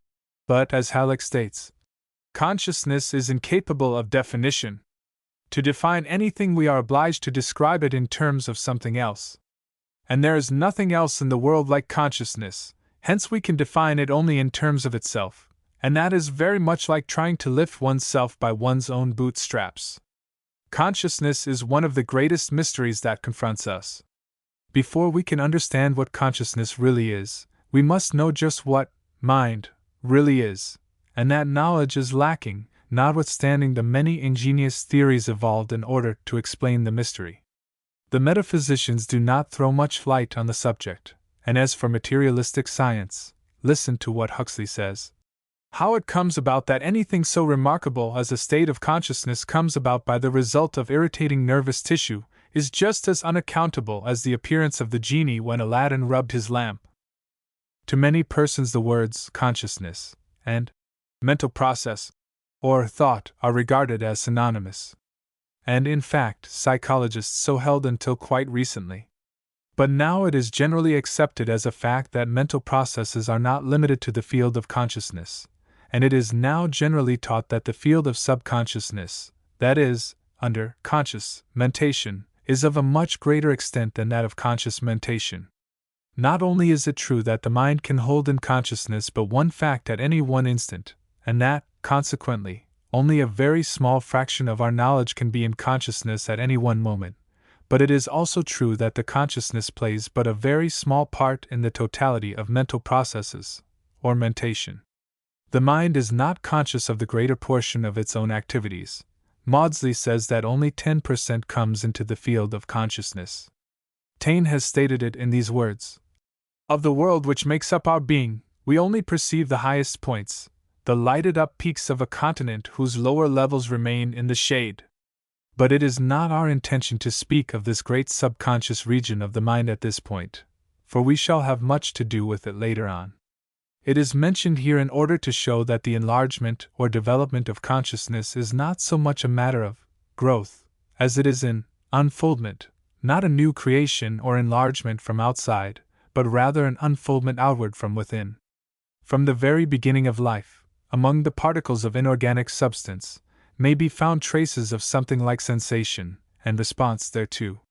Writers have not cared to give to this phenomenon the name of sensation or sensibility, as the terms savored too much of senses and sense organs, but modern science has not hesitated to bestow the names so long withheld.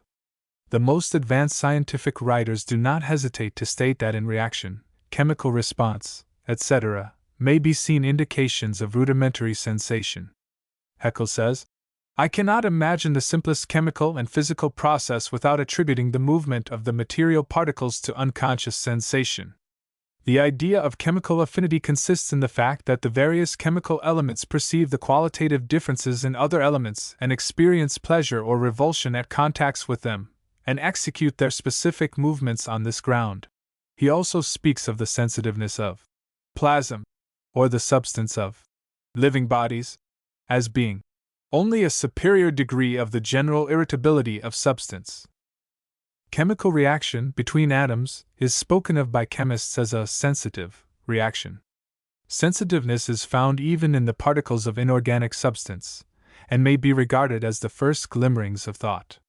Science recognizes this when it speaks of the unconscious sensation of the particles as athesis or feeling, and the unconscious will that responds thereto as tropesis or inclination. Haeckel says of this that sensation perceives the different qualities of the stimuli, and feeling the quantity. And also, we may ascribe the feeling of pleasure and pain, in the contact with qualitatively differing atoms, to all atoms, and so explain the elective affinity in chemistry, attraction of loving atoms, inclination, repulsion of hating atoms, disinclination. It is impossible to form a clear or intelligent idea of the phenomenon of chemical affinity, etc., unless we attribute to the atoms something akin to sensation. It is likewise impossible to understand the actions of the molecules, unless we think of them as possessing something akin to sensation. The law of attraction is based upon mental states in substance. The response of inorganic substance to electricity and magnetism is also another evidence of sensation and the response thereto. In the movements and operations of crystal life we obtain evidences of still a little higher forms of sensation and response thereto. The action of crystallization is very near akin to that of some low forms of plasmic action. In fact, the missing link between plant life and the crystals is claimed to have been found in some recent discoveries of science, the connection being found in certain crystals in the interior of plants composed of carbon combinations, and resembling the inorganic crystals in many ways. Crystals grow along certain lines and forms up to a certain size. Then they begin to form baby crystals on their surfaces, which then take on the growth, the processes being almost analogous to cell life. Processes akin to fermentation have been detected among chemicals. In many ways it may be seen that the beginning of mental life must be looked for among the minerals and particles, the latter, be it remembered, composing not only inorganic, but also organic substance. As we advance in the scale of life, we are met with constantly increasing unfoldment of mentation, the simple giving place to the complex manifestations. Passing by the simple vital processes of the monera, or single-celled things, we notice the higher forms of cell life, with growing sensibility or sensation. Then we come to the cell groups, in which the individual cells manifest sensation of a kind, coupled with a community sensation. Food is distinguished, selected and captured, and movements exercised in pursuit of the same. The living thing is beginning to manifest more complex mental states. Then the stage of the lower plants is reached, and we notice the varied phenomena of that region, evidencing an increased sensitiveness, although there are practically no signs of special organs of sense. Then we pass on to the higher plant life, in which begin to manifest certain sensitive cells, or groups of such cells, which are rudimentary sense organs. Then the forms of animal life, and considered with rising degrees of sensations and growing sense apparatus, or sense organs, gradually unfolding into something like nervous systems.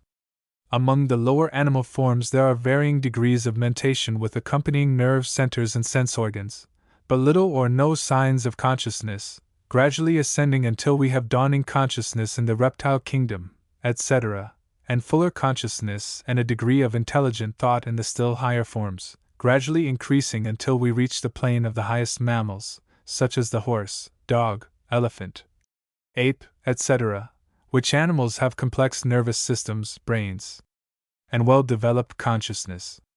We need not further consider the forms of mentation and the forms of life below the conscious stage, for that would carry us far from our subject.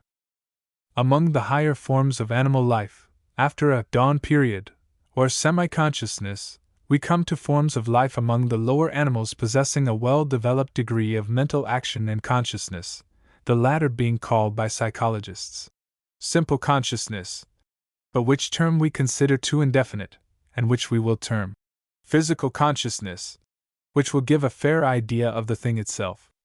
We use the word physical in the double sense of external and relating to the material structure of a living being, both of which definitions are found in the dictionaries. And that is just what physical consciousness really is, an awareness in the mind, or a consciousness of the external world as evidenced by the senses, and of the body of the animal or person, The animal or person thinking on the plane of physical consciousness, all the higher animals do, and many men seem unable to rise much higher, identifies itself with the physical body, and is conscious only of thoughts of that body and the outside world. It knows, but not being conscious of mental operations, or of the existence of its mind, it does not know that it knows. This form of consciousness, while infinitely above the mentation of the non-conscious plane of sensation, is like a different world of thought from the consciousness of the highly developed intellectual man of our age and race. It is difficult for a man to form an idea of the physical consciousness of the lower animals and savages, particularly as he finds it difficult to understand his own consciousness except by the act of being conscious. But observation and reason have given us a fair degree of understanding of what this physical consciousness of the animal is like, or at least in what respect it differs from our own consciousness. Let us take a favorite illustration. A horse standing out in the cold sleet and rain undoubtedly feels the discomfort, and possibly pain, for we know by observation that animals feel both. But he is not able to analyze his mental states and wonder when his master will come out to him, think how cruel it is to keep him out of the warm stable, wonder whether he will be taken out in the cold again tomorrow, feel envious of other horses who are indoors, wonder why he is compelled to be out cold nights, etc., etc. In short, he does not think as would a reasoning man under such circumstances. He is aware of the discomfort, just as would be the man, and he would run home if he could just as would the man. But he is not able to pity himself, nor to think about his personality as would the man, nor does he wonder whether such a life is worth living, after all. He knows, but is not able to think of himself as knowing. He does not know that he knows, as we do.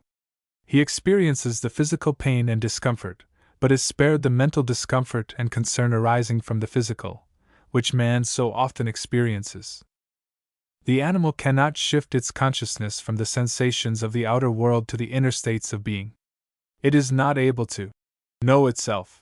The difference may be clumsily illustrated by the example of a man feeling, seeing or hearing something that gives him a pleasurable sensation, or the reverse. He is conscious of the feeling or sensation, and that it is pleasurable, or otherwise. That is physical consciousness, and the animal may share it with him. But it stops right there with the animal. But the man may begin to wonder why the sensation is pleasurable and to associate it with other things and persons, or speculate why he dislikes it, what will follow, and so on. That is mental consciousness, because he recognizes an inward self, and is turning his attention inward. He may see another man and experience a feeling or sensation of attraction or aversion, like or dislike. This is physical consciousness, and an animal also may experience the sensation. But the man goes further than the animal, and wonders just what there is about the man he likes or detests, and may compare himself to the man and wonder whether the latter feels as he does, and so on. This is mental consciousness. In animals, the mental gaze is freely directed outward, and never returns upon itself. In man, the mental gaze may be directed inward, or may return inward after its outward journey. The animal knows, the man not only knows, but he knows that he knows, and is able to investigate that knowing and speculate about it. We call this higher consciousness mental consciousness. The operation of physical consciousness we call instinct. The operation of mental consciousness we call reason. The man who has mental consciousness not only feels, or senses, things, but he has words or mental concepts of these feelings and sensations and may think of himself as experiencing them, separating himself, the sensation or feeling, and the thing felt or sensed. The man is able to think, I feel, I hear, I see, I smell, I taste, I desire, I do, etc., etc. The very words indicate mental consciousness recognizing mental states and giving them names, and also recognizing something called I, that experiences the sensations.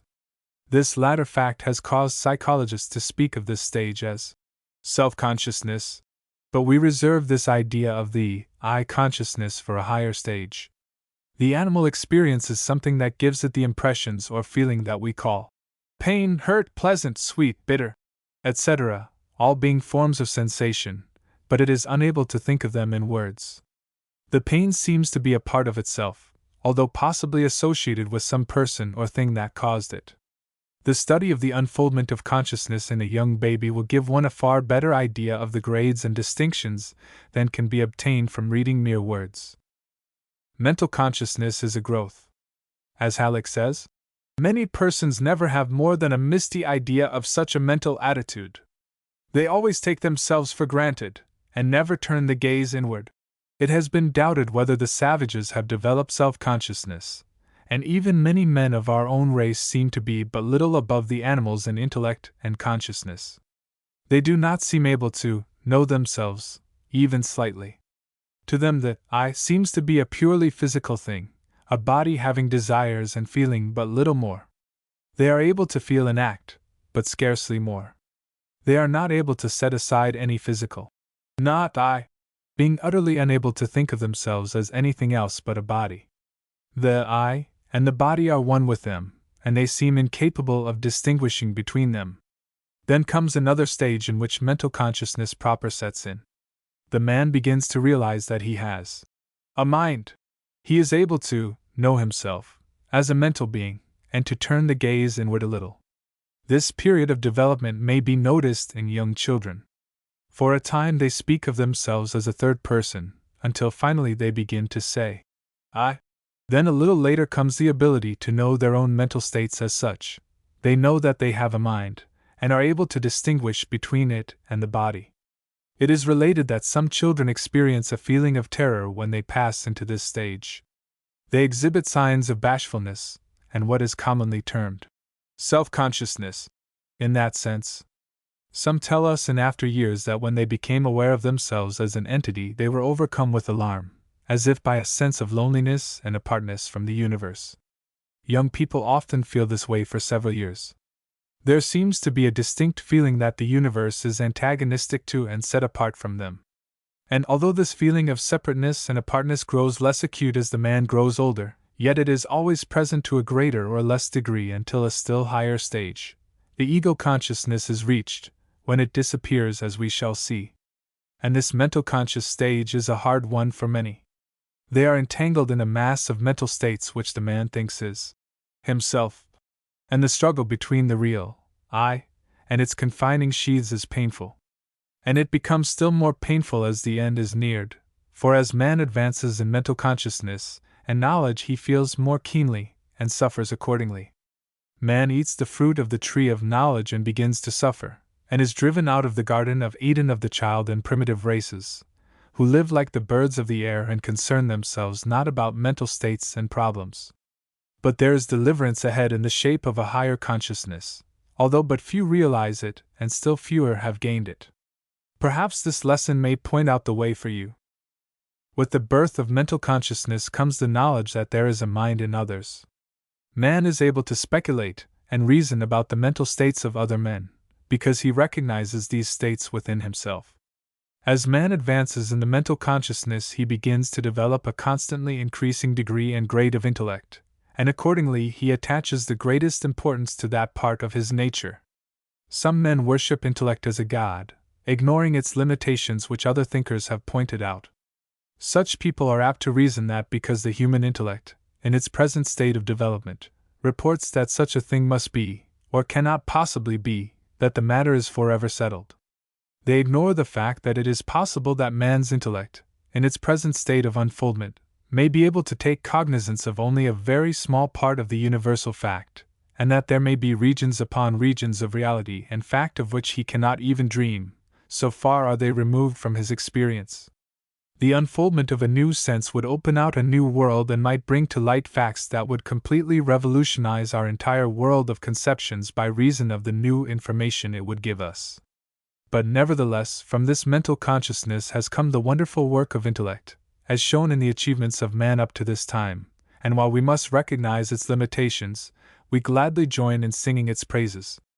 Reason is the tool with which man is digging into the mine of facts, bringing to light new treasures every day. This stage of mental consciousness is bringing to man knowledge of himself, knowledge of the universe, that is well worth the price he pays for it.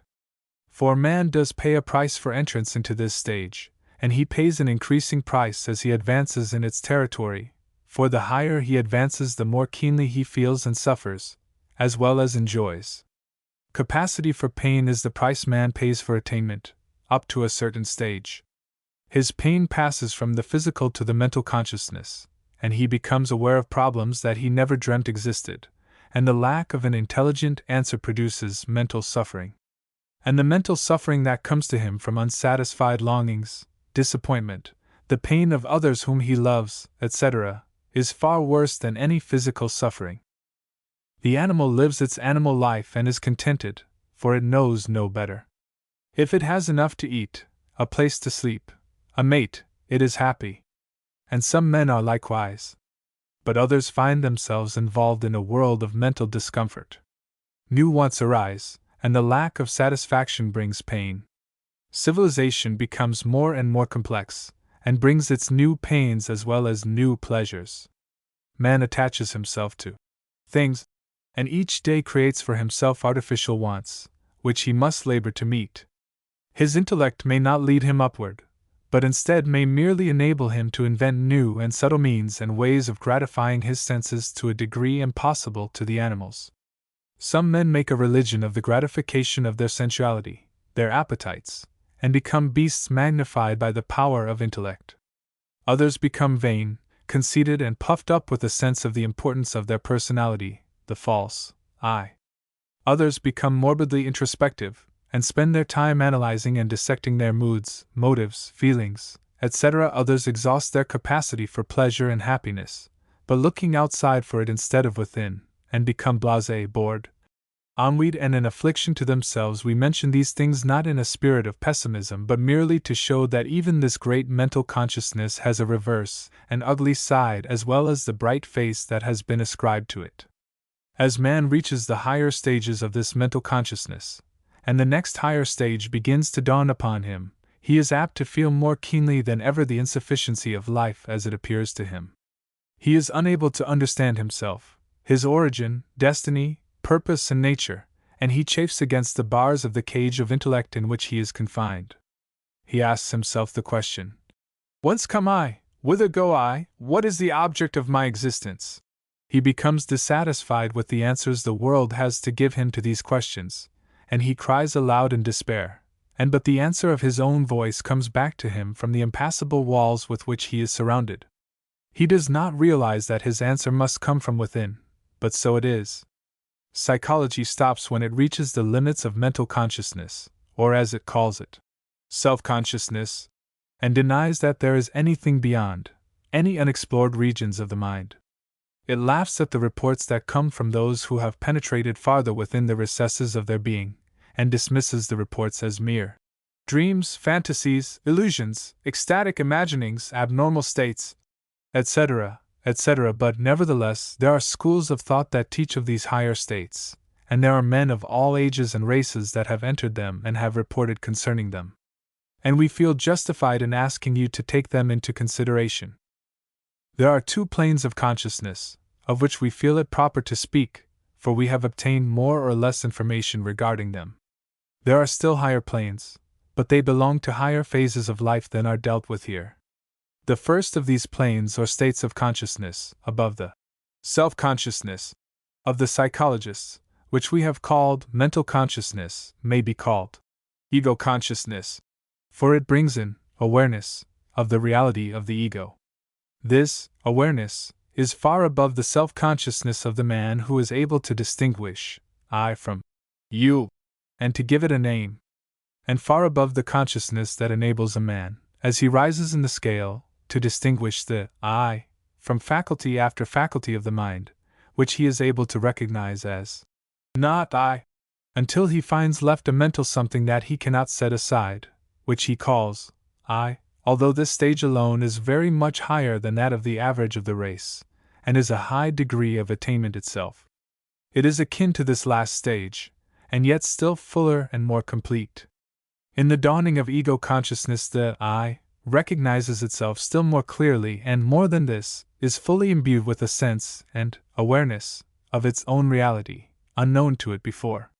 This awareness is not a mere matter of reasoning, it is a consciousness. Just as is physical consciousness and mental consciousness something different from an intellectual conviction. It is a knowing, not a thinking or believing. The I knows that it is real, that it has its roots in the supreme reality underlying all the universe, and partakes of its essence.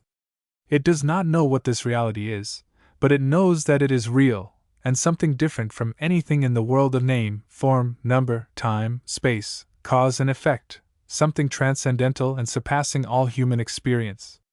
And knowing this, it knows that it cannot be destroyed or hurt, cannot die, but is immortal, and that there is something which is the very essence of good behind of, underneath, and even in itself. And in this certainty and consciousness is their peace, understanding and power. When it fully bursts upon one, doubt, fear, unrest, and dissatisfaction drop from him like worn-out garments, and he finds himself clothed in the faith that knows, fearlessness, restfulness, satisfaction. Then he is able to say understandingly, and with meaning, I am. This ego consciousness is coming to many as a dawning knowledge. The light is just rising from behind the hills. To others it has come gradually and slowly, but fully, and they now live in the full light of the consciousness. Others it has burst upon like a flash, or vision, like a light falling from the clear sky, almost blinding them at first, but leaving them changed men and women, possessed of that something that cannot be understood by or described to those who have not experienced it. This last stage is called illumination, in one of its forms. The man of the ego consciousness may not understand the riddle of the universe or be able to give an answer to the great questions of life, but he has ceased to worry about them. They now disturb him not. He may use his intellect upon them as before, but never with the feeling that in their intellectual solution rests his happiness or peace of mind. He knows that he stands on solid rock, and though the storms of the world of matter and force may beat upon him, he will not be hurt. This and other things he knows. He cannot prove these things to others, for they are not demonstrable by argument. He himself did not get them in that way. And so he says but little about it, but lives his life as if he knew them not, so far as outward appearances go. But inwardly he is a changed man. His life is different from that of his brothers, for while their souls are wrapped in slumber or are tossing in troubled dreams, his soul has awakened and is gazing upon the world with bright and fearless eyes. There are, of course, different stages or degrees of this consciousness, just as there are in the lower planes of consciousness. Some have it to a slight degree, while others have it fully. Perhaps this lesson will tell some of its readers just what is the thing that has happened to them and which they hesitate to speak of to their closest friend or life companion. To others it may open the way to a fuller realization. We sincerely trust so, for one does not begin to live until he knows the I as reality. There is a stage still higher than this last mentioned, but it has come to but very few of the race. Reports of it come from all times, races, countries. It has been called cosmic consciousness, and is described as an awareness of the oneness of life, that is, a consciousness that the universe is filled with one life, an actual perception and awareness that the universe is full of life, motion and mind, and that there is no such thing as blind force, or dead matter, but that all is alive, vibrating and intelligent. That is, of course, that the real universe, which is the essence or background of the universe of matter, energy and mind, is as they describe. In fact, the description of those who have had glimpses of this state would indicate that they see the universe as all mind, that all is mind at the last. This form of consciousness has been experienced by men here and there, only a few, in moments of illumination, the period lasting but a very short space of time, then fading away, leaving but a memory. In the moment of the illumination, there came to those experiencing it a sense of in-touchness with universal knowledge and life, impossible to describe, accompanied by a joy beyond understanding. Regarding this last cosmic consciousness, we would state that it means more than an intellectual conviction, belief, or realization of the facts as stated, for an actual vision and consciousness of these things came in the moment of illumination.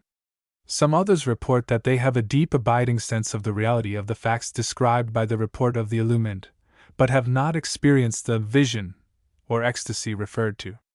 These last people seem to have with them always the same mental state as that possessed by those who had that vision and passed out of it, carrying with them the remembrance and feeling, but not the actual consciousness attained at the moment. They agree upon the essential particulars of the reports. Dr. Maurice Bucke, now passed out of this plane of life, wrote a book entitled Cosmic Consciousness, in which he describes a number of these cases, including his own, Walt Whitman's, and others, and in which he holds that this stage of consciousness is before the race and will gradually come to it in the future. He holds that the manifestation of it which has come to some few of the race, as above stated, is but the first beams of the sun which are flashing upon us, and which are but prophecies of the appearance of the great body of light itself. We shall not here consider at length the reports of certain great religious personages of the past, who have left records that in moments of great spiritual exaltation they became conscious of being in the presence of the Absolute, or perhaps within the radius of the light of its countenance. We have great respect for these reports, and have every reason for believing many of them authentic, notwithstanding the conflicting reports that have been handed down to us by those experiencing them. These reports are conflicting because of the fact that the minds of those who had these glimpses of consciousness were not prepared or trained to fully understand the nature of the phenomena. They found themselves in the spiritual presence of something of awful grandeur and spiritual rank, and were completely dazed and bewildered at the sight. They did not understand the nature of the Absolute, and when they had sufficiently recovered they reported that they had been in the presence of God. The word God meaning their particular conception of deity, that is, the one appearing as deity in their own particular religious creed or school. They saw nothing to cause them to identify this something with their particular conception of deity, except that they thought that it must be God, and knowing no other God except their own particular conception, they naturally identifying the something with God, as they conceived him to be. And their reports naturally were along these lines. Thus the reports of all religions are filled with accounts of the so-called miraculous occurrences. The Catholic saint reports that he saw of light of God's countenance, and the non-Catholic reports likewise regarding God as he knows him. The Mohammedan reports that he caught a glimpse of the face of Allah, and the Buddhist tells us that he saw Buddha under the tree.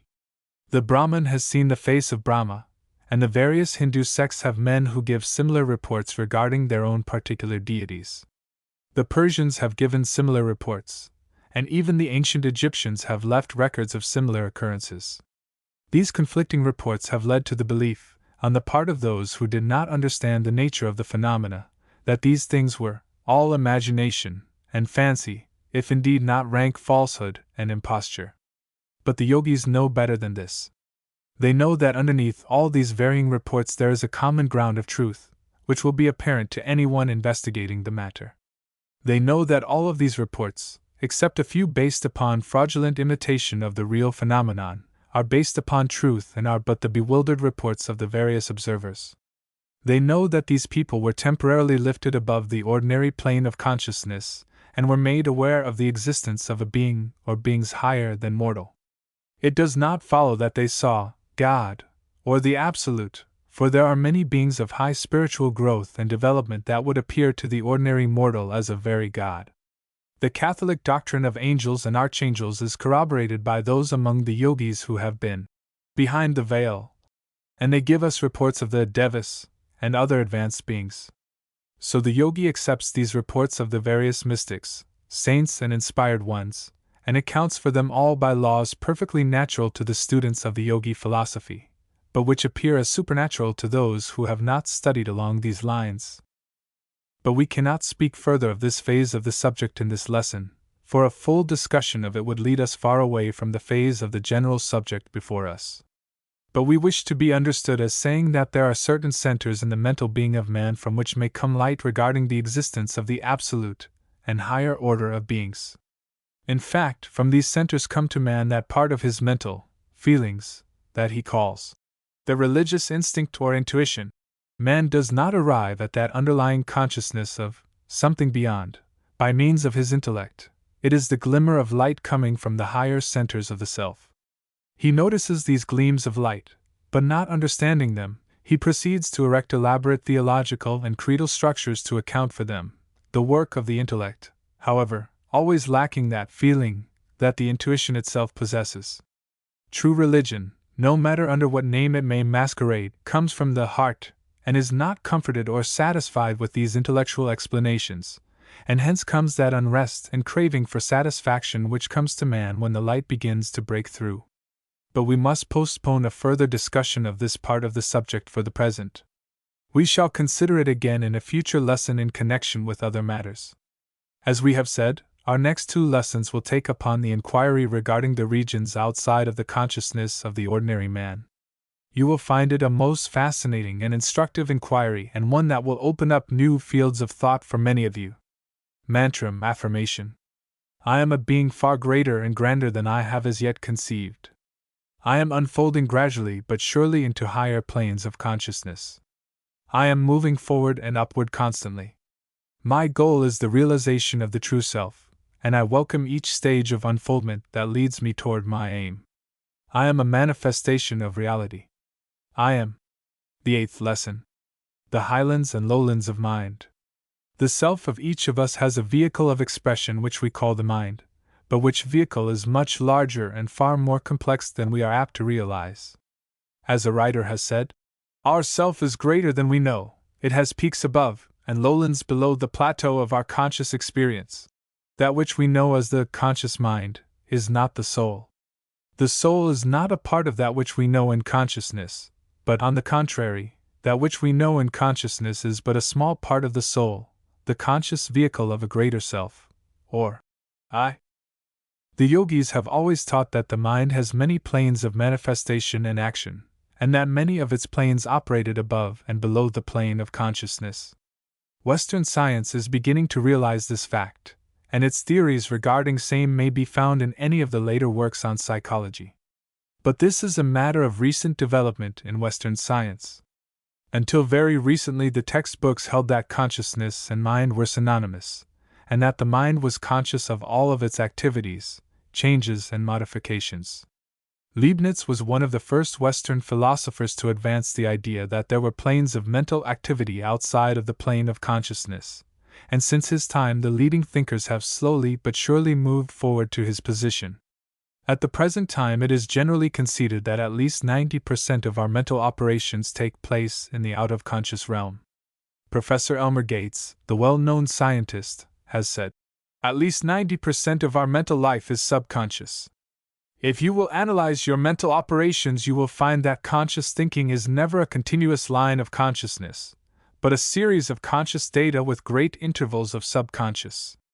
We sit and try to solve a problem, and fail. We walk around, try again, and fail. Suddenly an idea dawns that leads to the solution of the problem. The subconscious processes were at work. We do not volitionally create our own thinking. It takes place in us. We are more or less passive recipients. We cannot change the nature of a thought, or of a truth, but we can, as it were, guide the ship by a moving of the helm. Our mentation is largely the result of the great cosmic whole upon us. Sir William Hamilton says that the sphere of our consciousness is only a small circle in the center of a far wider sphere of action and thought, of which we are conscious through its effects. Taine says, outside of a little luminous circle lies a large ring of twilight, and beyond this an indefinite night, but the events of this twilight and this night are as real as those within the luminous circle. Sir Oliver Lodge, the eminent English scientist, speaking of the planes of the mind, says, imagine an iceberg glorying in its crisp solidity, and sparkling pinnacles, resenting attention paid to its submerged self, or supporting region, or to the saline liquid out of which it arose, and into which in due course it will some day return. Or, reversing the metaphor, we might liken our present state to that of the hulls of ships submerged in a dim ocean among strange monsters, propelled in a blind manner through space, proud perhaps of accumulating many barnacles as decoration, only recognizing our destination by bumping against the dock wall, and with no cognizance of the deck and cabins above us, or the spars and sails, no thought of the sextant and the compass and the captain, no perception of the lookout on the mast, of the distant horizon. With no vision of objects far ahead, dangers to be avoided, destinations to be reached, other ships to be spoken to by means other than by bodily contact, a region of sunshine and cloud, of space, or perception, and of intelligence utterly inaccessible to parts below the waterline. We ask our students to read carefully the above expression of Sir Oliver Lodge, for it gives one of the clearest and most accurate figures of the actual state of affairs concerning the mental planes that we have seen in Western writings. And other Western writers have noted and spoken of these out-of-conscious realms. Lewis has said, "It is very certain that in every conscious volition, every act that is so characterized, the larger part of it is quite unconscious. It is equally certain that in every perception there are unconscious processes of reproduction and inference. There is a middle distance of subconsciousness, and a background of unconsciousness." Taine has told us that mental events imperceptible to consciousness are far more numerous than the others, and of the world that makes up our being we only perceive the highest points, the lighted-up peaks of a continent whose lower levels remain in the shade. Beneath ordinary sensations are their components, that is to say, the elementary sensations, which must be combined into groups to reach our consciousness. Maudsley says, "Examine closely and without bias the ordinary mental operations of daily life, and you will find that consciousness has not 1/10 part of the function therein which it is commonly assumed to have. In every conscious state there are at work conscious, subconscious, and infraconscious energies, the last as indispensable as the first." Oliver Wendell Holmes said, "There are thoughts that never emerge into consciousness, which yet make their influence felt among the perceptible mental currents, just as the unseen planets sway the movements of those that are watched and mapped by the astronomer."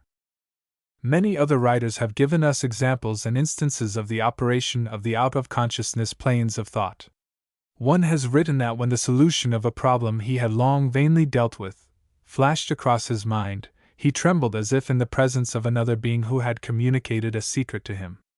All of us have tried to remember a name or similar thing without success, and have then dismissed the matter from our minds, only to have the missing name or thought suddenly presented to our conscious mind a few minutes, or hours, afterwards. Something in our mind was at work hunting up the missing word, and when it found it, it presented it to us. A writer has mentioned what he called unconscious rumination, which happened to him when he read books presenting new points of view essentially opposed to his previous opinions. After days, weeks, or months, he found that to his great astonishment the old opinions were entirely rearranged, and new ones lodged there. Many examples of this unconscious mental digestion and assimilation are mentioned in the books on the subject written during the past few years. It is related of Sir W. R. Hamilton that he discovered quaternions one day while walking with his wife in the observatory at Dublin. He relates that he suddenly felt the galvanic circle of thought close, and the sparks that fell from it was the fundamental mathematical relations of his problem, which is now an important law in mathematics. Dr. Thompson has written, "At times I have had a feeling of the uselessness of all voluntary effort, and also that the matter was working itself clear in my mind. It has many times seemed to me that I was really a passive instrument in the hands of a person not myself. In view of having to wait for the results of these unconscious processes, I have proved the habit of getting together material in advance, and then leaving the mass to digest itself till I am ready to write about it. I delayed for a month the writing of my book System of Psychology, but continued reading the authorities. I would not try to think about the book. I would watch with interest the people passing the windows. One evening when reading the paper, the substance of the missing part of the book flashed upon my mind, and I began to write." This is only a sample of many such experiences. Berthelot, the founder of synthetic chemistry, has said that the experiments leading to his wonderful discoveries have never been the result of carefully followed trains of thought, of pure reasoning processes, but have come of themselves, so to speak, from the clear sky. Mozart has written, "I cannot really say that I can account for my compositions. My ideas flow, and I cannot say whence or how they come. I do not hear in my imagination the parts successively, but I hear them, as it were, all at once. The rest is merely an attempt to reproduce what I have heard."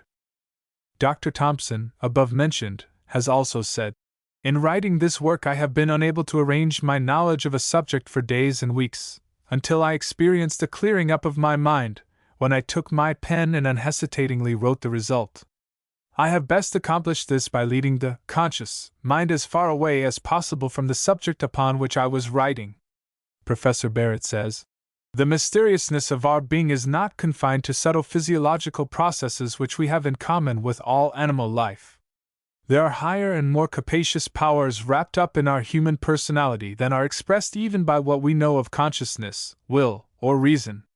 There are supernormal and transcendental powers of which, at present, we only catch occasional glimpses, and behind and beyond the supernormal there are fathomless abysses, the divine ground of the soul, the ultimate reality of which our consciousness is but the reflection or faint perception.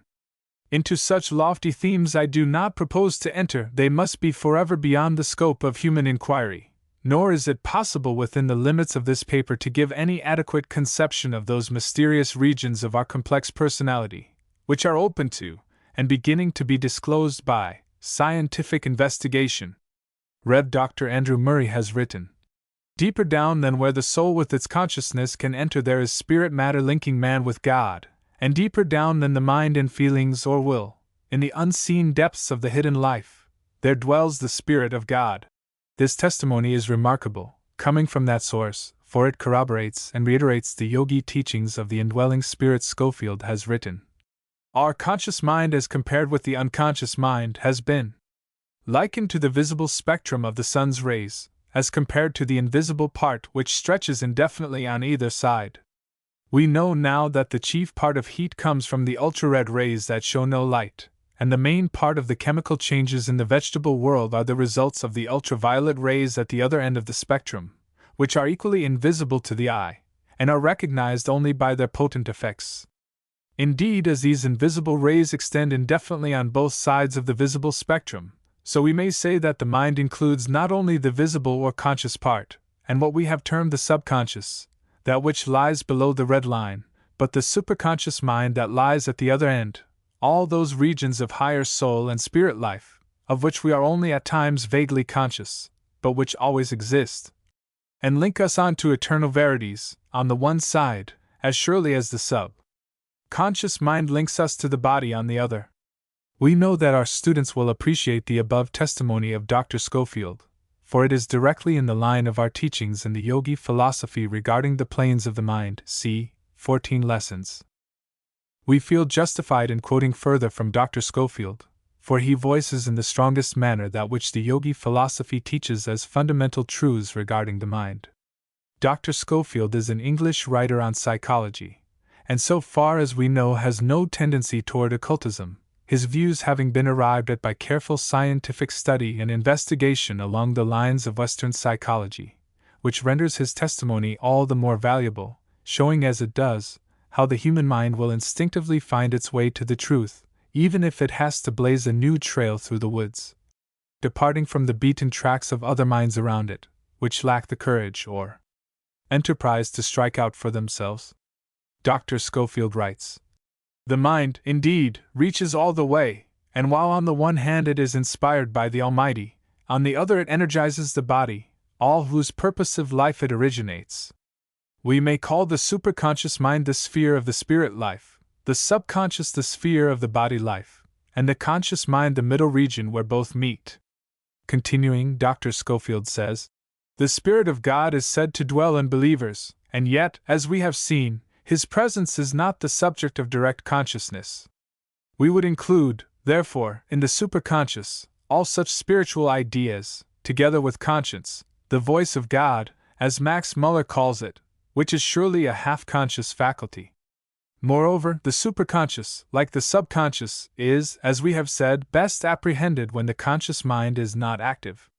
Visions, meditations, prayers, and even dreams have been undoubtedly occasions of spiritual revelations, and many instances may be adduced as illustrations of the workings of the spirit apart from the action of reason or mind.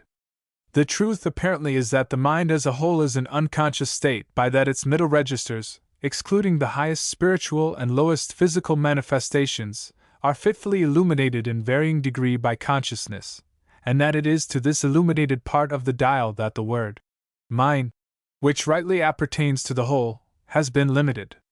Oliver Wendell Holmes has said, The automatic flow of thought is often singularly favored by the fact of listening to a weak continuous discourse, with just enough ideas in it to keep the conscious mind busy. The induced current of thought is often rapid and brilliant in inverse ratio to the force of the inducing current. Then says, the unconscious logical processes are carried on with a certainty and regularity which would be impossible where there exists the possibility of error. Our mind is so happily designed that it prepares for us the most important foundations of cognition, whilst we have not the slightest apprehension of the modus operandi. This unconscious soul, like a benevolent stranger, works and makes provisions for our benefit, pouring only the mature fruits into our laps. A writer in an English magazine interestingly writes, intimations reach our consciousness from unconsciousness, that the mind is ready to work, is fresh, is full of ideas. The grounds of our judgment are often knowledge so remote from consciousness that we cannot bring them to view. That the human mind includes an unconscious part, that unconscious events occurring in that part are proximate causes of consciousness, that the greater part of human intuitional action is an effect of an unconscious cause. The truth of these propositions is so deducible from ordinary mental events, and is so near the surface that the failure of deduction to forestall induction in the discerning of it may well excite wonder. Our behavior is influenced by unconscious assumptions respecting our own social and intellectual rank, and that of the one we are addressing. In company, we unconsciously assume a bearing quite different from that of the home circle. After being raised to a higher rank, the whole behavior subtly and unconsciously changes in accordance with it. And Schofield adds to the last sentence, this is also the case in a minor degree with different styles and qualities of dress and different environments. Quite unconsciously, we change our behavior, carriage, and style to suit the circumstance. Jensen writes, when we reflect on anything with the whole force of the mind, we may fall into a state of entire unconsciousness, in which we not only forget the outer world, but also know nothing at all of ourselves and the thoughts passing within us after a time. We then suddenly awake as from a dream, and usually at the same moment the result of our meditations appears as distinctly in consciousness without our knowing how we reached it. Bascom says, it is inexplicable how premises which lie below consciousness can sustain conclusions in consciousness, how the mind can wittingly take up a mental movement at an advanced stage, having missed its primary steps. Hamilton and other writers have compared the mind's action to that of a row of billiard balls, of which one is struck and the impetus transmitted throughout the entire row, the result being that only the last ball actually moves, the others remaining in their places. The last ball represents the conscious thought, the other stages in the unconscious mentation. Lewis, speaking of this illustration, says, something like this, Hamilton says, seems often to occur in a train of thought, one idea immediately suggesting another into consciousness, this suggestion passing through one or more ideas which do not themselves rise into consciousness. This point, that we are not conscious of the formation of groups, but only of a formed group, may throw light on the existence of unconscious judgments, unconscious reasonings, and unconscious registrations of experience. Many writers have related the process by which the unconscious mentation emerges gradually into the field of consciousness, and the discomfort attending the process. A few examples may prove interesting and instructive. Maudsley says, it is surprising how uncomfortable a person may be made by the obscure idea of something which he ought to have said or done, and which he cannot for the life of him remember. There is an effort of the lost idea to get into consciousness, which is relieved directly the idea bursts into consciousness. Oliver Wendell Holmes said, there are thoughts that never emerge into consciousness, and which yet make their influence felt among the perceptive mental currents, just as the unseen planets sway the movements of the known ones. The same writer also remarks, I was told of a businessman in Boston who had given up thinking of an important question as too much for him. But he continued so uneasy in his brain that he feared he was threatened with palsy. After some hours the natural solution of the question came to him, worked out, as he believed, in that troubled interval. Dr. Schofield mentions several instances of this phase of the workings of the unconscious planes of the mind. We mention a couple that seem interesting and to the point. Last year, says Dr. Schofield, I was driving to Fillmore Gardens to give some letters to a friend. On the way, a vague uneasiness sprang up, and a voice seemed to say, "I doubt if you have those letters." Conscious reason rebuked it, and said, "Of course you have. You took them out of the drawer specially." The vague feeling was not satisfied, but could not reply. On arrival, I found the letters were in none of my pockets. On returning, I found them on the hall table, where they had been placed a moment putting on my gloves. The other day I had to go to see a patient in Folkestone, in Shakespeare Terrace. I got there very late, and did not stay but drove down to the pavilion for the night, it being dark and rainy. Next morning at 11 I walked up to find the house, knowing the general direction, though never having walked there before. I went up the main road, and after passing a certain turning, began to feel a vague uneasiness coming into consciousness that I had passed the terrace. On asking the way, I found it was so, and the turning was where the uneasiness began. The night before was pitch dark, and very wet, and anything seen from a close carriage was quite unconsciously impressed on my mind. Professor Kirchner says, "Our consciousness can only grasp one quite clear idea at once. All other ideas are for the time somewhat obscure. They are really existing, but only potentially for consciousness, i.e., they hover, as it were, on our horizon, or beneath the threshold of consciousness. The fact that former ideas suddenly return to consciousness is simply explained by the fact that they have continued psychic existence, and attention is sometimes voluntarily or involuntarily turned away from the present, and the appearance of former ideas is thus made possible." Oliver Wendell Holmes says, "Our different ideas are stepping stones. How we get from one to another we do not know, something carries us. We, our conscious selves, do not take the step. The creating and informing spirit, which is within us and not of us, is recognized everywhere in real life. It comes to us as a voice that will be heard, it tells us what we must believe, it frames our sentences, and we wonder at this visitor who chooses our brain as his dwelling place."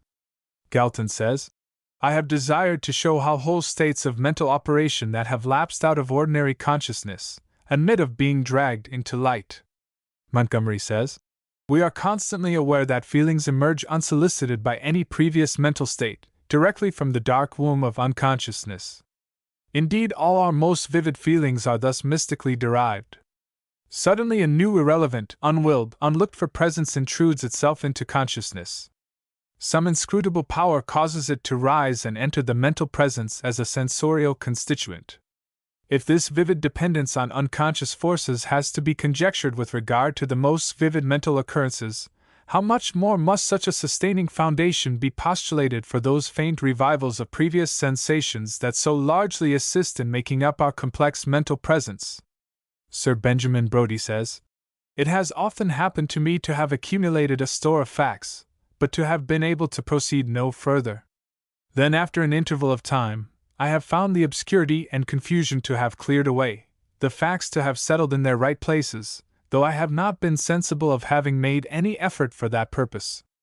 Then says, "The traditional opinion that consciousness is the entire field of the internal life cannot be accepted. In consciousness, psychic acts are very distinct from one another, and observation itself necessarily conducts to unity in psychology. But the agent of this unity is outside of consciousness, which knows only the result of the work done in the unknown laboratory beneath it. Suddenly a new thought springs into being. Ultimate analysis of psychic processes shows that the unconscious is the theater of the most important mental phenomena. The conscious is always conditional upon the unconscious." Creighton says, "Our conscious life is the sum of these entrances and exits.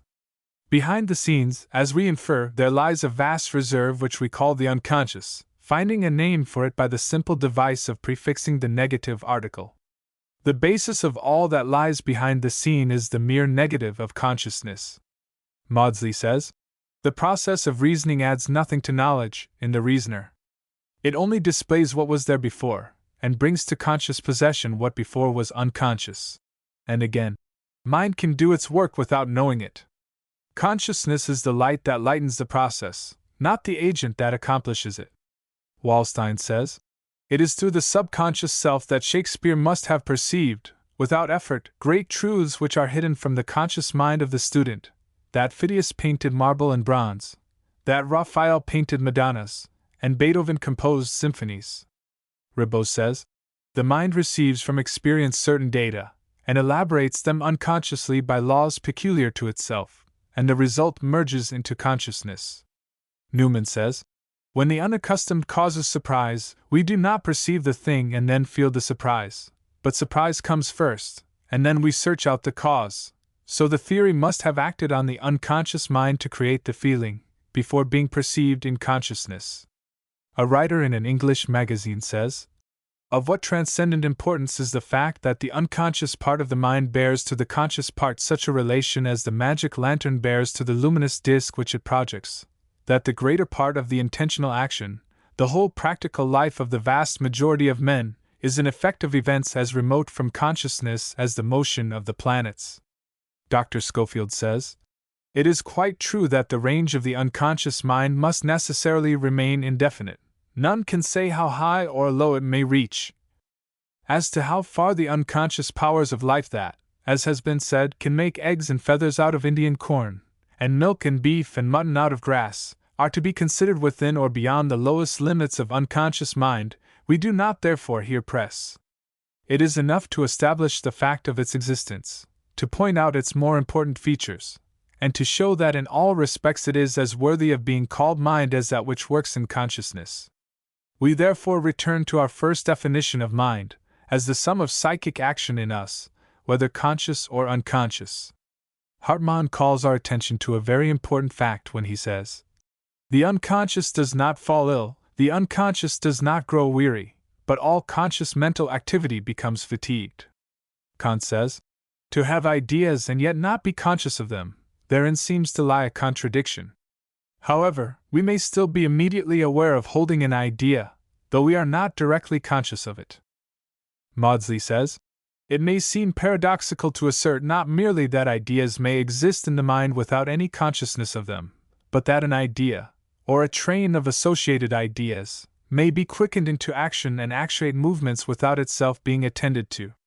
When an idea disappears from consciousness, it does not necessarily disappear entirely. It may remain latent below the horizon of consciousness. Moreover, it may produce an effect upon movement, or upon other ideas, when thus active below the horizon of consciousness. Leibniz says, it does not follow that because we do not perceive thought that it does not exist. It is a great source of error to believe that there is no perception in the mind but that of which it is conscious. Oliver Wendell Holmes says, the more we examine the mechanism of thought, the more we shall see that anterior unconscious action of the mind that enters largely into all of its processes. People who talk most do not always think most. I question whether persons who think most, that is, who have most conscious thought pass through their mind, necessarily do most mental work. Every new idea planted in a real thinker's mind grows when he is least conscious of it. Maudsley says, it would go hard with mankind indeed, if they must act wittingly before they acted at all. Men, without knowing why, follow a course for which good reasons exist. Nay, more. The practical instincts of mankind often work beneficially in actual contradiction to their professed doctrines. The same writer says, the best thoughts of an author are the unwilled thoughts which surprise himself, and the poet, under the influence of creative activity, is, so far as consciousness is concerned, being dictated to. A writer in an English magazine says, when waiting on a pier for a steamer, I went on to the first, which was the wrong one. I came back and waited, losing my boat, which was at another part of the pier, on account of the unconscious assumption I had made, that this was the only place to wait for the steamer. I saw a man enter a room, and leave by another door. Shortly after, I saw another man exactly like him do the same. It was the same man, but I said it must be his twin brother, in the unconscious assumption that there was no exit for the first man but by the way he came, that by returning. Maudsley says, the firmest resolve or purpose sometimes vanishes issueless when it comes to the brink of an act, while the true will, which determines perhaps a different act, springs up suddenly out of the depths of the unconscious nature, surprising and overcoming the conscious. Schofield says, our unconscious influence is the projection of our unconscious mind and personality unconsciously over others. This acts unconsciously on their unconscious centers, producing effects in character and conduct, recognized in consciousness. For instance, The entrance of a good man into a room where foul language is used will unconsciously modify and purify the tone of the whole room. Our minds cast shadows of which we are as unconscious as those cast by our bodies, but which affect for good or evil all who unconsciously pass within their range. This is a matter of daily experience, and is common to all, though more noticeable with strong personalities.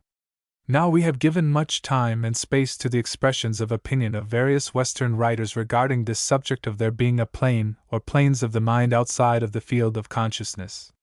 We have given space to this valuable testimony, not alone because of its intrinsic value and merit, but because we wish to impress upon the minds of our students that these out-of-conscious planes of mind are now being recognized by the best authorities in the Western world, although it has been only a few years back when the idea was laughed at as ridiculous, and as a mere dream of the Oriental teachers.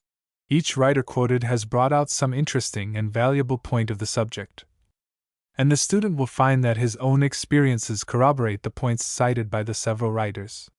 In this way we think the matter will be made plainer, and will become fixed in the mind of those who are studying this course of lessons. But we must caution our students from hastily adopting the several theories of Western writers, advanced during the past few years, regarding these out-of-conscious states. The trouble has been that the Western writers, dazzled by the view of the subconscious planes of mentation that suddenly burst upon the Western thought, hastily adopted certain theories, which they felt would account for all the phenomena known as psychic, and which they thought would fully account for all the problems of the subject. These writers, while doing a most valuable work, which has helped thousands to form new ideas regarding the nature and workings of the mind, nevertheless did not sufficiently explore the nature of the problem before them. A little study of the Oriental philosophies might have saved them and their readers much confusion. For instance, the majority of these writers hastily assumed that because there was an out-of-conscious plane of mentation, therefore all the workings of the mind might be grouped under the head of conscious and subconscious, and that all the out-of-conscious phenomena might be grouped under the head of subconscious mind, subjective mind, etc., ignoring the fact that this class of mental phenomena embraced not only the highest but the lowest forms of mentation in their newly found mind, which they called subjective or subconscious. They placed the lowest traits and animal passions, insane impulses, delusions, bigotry, animal-like intelligence, etc., etc., as well as the inspiration of the poet and musician, and the high spiritual longings and feelings that one recognizes as having come from the higher regions of the soul. This mistake was a natural one, and at first reading the Western world was taken by storm, and accepted the new ideas and theories as truth. But when reflection came, and analysis was applied, there arose a feeling of disappointment and dissatisfaction, and people began to feel that there was something lacking. They intuitively recognized that their higher inspirations and intuitions came from a different part of the mind than the lower emotions, passions, and other subconscious feelings and instincts. A glance at the Oriental philosophies will give one the key to the problem at once. The Oriental teachers have always held that the conscious mentation was but a small fraction of the entire volume of thought, but they have always taught that just as there was a field of mentation below consciousness, so was there a field of mentation above consciousness as much higher than intellect as the other was lower than it. The mere mention of this fact will prove a revelation to those who have not heard it before, and who have become entangled with the several dual mind theories of the recent Western writers. The more one has read on this subject, the more he will appreciate the superiority of the Oriental theory over that of the Western writers. It is like the chemical which at once clears the clouded liquid in the test tube. In our next lesson we shall go into this subject of the above conscious planes, and the below conscious planes, bringing out the distinction clearly, and adding to what we have said on the subject in previous books. And all this is leading us toward the point where we may give you instruction regarding the training and cultivation, the retraining and guidance of these out-of-conscious faculties. By retraining the lower planes of mentation to their proper work, and by stimulating the higher ones, man may make himself over mentally, and may acquire powers of which he but dreams now. This is why we are leading you up to the understanding of this subject step by step. We advise you to acquaint yourself with each phase of the matter, that you may be able to apply the teachings and instructions to follow in later lessons of the course. Mantram affirmation. I recognize that myself is greater than it seems, that above and below consciousness are planes of mind, that just as there are lower planes of mind which belong to my past experience in ages past and over which I must now assert my mastery, so are there planes of mind into which I am unfolding gradually, which will bring me wisdom, power, and joy. I am myself, in the midst of this mental world. I am the master of my mind, I assert my control of its lower phases, and I demand of its higher all that it has in store for me. The 9th lesson. The mental planes. In our last lesson we told you something about the operation of the mind outside of the field of consciousness. In this lesson we will attempt to classify these out-of-consciousness planes, by directing your attention to the several mental planes above and below the plane of consciousness. As we stated in the last lesson, over 90% of our mental operations are conducted outside of the field of consciousness, so that the consideration of the planes is seen to be an important subject. Man is a center of consciousness in the great one life of the universe. His soul has climbed a great many steps before it reached its present position and stage of unfoldment. And it will pass through many more steps until it is entirely free and delivered from the necessity of its swaddling clothes. In his mental being, man contains traces of all that has gone before, all the experiences of himself, and the great race movement of which he is a part. And likewise, his mind contains faculties and mental planes which have not as yet unfolded into consciousness, and of the existence of which he is but imperfectly aware. All of these mental possessions, however, are useful and valuable to him, even the lowest. The lowest may be used to advantage, under proper mastery, and are only dangerous to the man who allows them to master him instead of serving him as they should, considering his present stage of development. In this consideration of the several mental planes we shall not confine ourselves to the technical occult terms given to these several planes, but will place them in general groups and describe the features and characteristics of each, rather than branch off into long explanations of the growth and reason of the several planes, which would take us far away from the practical consideration of the subject. Beginning at the lowest point of the scale, we see that man has a body. The body is composed of minute cells of protoplasm. These cells are built up of countless molecules, atoms and particles of matter, precisely the same matter that composes the rocks, trees, air, etc., around him. The yogi philosophy tells us that even the atoms of matter have life and an elementary manifestation of mind, which causes them to group together according to the law of attraction, forming different elements, combinations, etc. This law of attraction is a mental operation, and is the first evidence of mental choice, action, and response. Below this is prana or force, which, strictly speaking, is also a manifestation of mind, although for convenience we designate it as a separate manifestation of the Absolute. And therefore we find that this law of attraction between the atoms and particles of matter is a mental action, and that it belongs to man's mental kingdom, because he has a body and this mental action is continually going on in his body. So therefore this is the lowest mental plane to be considered in the makeup of the man. This plane is, of course, far sunken beneath the plane of consciousness, and is scarcely identified with the personality of the man at all, but rather belongs to the life of the whole, manifest in the rock as well as in the man.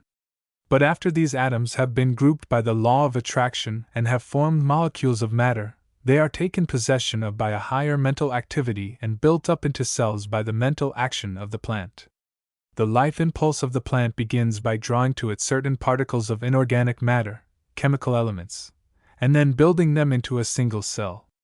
O mystery of the cell! The intellect of man is unable to duplicate this wonderful process. The mind principle on the vegetative plane, however, knows exactly how to go to work to select and draw to itself just the elements needed to build up the single cell. Then, taking up its abode in that cell, using it as a basis of operations, it proceeds to duplicate its previous performance, and so cell after cell is added by the simple reproductive process of division and subdivision, the primitive and elemental sex process, until the mighty plant is built up. From the humblest vegetable organism up to the greatest oak, the process is the same. And it does not stop there. The body of man is also built up in just this way, and he has this vegetative mind also within him, below the plane of consciousness, of course. To many, this thought of a vegetative mind may be somewhat startling. But let us remember that every part of our body has been built up from the vegetable cell.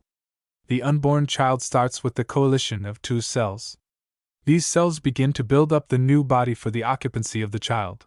That is, the mind principle in the cells directs the work, of course, drawing upon the body of the mother for nourishment and supplies.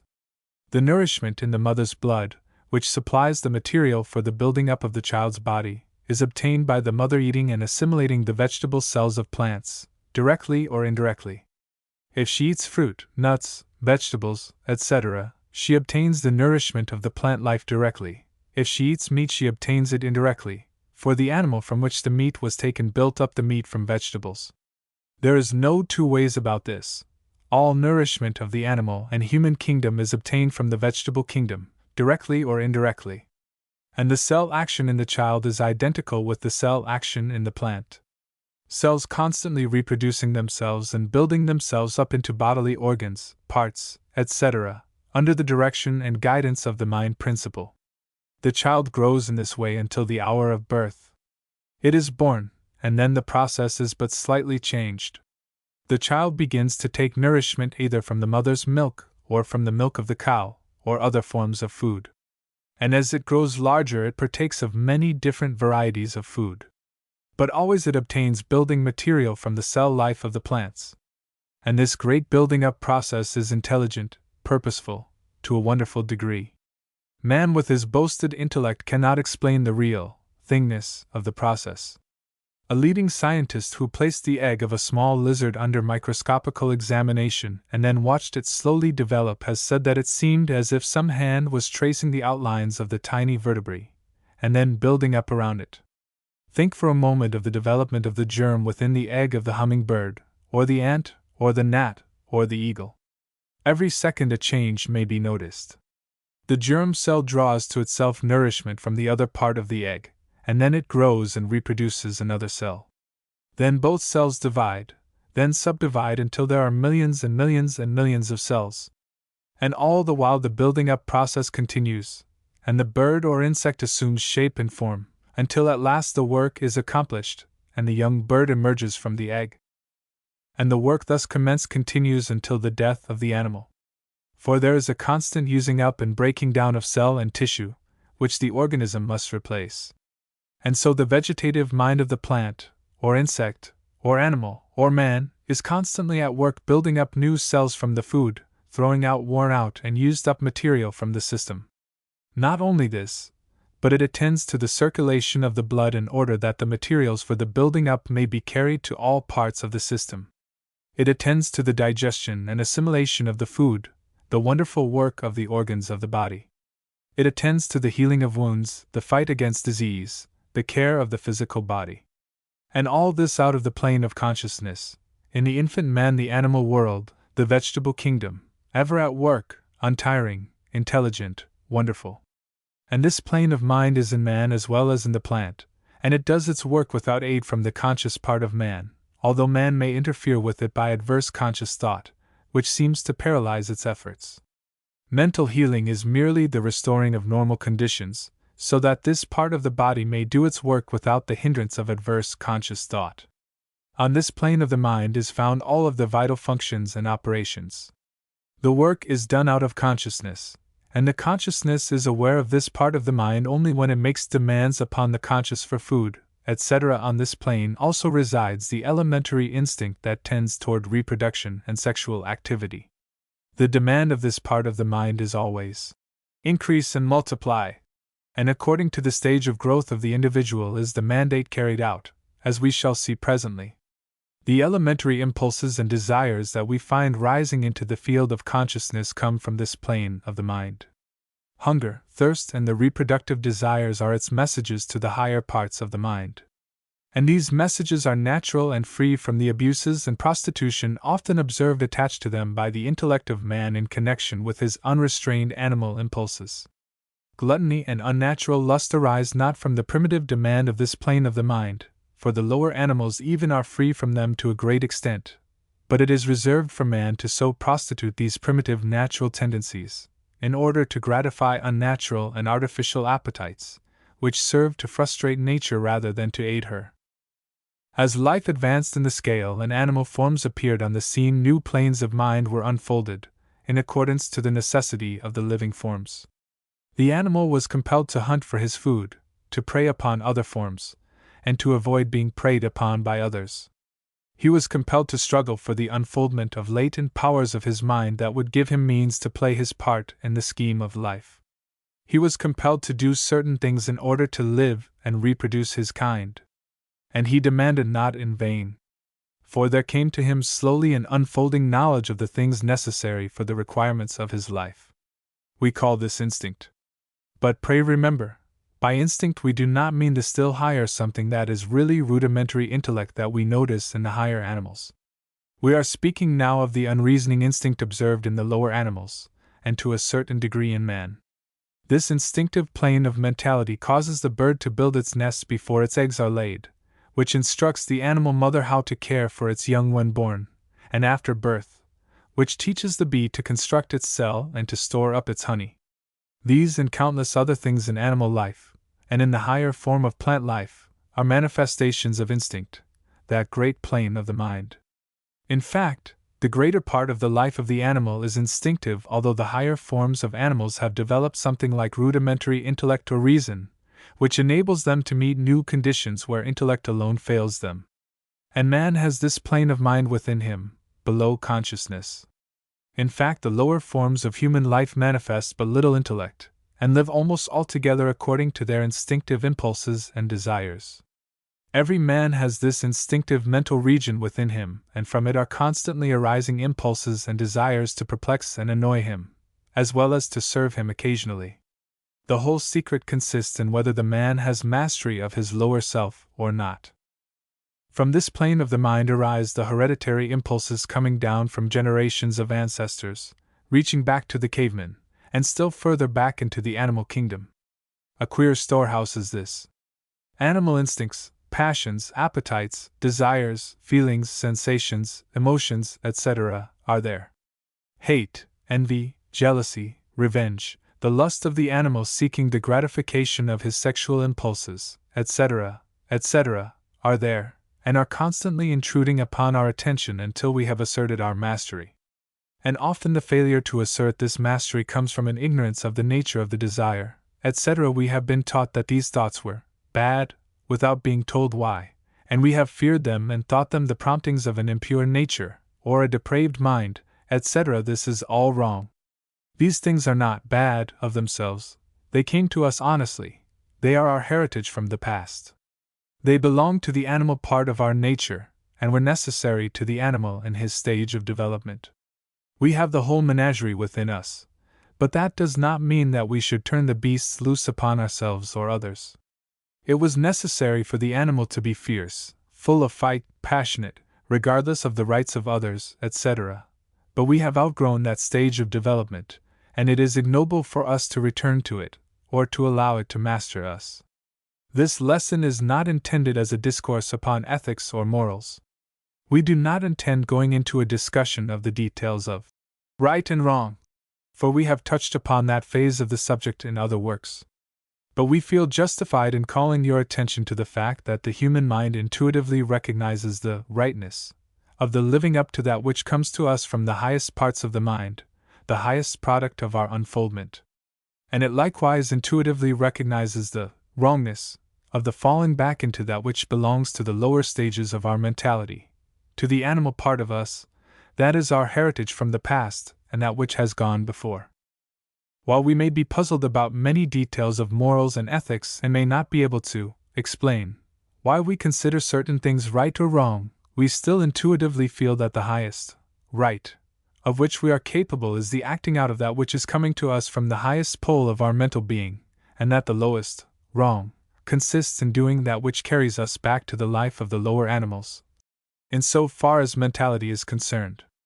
Not because there is anything absolutely wrong in the mental processes and consequent of the animals in themselves, they are all right and perfectly natural in the animals, but we intuitively recognize that for us to fall back to the animal stage is a going backward in the scale of evolution.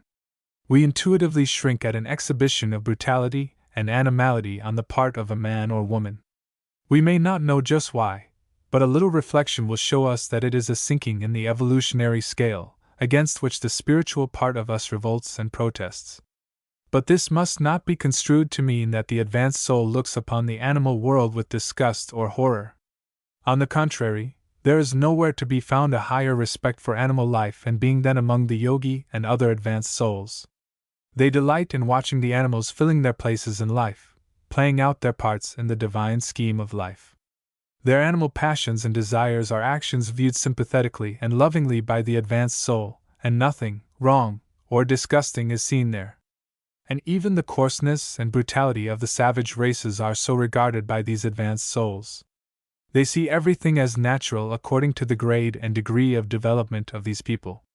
It is only when these advanced souls view the degeneracies of civilized life that they feel sorrow and pain. For here they see instances of devolution instead of evolution, degeneration instead of regeneration and advancement.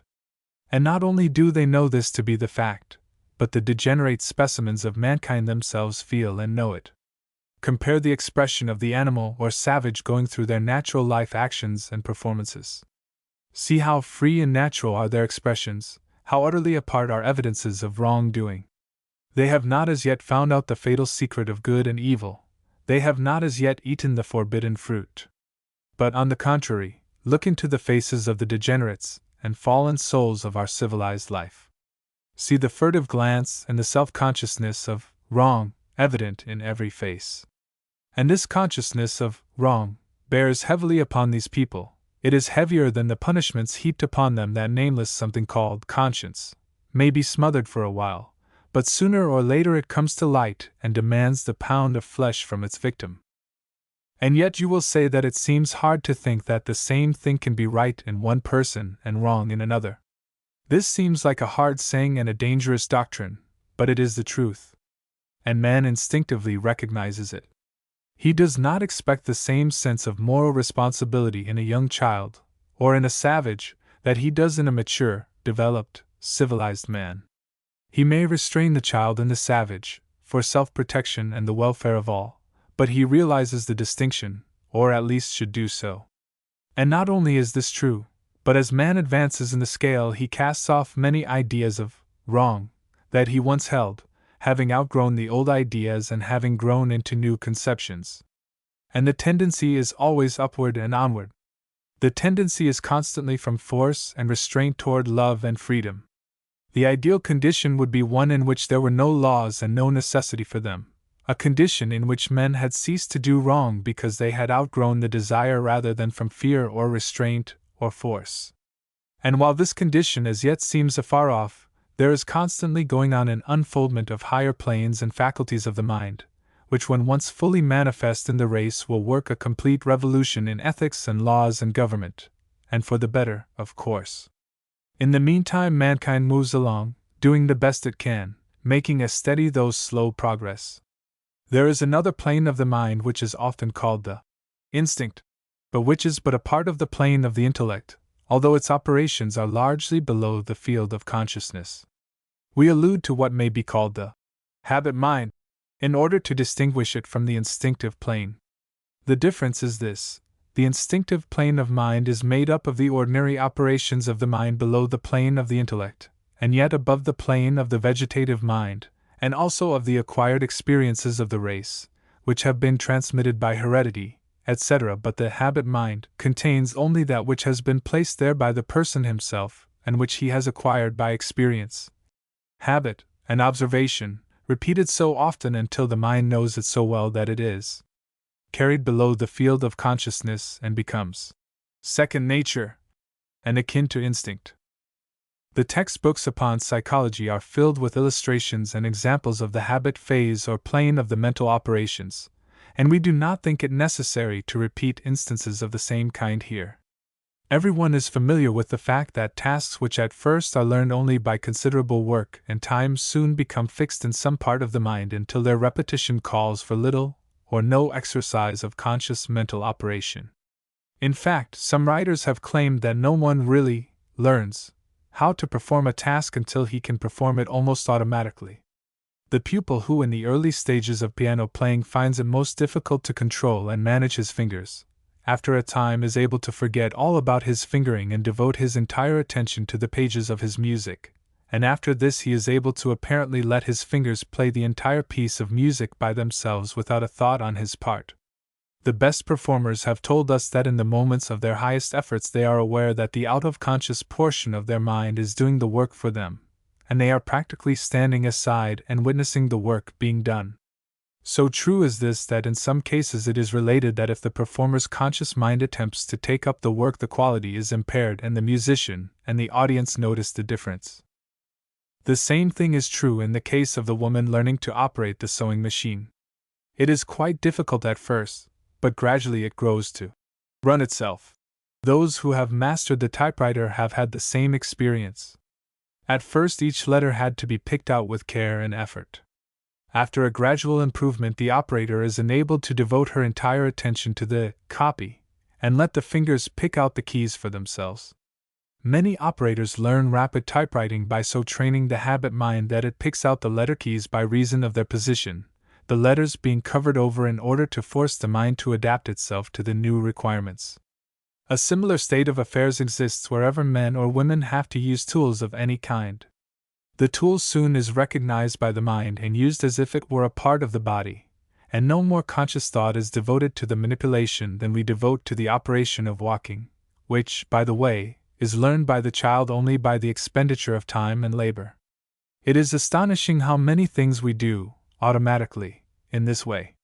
Writers have called our attention to the fact that the average man cannot consciously inform you how he puts on his coat in the morning, which arm goes in first, how the coat is held, etc., but the habit mind knows very well.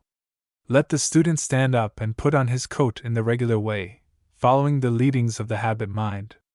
Then, after removing it, let him attempt to put it on by inserting the other arm first, for instance. He will be surprised to find out how awkward it will be for him, and how completely he has been depending upon the habit mind. And tomorrow morning let him find out which shoe the habit mind has been putting on him first, and then try to reverse the order, and notice how flurried and disturbed the habit mind will become, and how frantically it will signal to the conscious mind, "Something wrong up there!" Or try to button on your collar, reversing the order in which the tabs are placed over the button, right before left, or left before right, as the case may be, and notice the involuntary protest. Or try to reverse the customary habit in walking and attempt to swing your right arm with the movement of your right leg, and so on, and you will find it will require the exercise of great will power. Or try to change hands, and use your knife and fork. But we must stop giving examples and illustrations. Their number is countless. Not only does the habit mind attend to physical actions, etc., but it also takes a hand in our mental operations. We soon acquire the habit of ceasing to consciously consider certain things, and the habit mind takes the matter for granted, and thereafter we will think automatically on those particular questions, unless we are shaken out of the habit by a rude jolt from the mind of someone else, or from the presentation of some conflicting idea occasioned by our own experience, or reasoning processes. And the habit mind hates to be disturbed and compelled to revise its ideas. It fights against it, and rebels, and the result is that many of us are slaves to old outgrown ideas that we realize are false and untrue, but which we find that we cannot exactly get rid of. In our future lessons we will give methods to get rid of these old outgrown ideas. There are other planes of mind which have to do with the phenomena known as psychic, by which is meant the phases of psychic phenomena known as clairvoyance, psychometry, telepathy, etc., but we shall not consider them in this lesson, for they belong to another part of the general subject. We have spoken of them in a general way in our 14 lessons in yogi philosophy, etc. And now we come to the plane of mind known to us as intellect, or the reasoning faculties. Webster defines the word intellect as follows: the part or faculty of the human soul by which it knows, as distinguished from the power to feel and to will, the thinking faculty, the understanding. The same authority defines the word reason as follows: the faculty or capacity of the human mind by which it is distinguished from the intelligence of the inferior animals. We shall not attempt to go into a consideration of the conscious intellect, for to do so we would be compelled to take up the space of the remaining lessons of the course, and besides, the student may find extended information on this subject in any of the textbooks on psychology. Instead, we will consider other faculties and planes of mind which the said textbooks pass by rapidly, or perhaps deny. And one of these planes is that of unconscious reasoning, or intellect. To many this term will seem paradoxical, but students of the unconscious will understand just what is meant. Reasoning is not necessarily conscious in its operations. In fact, a greater part of the reasoning processes are performed below or above the conscious field. In our last lesson we have given a number of examples proving this fact, but a few more remarks may not be out of place, nor without interest to the student. In our last lesson you will see many instances stated in which the subconscious field of the intellect worked out problems, and then after a time handed to the conscious reason the solution of the matter. This has occurred to many of us, if not indeed to all of us. Who has not endeavored to solve a problem or question of some sort and after giving it up, has had it suddenly answered and flashed into consciousness when least expected? The experience is common to the race. While the majority of us have noticed these things, we have regarded them as exceptional and out of the general rule. Not so, however, with students of the mental planes. The latter have recognized these planes of reason, and have availed themselves of their knowledge by setting these unconscious faculties to work for them. In our next lesson we will give directions to our students regarding this accomplishment, which may prove of the greatest importance to those who will take the trouble to practice the directions given. It is a plan that is known to the majority of men who have done things in the world, the majority of them, however, having discovered the plan for themselves as the result of a need or demand upon the inner powers of mind. The plane of mind immediately above that of intellect is that known as intuition. Intuition is defined by Webster as follows: direct apprehension or cognition, immediate knowledge, as in perception or consciousness, involving no reasoning process, quick or ready insight or apprehension. It is difficult to explain just what is meant by intuition, except to those who have experienced it, and these people do not need the explanation. Intuition is just as real a mental faculty as is intellect, or, to be more exact, is just as much a collection of mental faculties. Intuition is above the field of consciousness, and its messages are passed downward, though its processes are hidden. The race is gradually unfolding into the plane of intuition, and the race will someday pass into full consciousness on that plane. In the meantime it gets but flashes and glimpses from the hidden region. Many of the best things we have come from that region. Art, music, the love of the beautiful and good, poetry, the higher form of love, spiritual insight to a certain degree, intuitive perception of truth, etc., etc., come from this region. These things are not reasoned out by the intellect, but seem to spring full-born from some unknown region of the mind. In this wonderful region dwells genius. Many, if not all of the great writers, poets, musicians, artists, and other examples of genius have felt that their power came to them from some higher source. Many have thought that it emanated from some being kindly to them, who would inspire them with power and wisdom. Some transcendent power seemed to have been called into operation, and the worker would feel that his product or creation was not his handiwork, but that of some outside intelligence. The Greeks recognized this something in man, and called it man's daemon.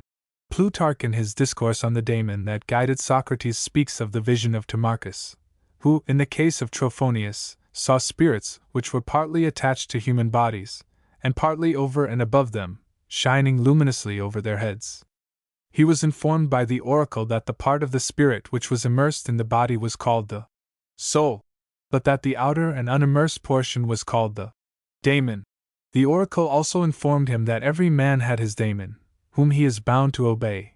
Those who implicitly follow that guidance are the prophetic souls, the favorites of the gods. Goethe also spoke of the daemon as a power higher than the will, and which inspired certain natures with miraculous energy. We may smile at these conceptions, but they are really very close to the truth. The higher regions of the mind, while belonging to the individual, and a part of himself, are so far above his ordinary consciousness that to all intents and purposes messages from them are as orders from another and higher soul. But still the voice is that of the I, speaking through its sheaths as best it is able. This power belongs to every one of us, although it manifests only in the degree that we are able to respond to it. It grows by faith and confidence, and closes itself up, and withdraws into its recesses when we doubt it, and would question its veracity and reality. What we call originality comes from this region. The intuitive faculties pass on to the conscious mind some perception of truth higher than the intellect has been able to work out for itself, and lo! It is called the work of genius. The advanced occultist knows that in the higher regions of the mind are locked up intuitive perceptions of all truth, and that he who can gain access to these regions will know everything intuitively, and as a matter of clear sight, without reasoning or explanation.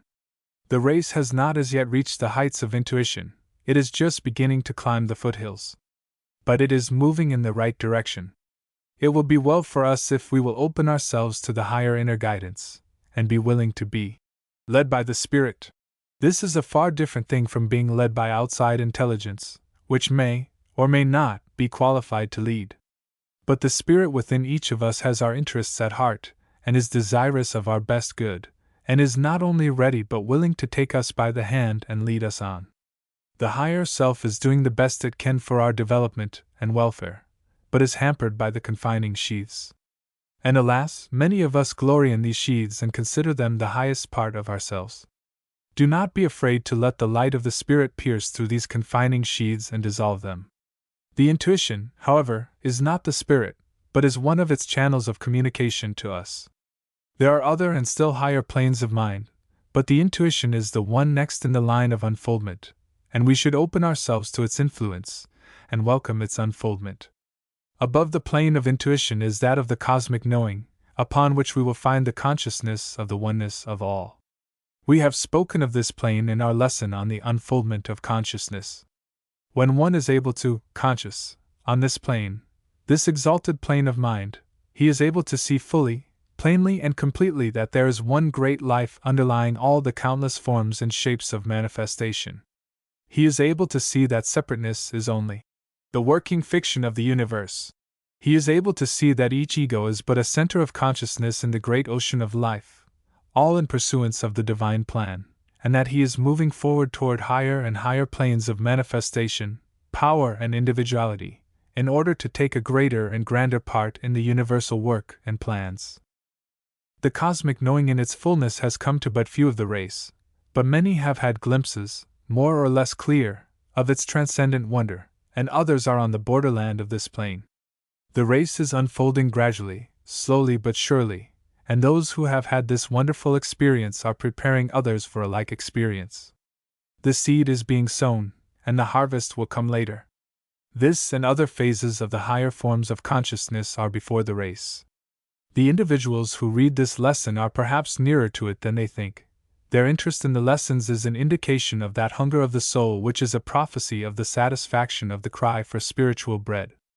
The law of life heeds these cries for aid and nourishment, and responds accordingly, but along the lines of the highest wisdom and according to the real requirements of the individual. Let us close this lesson with a quotation from Light on the Path, which bears directly upon the concluding thought. Read it carefully and let it sink down deep into your inner consciousness, and you will feel the thrill of joy that comes to him who is nearing the goal. Look for the flower to bloom in the silence that follows the storm, not till then. It shall grow, it will shoot up, it will make branches and leaves, and form buds while the storm lasts. But not until the entire personality of the man is dissolved and melted, not until it is held by the divine fragment which has created it, as a mere subject for grave experiment and experience, not until the whole nature has yielded and become subject unto its higher self, can the bloom open. Then will come a calm such as comes in a tropical country after the heavy rain, when nature works so swiftly that one may see her action. Such a calm will come to the harassed spirit. And in the deep silence the mysterious event will occur which will prove that the way has been found. Call it by whatever name you will.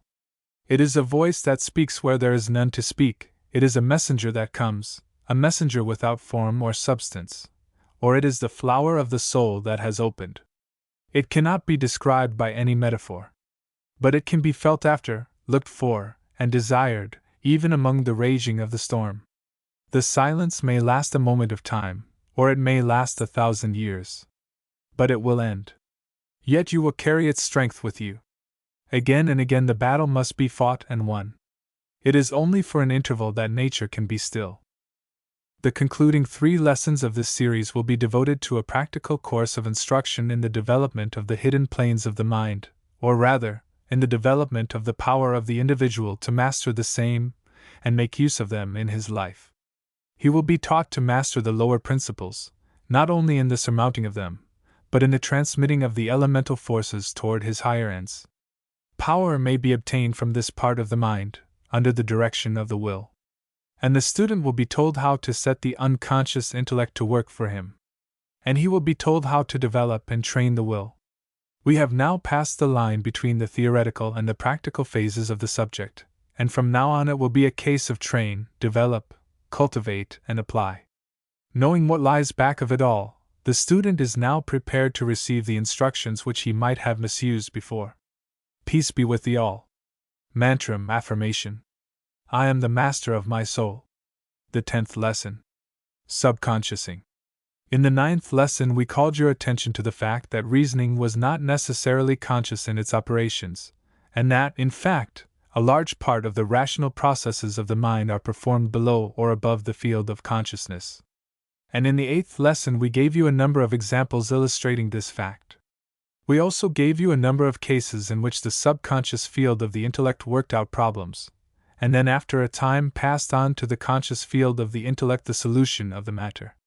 In this lesson we purpose instructing you in the methods by which this part of the intellect may be set to work for you.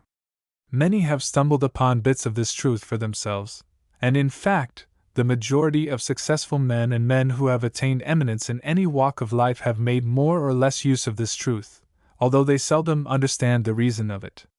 Very few Western writers have recognized the work of this plane of the mind. They have given us full and ingenious theories and examples of the workings of the instinctive mind, and in some cases they have touched upon the workings and operations of the intuitional planes, but in nearly every case they have treated the intellect as something entirely confined to the conscious plane of mentation. In this they have missed some of the most interesting and valuable manifestations of subconscious mentation. In this lesson we will take up this particular phase of mentation, and trust to be able to point out the way to use it to the best advantage, giving some simple instructions that have been given by the Hindu teachers to their students for centuries past, such instructions, of course, being modified by us to conform to the requirements and necessities of the Western student of today. We have taken the liberty of bestowing a new title upon this phase of mentation. We have thought it well to call it subconsciousing. The word sub, of course, means under, below, and the word consciousing is a favorite term employed by Professor Elmer Gates, and means receiving impressions from the mind. In a general way, subconsciousing, as used in this lesson, may be understood to mean using the subconscious mind under orders of the conscious mind. By referring to our 8th lesson, we see mention made of the case of the man who indulged in unconscious rumination, which happened to him when he read books presenting new points of view essentially opposed to his previous opinion. You will note that after days, weeks, or months, he found that to his great astonishment the old opinions were entirely rearranged, and new ones lodged there.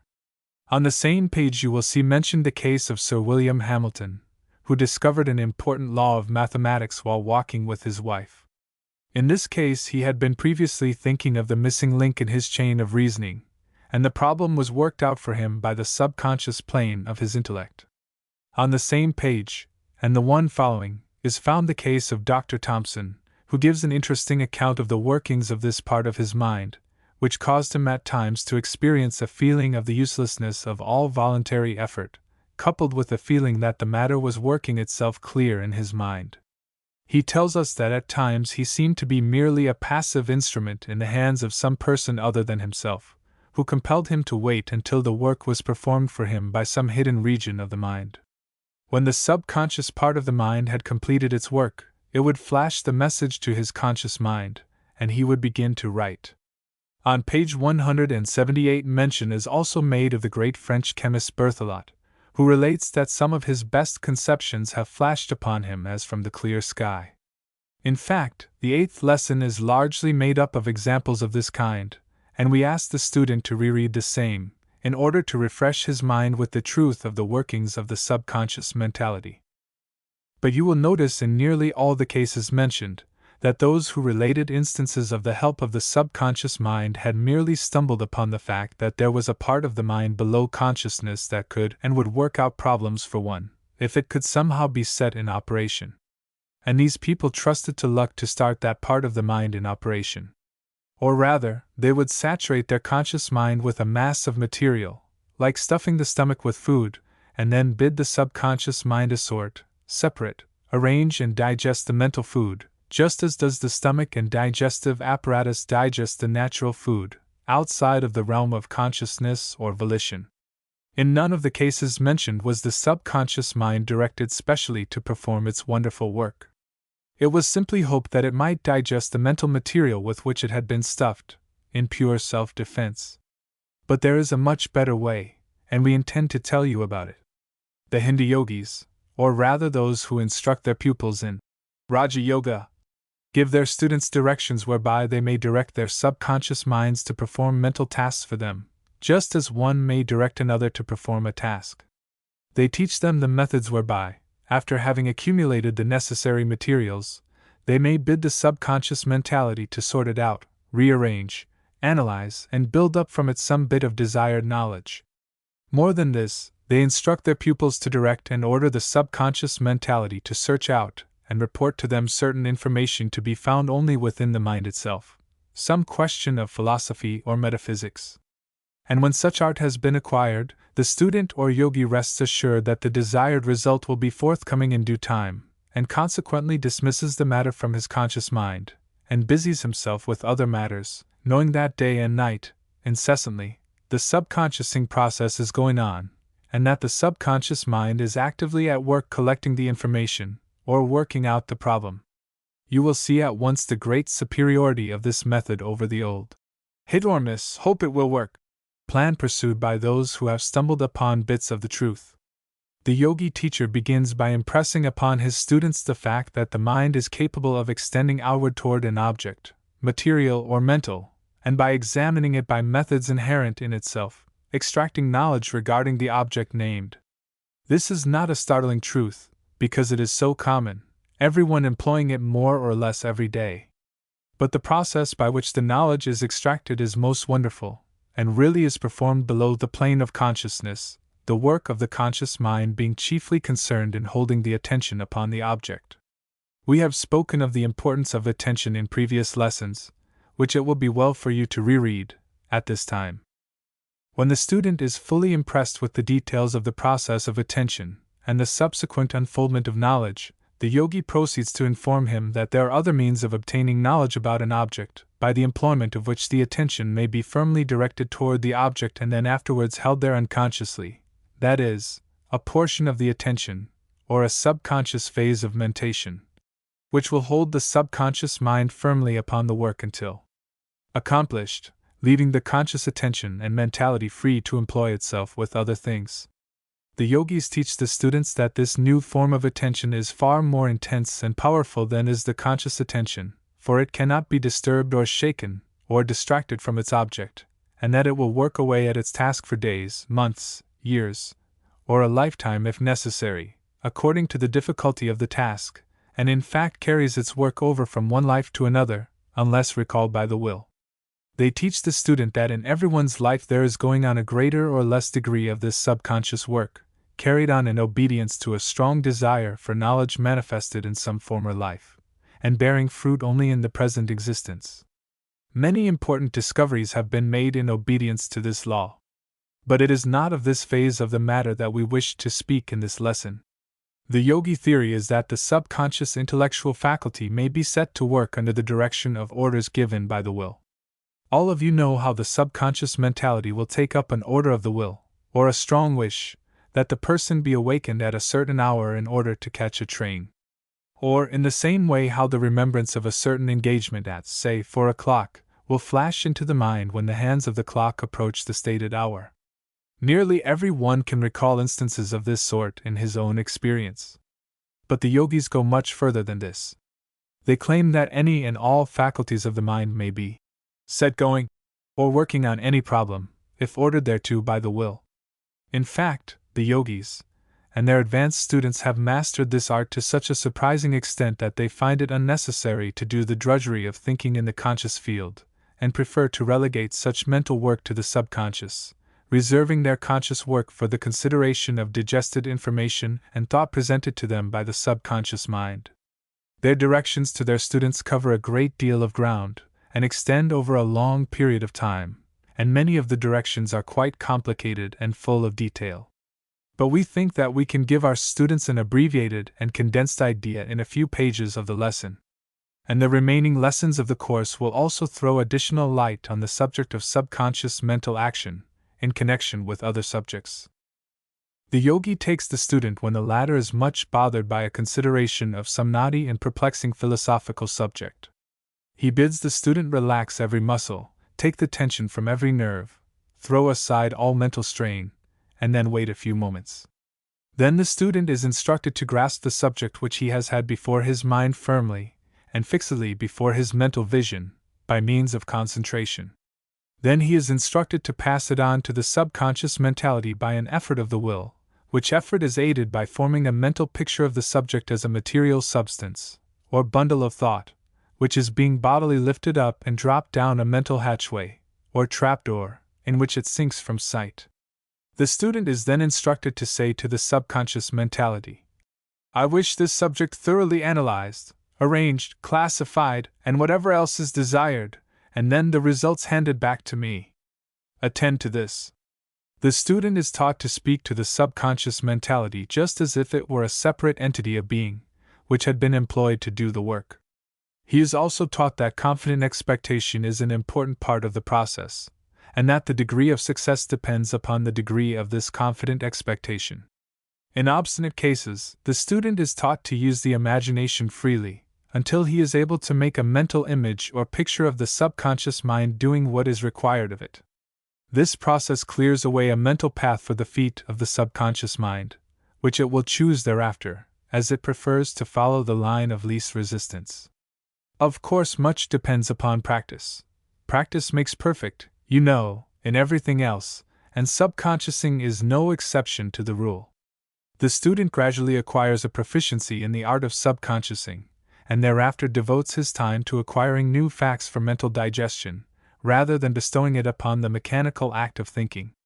But a very important point to be remembered is that the willpower back of the transferred thought material, which willpower is the cause of the subconscious action, depends very greatly upon the attention and interest given to the acquired material. This mass of thought material which is to be digested and threshed out by the subconscious mind must be well saturated with interest and attention in order to obtain the best results. In fact, interest and attention are such important aids to the will that any consideration of the development and acquirement of willpower is practically a development and acquirement of attention and interest. The student is referred to previous lessons in this course in which the importance of interest and attention is explained and described. In acquiring the mass of thought material which is to be passed on to the subconscious digestion, one must concentrate a great degree of interest and attention upon each item of thought material gathered up. The gathering of this thought material is a matter of the greatest importance, and must not be lightly passed by. One cannot hastily gather together all sorts of thought material, and then expect the subconscious mind to do its work properly. It will not, in fact, and the student proceeding upon any such erroneous supposition is doomed to disappointment. The proper way to proceed is to take up each bit of thought material in turn, and examine it with the greatest possible interest, and consequently the greatest attention, and then after having fairly saturated it with this interested attention, place it with the pile of material which, after a while, is to be passed on to the subconscious mentality. Then take up the next bit of material, and after giving it similar treatment, pass it along to the pile also. Then after a while, when you have gathered up the main facts of the case, proceed to consider the mass as a whole, with interest and attention, giving it as it were a general treatment. Then drop it down the trapdoor into the subconscious mind, with a strong command, Attend to this thought material, coupled with a strong expectant belief that your order will be obeyed. The idea underlying this treatment of the thought material with interest and attention is that by so doing a strong, mental image is created, which may be easily handled by the subconscious mind.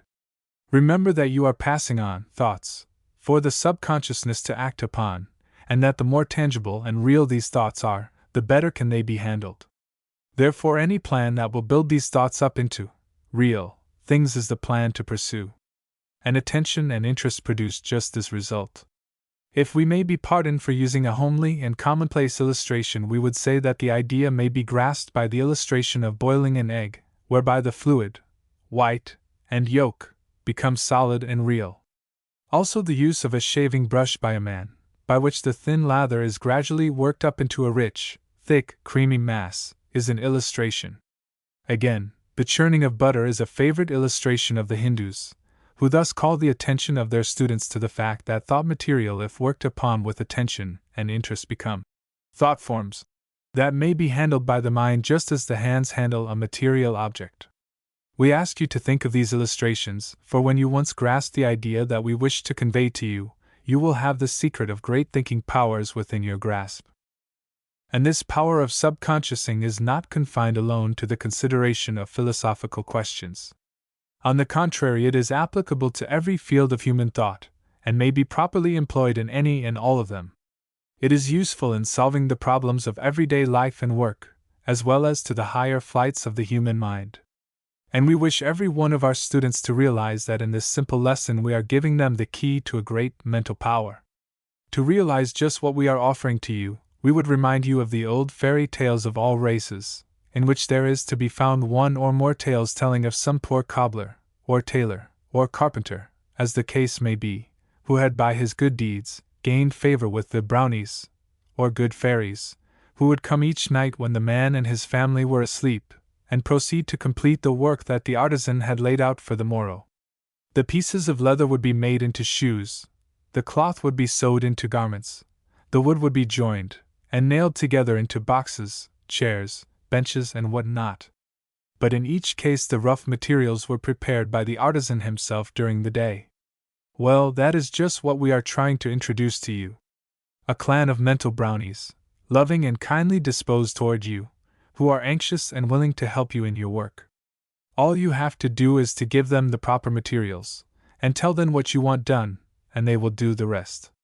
But these mental brownies are a part of your own mentality, remember, and no alien and foreign entities, as some have imagined. A number of people who have accidentally discovered this power of the subconscious mind to work out problems, and to render other valuable service to its owner, have been led to suppose that the aid really came from some other entity or intelligence. Some have thought that the messages came from friends in the spirit land, and others have believed that some high intelligence, God or his angels, was working in their behalf. Without discussing spirit communication or divine messages, in both of which we believe, with certain provisional reservations, we feel justified in saying that the majority of cases of this kind may be referred to the subconscious workings of one's own mentality. Each of us has a friend, in our own mind, a score of them in fact, who delight in performing services for us, if we will but allow them to do so.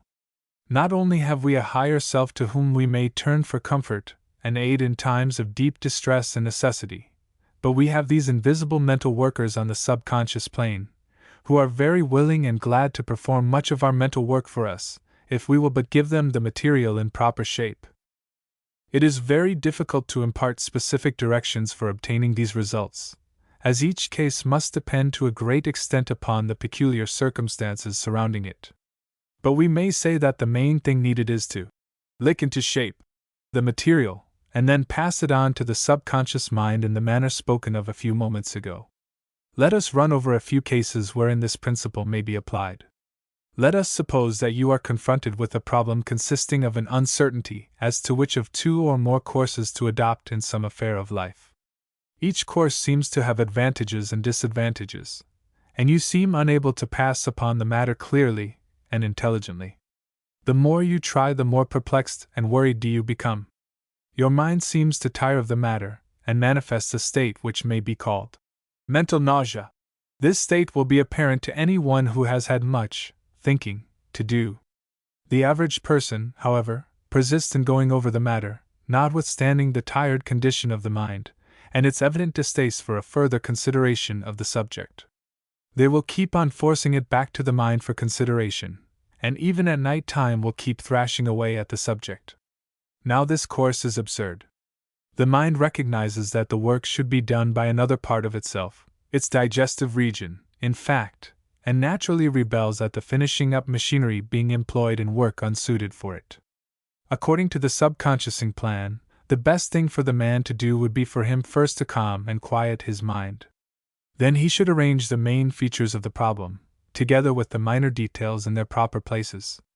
Then he should pass them slowly before him in review, giving a strong interest and attention to each fact and detail, as it passes before him, but without the slightest attempt to form a decision, or come to a conclusion.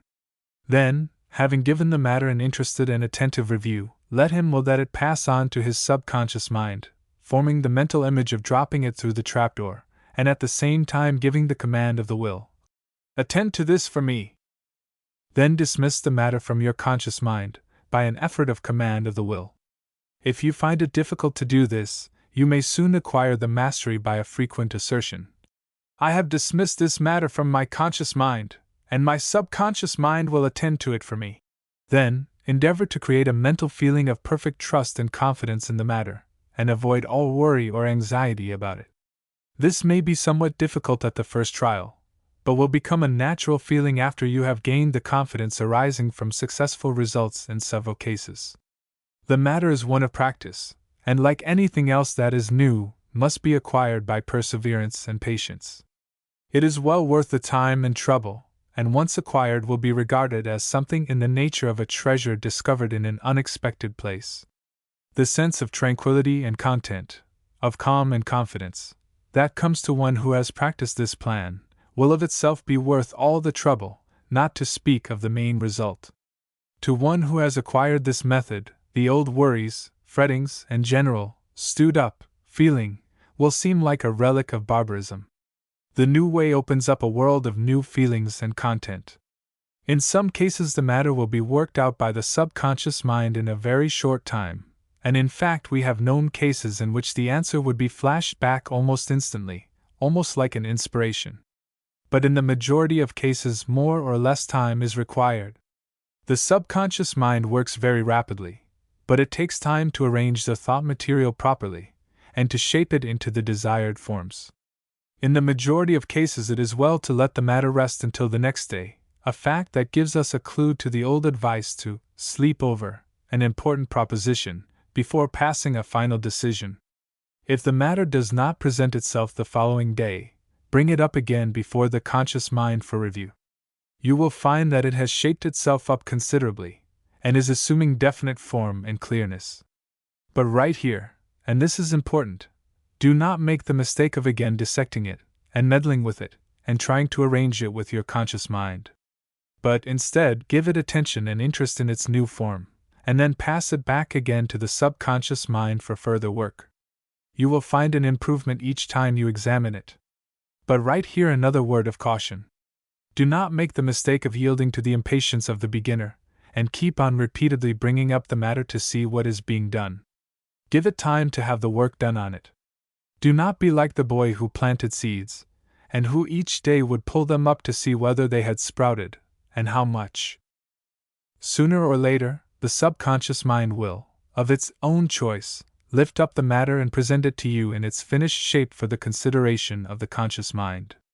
The subconscious mind does not insist that you shall adopt its views, or accept its work, but merely hands out to you the result of its sorting, classifying, and arranging.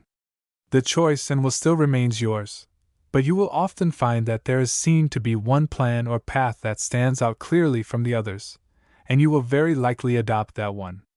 The secret is that the subconscious mind with its wonderful patience and care has analyzed the matter, and has separated things before apparently connected. It has also found resemblances and has combined things heretofore considered opposed to each other. In short, it has done for you all that you could have done with the expenditure of great work and time, and done it well. and then it lays the matter before you for your consideration and verdict. Its whole work seems to have been in the nature of assorting, dissecting, analyzing, and arranging the evidence, and then presenting it before you in a clear, systematic shape. It does not attempt to exercise the judicial prerogative or function, but seems to recognize that its work ceases with the presentation of the edited evidence, and that of the conscious mind begins at the same point. Now, do not confuse this work with that of the intuition, which is a very different mental phase or plane. This subconscious working, just mentioned, plays an entirely different part. It is a good servant, and does not try to be more. The intuition, on the contrary, is more like a higher friend, a friend at court, as it were, who gives us warnings and advice. In our directions we have told you how to make use of this part of the mind, consciously and knowingly, so as to obtain the best results, and to get rid of worry and anxiety attendant upon unsettled questions. But in fact, every one of us makes more or less use of this part of the mind unconsciously, and not realizing the important part it plays in our mental life. We are perplexed about a matter and keep it on our minds until we are forced to lay it aside by reason of some other demand, or when we sink to sleep. Often to our surprise we will find that when we next think of it the matter has somehow cleared up and straightened itself out, and we seem to have learned something about it that we did not know before. We do not understand it, and are apt to dismiss it as just one of those things. In these lessons we are attempting to explain some of those things, and to enable you to use them consciously and understandingly, instead of by chance, instinctively, and clumsily. We are teaching you mastery of the mind. Now to apply the rule to another case. Suppose you wish to gather together all the information that you possess relating to a certain subject. In the first place, it is certain that you know a very great deal more about any subject than you think you do. Stored away in the various recesses of the mind, or memory if you prefer that term, are stray bits of information and knowledge concerning almost any subject. But these bits of information are not associated with each other. You have never attempted to think attentively upon the particular question before you, and the facts are not correlated in the mind. It is just as if you had so many £100 of anything scattered throughout the space of a large warehouse, a tiny bit here, and a tiny bit there, mixed up with thousands of other things. You may prove this by sitting down some time and letting your thoughts run along the line of some particular subject, and you will find emerging into the field of consciousness all sorts of information that you had apparently forgotten, and each fitting itself into its proper place. Every person has had experiences of this kind. But the work of gathering together the scattered scraps of knowledge is more or less tedious for the conscious mind, and the subconscious mind will do the work equally well with the wear and tear on the attention. In fact, it is the subconscious mind that always does the work, even when you think it is the conscious mind. All the conscious mind does is to hold the attention firmly upon the object before it, and then let the subconsciousness pass the material before it. But this holding the attention is tiresome work, and it is not necessary for it to expend its energies upon the details of the task, for the work may be done in an easier and simpler way. The best way is to follow a plan similar to the one mentioned a few pages back. That is, to fix the interested attention firmly upon the question before you, until you manage to get a clear, vivid impression of just what you want answered. Then pass the whole matter into the subconscious mind with the command, "Attend to this," and then leave it. Throw the whole matter off of your mind, and let the subconscious work go on. If possible, let the matter run along until the next morning and then take it up for consideration, when, if you have proceeded properly, you will find the matter worked out, arranged in logical sequence, so that your conscious attention will be able to clearly review the string of facts, examples, illustrations, experiences, etc., relating to the matter in question. Now, many of you will say that you would like this plan to work in cases in which you have not the time to sleep over it. In such cases, we will say that it is possible to cultivate a rapid method of subconsciousing, and in fact, many businessmen and men of affairs have stumbled upon a similar plan, driven to the discovery by necessity. They will give a quick, comprehensive, strong flash of attention upon the subject, getting right to the heart of it, and then will let it rest in the subconscious mind for a moment or two, killing a minute or two of time in preliminary conversation, until the first flash of answer comes to them. after the first flash, and taking hold of the first loose end of the subject that presents itself to them, they will unwind a string of information and talk about the subject that will surprise even themselves. Many lawyers have acquired this knowledge and are what is known as resourceful. Such men are often confronted with questions of conditions utterly unsuspected by them a moment before. Practice has taught them the folly of fear and loss of confidence at such moments, and has also impressed upon them the truth that something within them will come to the rescue. So, presenting a confident air, they will manage to say a few platitudes or commonplaces, while the subconscious mind is most rapidly gathering its materials for the answer. In a moment an opening thought flashes upon the man, and as he continues idea after idea passes before his conscious and eager attention, sometimes so rapidly that it is almost impossible to utter them, and lo! The danger is over, and a brilliant success is often snatched from the jaws of an apparent failure and defeat. In such cases the mental demand upon the subconscious mind is not voiced in words, but is the result of a strong mental need. However, if one gives a quick verbal command, "Attend to this," the result will be heightened. We have known of cases of men prominent in the world's affairs who made a practice of smoking a cigar during important business interviews, not because they particularly cared for tobacco, but because they had learned to appreciate the value of a moment's time for the mind to gather itself together, as one man expressed it. A question would be asked, or a proposition advanced suddenly, demanding an immediate answer. Under the watchful eyes of the other party, the questioned party tried not to show by his expression any indication of searching for an answer, for obvious reasons. So, instead, he would take a long puff at the cigar, then a slow, attentive look at the ashes on its tip, and then another moment consumed in flicking the ash into the receptacle, and then came the answer slowly. "Well, as to that," or some other words of that kind, prefacing the real answer which had been rapidly framed by the subconscious mind in time to be uttered in its proper place. The few moments of time gained had been sufficient for the subconscious mind to gather up its materials, and the matter to be shaped properly, without any appearance of hesitation on the part of the answerer. All of this required practice, of course, but the principle may be seen through it all and in every similar case. The point is that the man, in such cases, sets some hidden part of his mind to work for him, and when he begins to speak the matter is at least roughly licked into shape for him. Our students will understand, of course, that this is not advice to smoke cigars during interviews of importance, but is merely given to illustrate the principle. We have known other men to twirl a lead pencil in their fingers in a lazy sort of fashion, and then drop it at the important moment. But we must cease giving examples of this kind, lest we be accused of giving instructions in worldly wisdom, instead of teaching the use of the mind. The impressive pause of the teacher, before answering his pupil's question, is also an example of the workings of this law. One often says, "Stop, let me think a moment," and during his pause he does not really consciously think at all, but stares ahead in a dreamy fashion, while his subconscious mind does the work for him, although he little suspects the nature of the operation. One has but to look around him to realize the importance and frequent application of this truth. And not only may the subconscious mind be used in the directions indicated on preceding pages, but in nearly every perplexity and problem of life may it be called upon for help. These little subconscious brownies are ever at our disposal, and seem to be happy to be of service to us. And so far from being apt to get us in a position of false dependence, it is calculated to make us self-confident, for we are calling upon a part of ourselves, not upon some outside intelligence.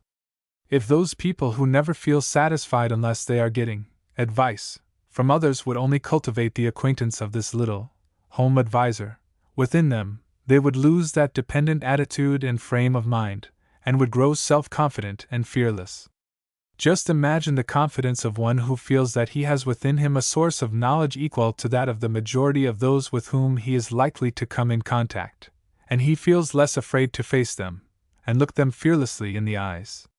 He feels that his mind is not confined to the little field of consciousness, but is an area infinitely greater, containing a mass of information undreamed of. Everything that the man has inherited, or brought with him from past lives, everything that he has read, heard or seen, or experienced in this life, is hidden away there in some quarter of that great subconscious mind, and if he will but give the command, the essence of all that knowledge is his. The details may not be presented to his consciousness, often it is not, for very good occult reasons, by the result, or essence of the knowledge will pass before his attention, with sufficient examples and illustrations, or arguments to enable him to make out a good case for himself. In the next lesson, we will call your attention to other features and qualities of this great field of mind, showing you how you can put it to work and master it. Remember, always, the I is the master. And its mastery must always be remembered and asserted over all phases and planes of the mind. Do not be a slave to the subconscious, but be its master. Mantra or affirmation. I have within me a great area of mind that is under my command, and subject to my mastery. This mind is friendly to me, and is glad to do my bidding, and obey my orders. It will work for me when I ask it, and is constant, untiring, and faithful. Knowing this, I am no longer afraid, ignorant, or uninformed. The I is master of it all, and is asserting its authority. I am master over body, mind, consciousness, and subconsciousness. I am a center of power, strength, and knowledge. I am spirit, a fragment from the divine flame. The 11th lesson. Subconscious character building. In our last lesson, the 10th lesson, we called your attention to the wonderful work of the subconscious regions of mentation in the direction of the performance of intellectual work. Great as are the possibilities of this field of mentation in the direction named, they are equaled by the possibilities of building up character by similar methods. Every one realizes that one may change his character by a strenuous course of repression and training, and nearly all who read these lines have modified their characteristics somewhat by similar methods. But it is only of late years that the general public have become aware that character might be modified, changed, and sometimes completely altered by means of an intelligent use of the subconscious faculties of the mind. The word character is derived from ancient terms meaning to mark, to engrave, etc., and some authorities inform us that the term originally arose from the word used by the Babylonian brickmakers to designate the trademark impressed by them upon their bricks, each maker having his own mark. This is interesting, in view of the recent theories regarding the cultivation of characteristics which may be found in the current Western works on psychology. But these theories are not new to the yogi teachers of the East, who have employed similar methods for centuries past in training their students and pupils. The yogis have long taught that a man's character was, practically, the crude character stuff possessed by him at his birth, modified and shaped by outside influences in the case of the ordinary man, and by deliberate self-training and shaping by the wise man. Their pupils are examined regarding their characteristics, and then directed to repress the undesirable traits, and to cultivate the desirable ones. The yogi practice of character building is based upon the knowledge of the wonderful powers of the subconscious plane of the mind. The pupil is not required to pursue strenuous methods of repression or cultivation, but on the contrary, is taught that such methods are opposed to nature's plans, and that the best way is to imitate nature and to gradually unfold the desired characteristics by means of focusing the will power and attention upon them. The weeding out of undesirable characteristics is accomplished by the pupil cultivating the characteristics directly opposed to the undesirable ones. For instance, if the pupil desires to overcome fear, he is not instructed to concentrate on fear with the idea of killing it out, but instead is taught to mentally deny that he has fear, and then to concentrate his attention upon the ideal of courage. When courage is developed, fear is found to have faded away. The positive always overpowers the negative. In the word ideal is found the secret of the yogi method of subconscious character building. The teachings are to the effect that ideals may be built up by the bestowal of attention upon them. The student is given the example of a rose bush.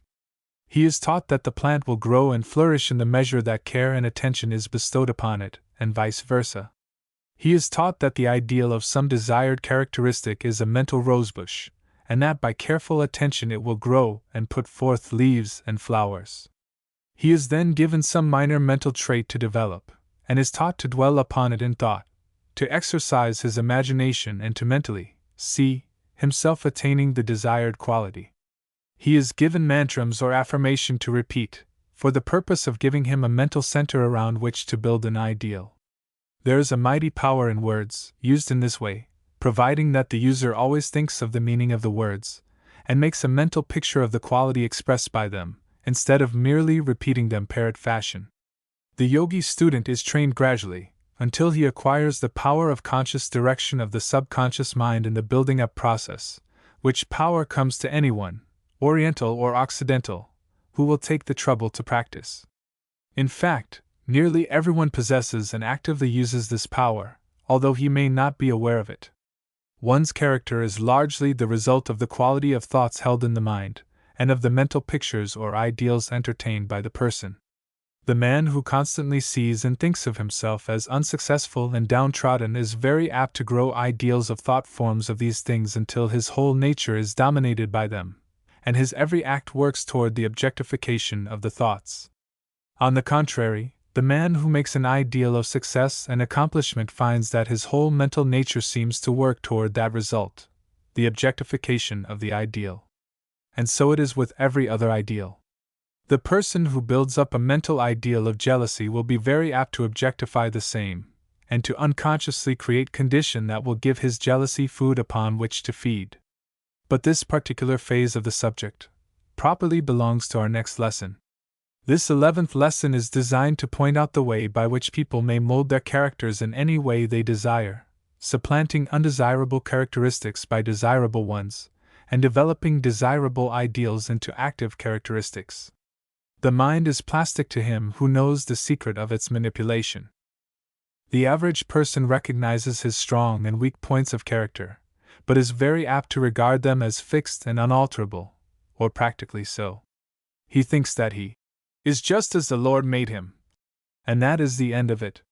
He fails to recognize that his character is being unconsciously modified every day by association with others, whose suggestions are being absorbed and acted upon. And he fails to see that he is molding his own character by taking interest in certain things, and allowing his mind to dwell upon them. He does not realize that he himself is really the maker of himself, from the raw and crude material given him at his birth. He makes himself negatively or positively. Negatively if he allows himself to be molded by the thoughts and ideals of others, and positively if he molds himself. Everyone is doing one or the other, perhaps both. The weak man is the one who allows himself to be made by others, and the strong man is the one who takes the building process in his own hands. The process of character building is so delightfully simple that its importance is apt to be overlooked by the majority of persons who are made acquainted with it. It is only by actual practice, and the experiencing of results, that its wonderful possibilities are borne home to one. The yogi student is early taught the lesson of the power and importance of character building by some strong practical example. For instance, the student is found to have certain tastes of appetite, such as a like for certain things, and a corresponding dislike for others. The yogi teacher instructs the student in the direction of cultivating a desire and taste for the disliked thing, and a dislike for the like thing. He teaches the student to fix his mind on the two things, but in the direction of imagining that he likes the one thing and dislikes the other. The student is taught to make a mental picture of the desired conditions, and to say, for instance, "I loathe candy, I dislike even the sight of it." And, on the other hand, "I crave tart things, I revel in the taste of them," etc., etc., at the same time trying to reproduce the taste of sweet things accompanied with a loathing, and a taste of tart things, accompanied with a feeling of delight. After a bit the student finds that his tastes are actually changing in accordance with his thoughts, and in the end they have completely changed places. The truth of the theory is then borne home to the student, and he never forgets the lesson. In order to reassure readers who might object to having the student left in this condition of reverse tastes, we may add that the yogi teachers then teach him to get rid of the idea of the disliked thing, and teach him to cultivate a liking for all wholesome things, their theory being that the dislike of certain wholesome eatables has been caused by some suggestion in childhood, or by some prenatal impression. As wholesome eatables are made attractive to the taste by nature. The idea of all this training, however, is not the cultivation of taste, but practice in mental training, and the bringing home to the student the truth of the fact that his nature is plastic to his ego, and that it may be molded at will, by concentration and intelligent practice. The reader of this lesson may experiment upon himself along the lines of the elementary yogi practice as above mentioned, if he so desires. He will find it possible to entirely change his dislike for certain food, etc., by the methods mentioned above. He may likewise acquire a liking for heretofore distasteful tasks and duties, which he finds it necessary to perform. The principle underlying the whole yogi theory of character building by the subconscious intellect is that the ego is master of the mind, and that the mind is plastic to the commands of the ego. The ego or I of the individual is the one real, permanent, changeless principle of the individual, and the mind, like the body, is constantly changing, moving, growing, and dying. Just as the body may be developed and molded by intelligent exercises, so may the mind be developed and shaped by the ego if intelligent methods are followed. The majority of people consider that character is a fixed something, belonging to a man, that cannot be altered or changed. And yet they show by their everyday actions that at heart they do not believe this to be a fact, for they endeavor to change and mold the characters of those around them, by word of advice, counsel, praising or condemnation, etc. It is not necessary to go into the matter of the consideration of the causes of character in this lesson. We will content ourselves by saying that these causes may be summed up, roughly, as follows: 1. Result of experiences in past lives. 2. Heredity. 3. Environment. 4. Suggestion from others. And 5. Autosuggestion. But no matter how one's character has been formed, it may be modified, molded, changed, and improved by the methods set forth in this lesson, which methods are similar to what is called by Western writers autosuggestion. The underlying idea of autosuggestion is the willing of the individual that the changes take place in his mind, the willing being aided by intelligent and tried methods of creating the new ideal or thought form. The first requisite for the changed condition must be desire for the change.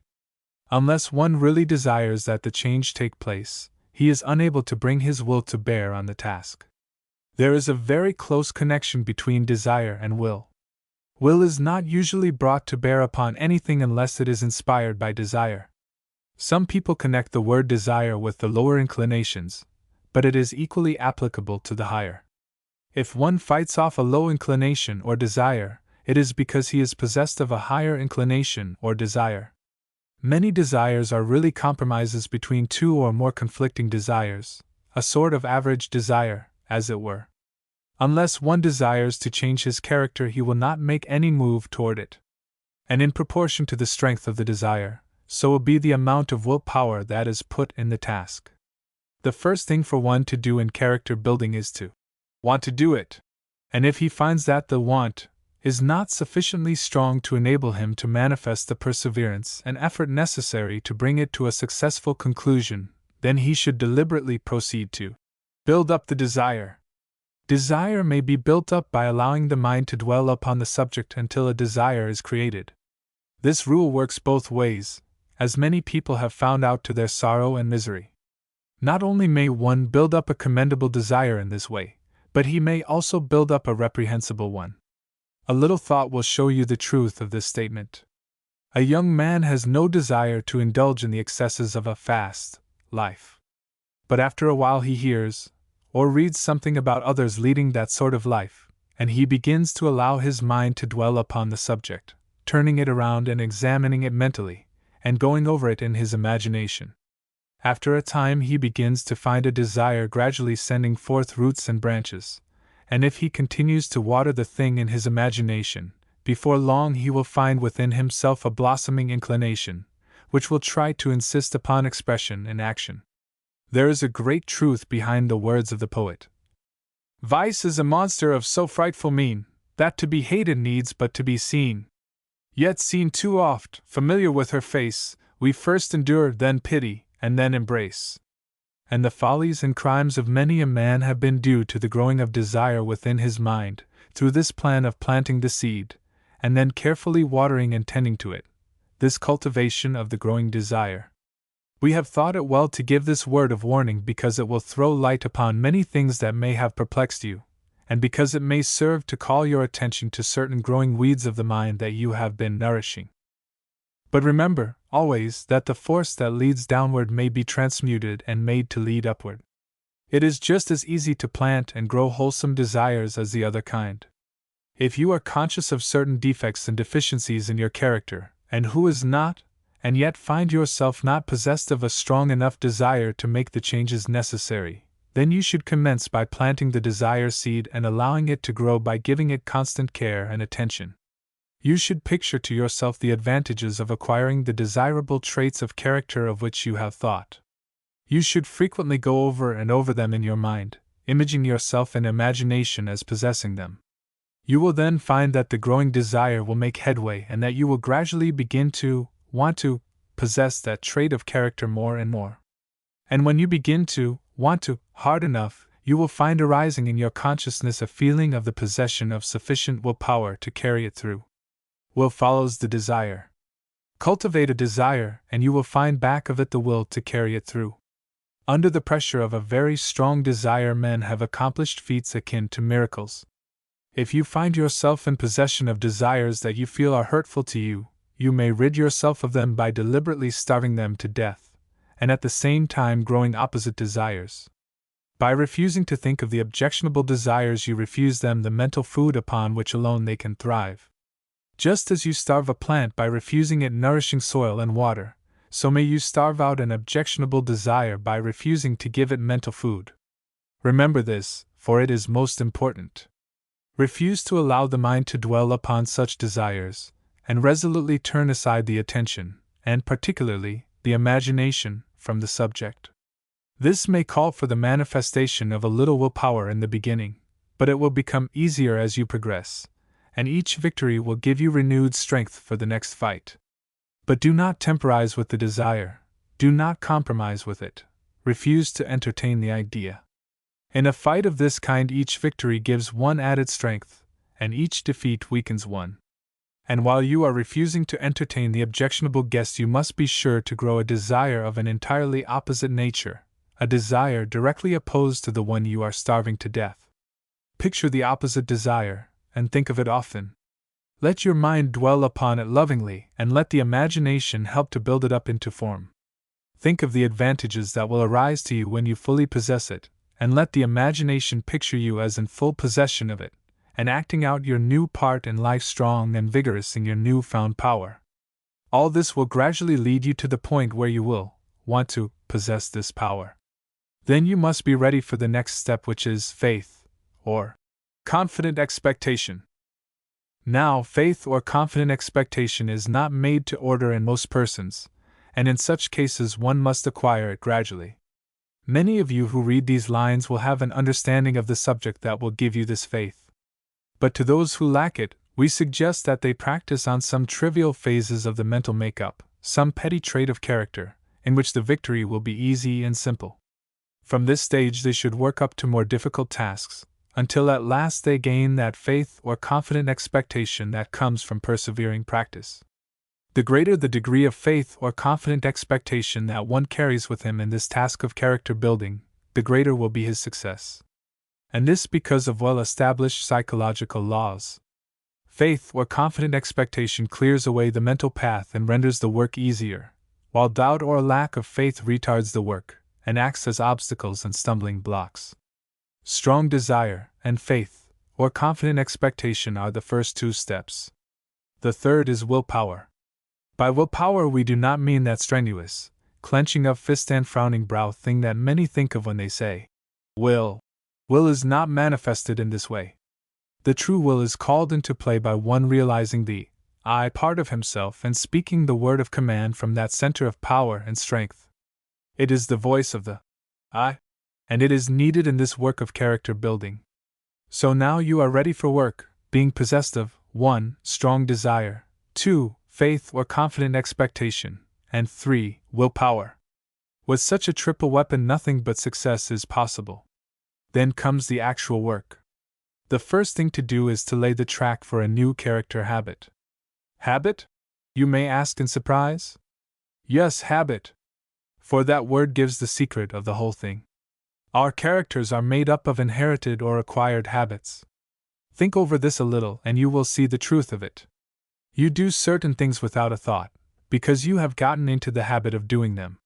You act in certain ways because you have established the habit. You are in the habit of being truthful, honest, virtuous, because you have established the habit of being so. Do you doubt this? Then look around you, or look within your own heart, and you will see that you have lost some of your old habits of action and have acquired new ones. The building up of character is the building up of habits, and the changing of character is the changing of habits. It will be well for you to settle this fact in your own mind, for it will give you the secret of many things connected with the subject. And remember this, that habit is almost entirely a matter of the subconscious mentality. It is true that habits originate in the conscious mind, but as they are established they sink down into the depths of the subconscious mentality, and thereafter become second nature, which, by the way, is often more powerful than the original nature of the person.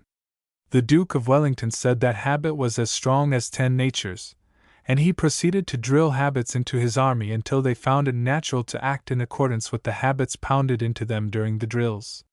Darwin relates an interesting instance of the force of habit over the reason. He found that his habit of starting back at the sudden approach of danger was so firmly established that no willpower could enable him to keep his face pressed up against the cage of the cobra in the zoological gardens when the snake struck at him, although he knew the glass was so thick that there could be no danger, and although he exerted the full force of his will. But we venture to say that one could overcome even this strongly ingrained habit by gradually training the subconscious mentality and establishing a new habit of thought and action. It is not only during the actual process of willing the new habit that the work of making the new mental path goes on. In fact, the yogis believe that the principal part of the work goes on subconsciously between the intervals of command, and that the real progress is made in that way, just as the real work of solving the problem is performed subconsciously, as related in our last lesson. As an example, we may call your attention to some instances of the cultivation of physical habits. A physical task learned in the evening is much easier to perform the following morning than it was the night before, and still easier the following Monday morning than it was on the Saturday afternoon previous. The Germans have a saying that we learn to skate in summer and to swim in winter, meaning that the impression passed on to the subconscious mentality deepens and broadens during the interval of rest. The best plan is to make frequent, sharp impressions, and then to allow reasonable periods of rest in order to give the subconscious mentality the opportunity to do its work. By sharp impressions we mean impressions given under strong attention, as we have mentioned in some of the earlier lessons of this series. A writer has well said, "Sow an act, reap a habit, sow a habit, reap a character, sow a character, reap a destiny," thus recognizing habit as the source of character. We recognize this truth in our training of children, forming good habits of character by constant repetition, by watchfulness, etc. Habit acts as a motive when established, so that while we think we are acting without motive, we may be acting under the strong motive power of some well-established habit. Herbert Spencer has well said, "The habitually honest man does what is right, not consciously because he ought but with simple satisfaction, and is ill at ease till it is done." Some may object that this idea of habit as a basis of character may do away with the idea of a developed moral conscientiousness, as for instance, Josiah Royce, who says, "The establishment of organized habit is never in itself enough to ensure the growth of an enlightened moral conscientiousness." But to such we would say that one must want to cultivate a high character before he will create the habits usual to the same, and the want to is the sign of the moral conscientiousness, rather than the habit. And the same is true of the ought to side of the subject. The ought to arises in the conscious mind in the beginning, and inspires the cultivation of the habit, although the latter after a while becomes automatic, a matter of the subconscious mentality, without any ought to attachment. It then becomes a matter of like to. Thus we see that the molding, modifying, changing, and building of character is largely a matter of the establishing of habits. And what is the best way to establish habits? Becomes our next question. The answer of the yogi is: establish a mental image, and then build your habit around it. And in that sentence he has condensed a whole system. Everything we see having a form is built around a mental image, either the mental image of some man, some animal, or of the Absolute. This is the rule of the universe, and in the matter of character building we but follow a well-established rule. When we wish to build a house, we first think of house in a general way. Then we begin to think of what kind of a house. Then we go into details. Then we consult an architect, and he makes us a plan, which plan is his mental image suggested by our mental image. Then, the plan once decided upon, we consult the builder, and at last the house stands completed, an objectified mental image. And so it is with every created thing, all manifestation of a mental image. And so, when we wish to establish a trait of character, we must form a clear, distinct mental image of what we wish to be. This is an important step. Make your picture clear and distinct, and fasten it in your mind. Then begin to build around it. Let your thoughts dwell upon the mental picture. Let your imagination see yourself as possessed of the desired trait, and acting it out.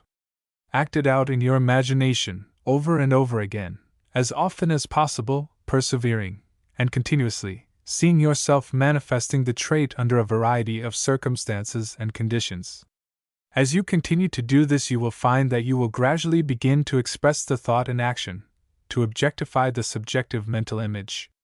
It will become natural for you to act more and more in accordance with your mental image, until at last the new habit will become firmly fixed in your mind, and will become your natural mode of action and expression.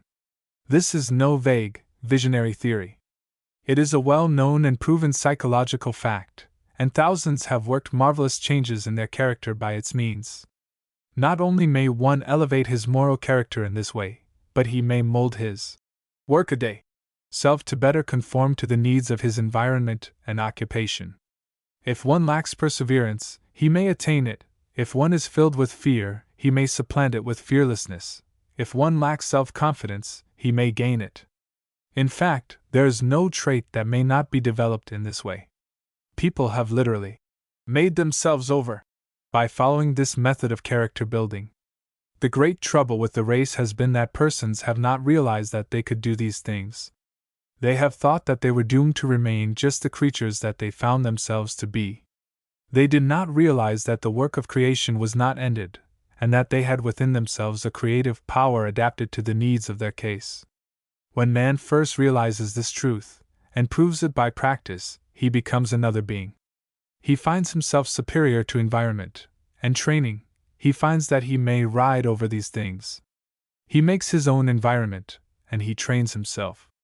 In some of the larger schools in England and the United States, certain scholars who have developed and manifested the ability to control themselves and their actions are placed on the roll of a grade called the self-governed grade.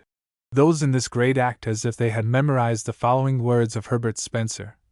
In this supremacy of self-control consists one of the perfections of the ideal man.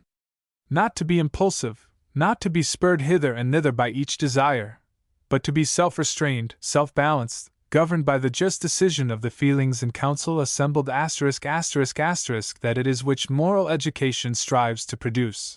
And this is the desire of the writer of this lesson, to place each student in the self-governed class. We cannot attempt, in the short space of a single lesson, to map out a course of instruction in character building adapted to the special needs of each individual. But we think that what we have said on the subject should be sufficient to point out the method for each student to map out a course for himself, following the general rules given above. As a help to the student, however, we will give a brief course of instruction for the cultivation of one desirable trait of character. The general plan of this course may be adapted to fit the requirements of any other case, if intelligence is used by the student. The case we have selected is that of a student who has been suffering from a lack of moral courage, a lack of self-confidence, an inability to maintain my poise in the presence of other people, an inability to say no, a feeling of inferiority to those with whom I come in contact. The brief outline of the course of practice given in this case is herewith given. Preliminary thought. You should fix firmly in your mind the fact that you are the equal of any and every man. You come from the same source. You are an expression of the same one life. In the eyes of the Absolute, you are the equal of any man, even the highest in the land. Truth is things as God sees them. And in truth, you and the man are equal, and, at the last, one. All feelings of inferiority are illusions, errors, and lies, and have no existence in truth. When in the company of others, remember this fact and realize that the life principle in you is talking to the life principle in them. Let the life principle flow through you, and endeavor to forget your personal self.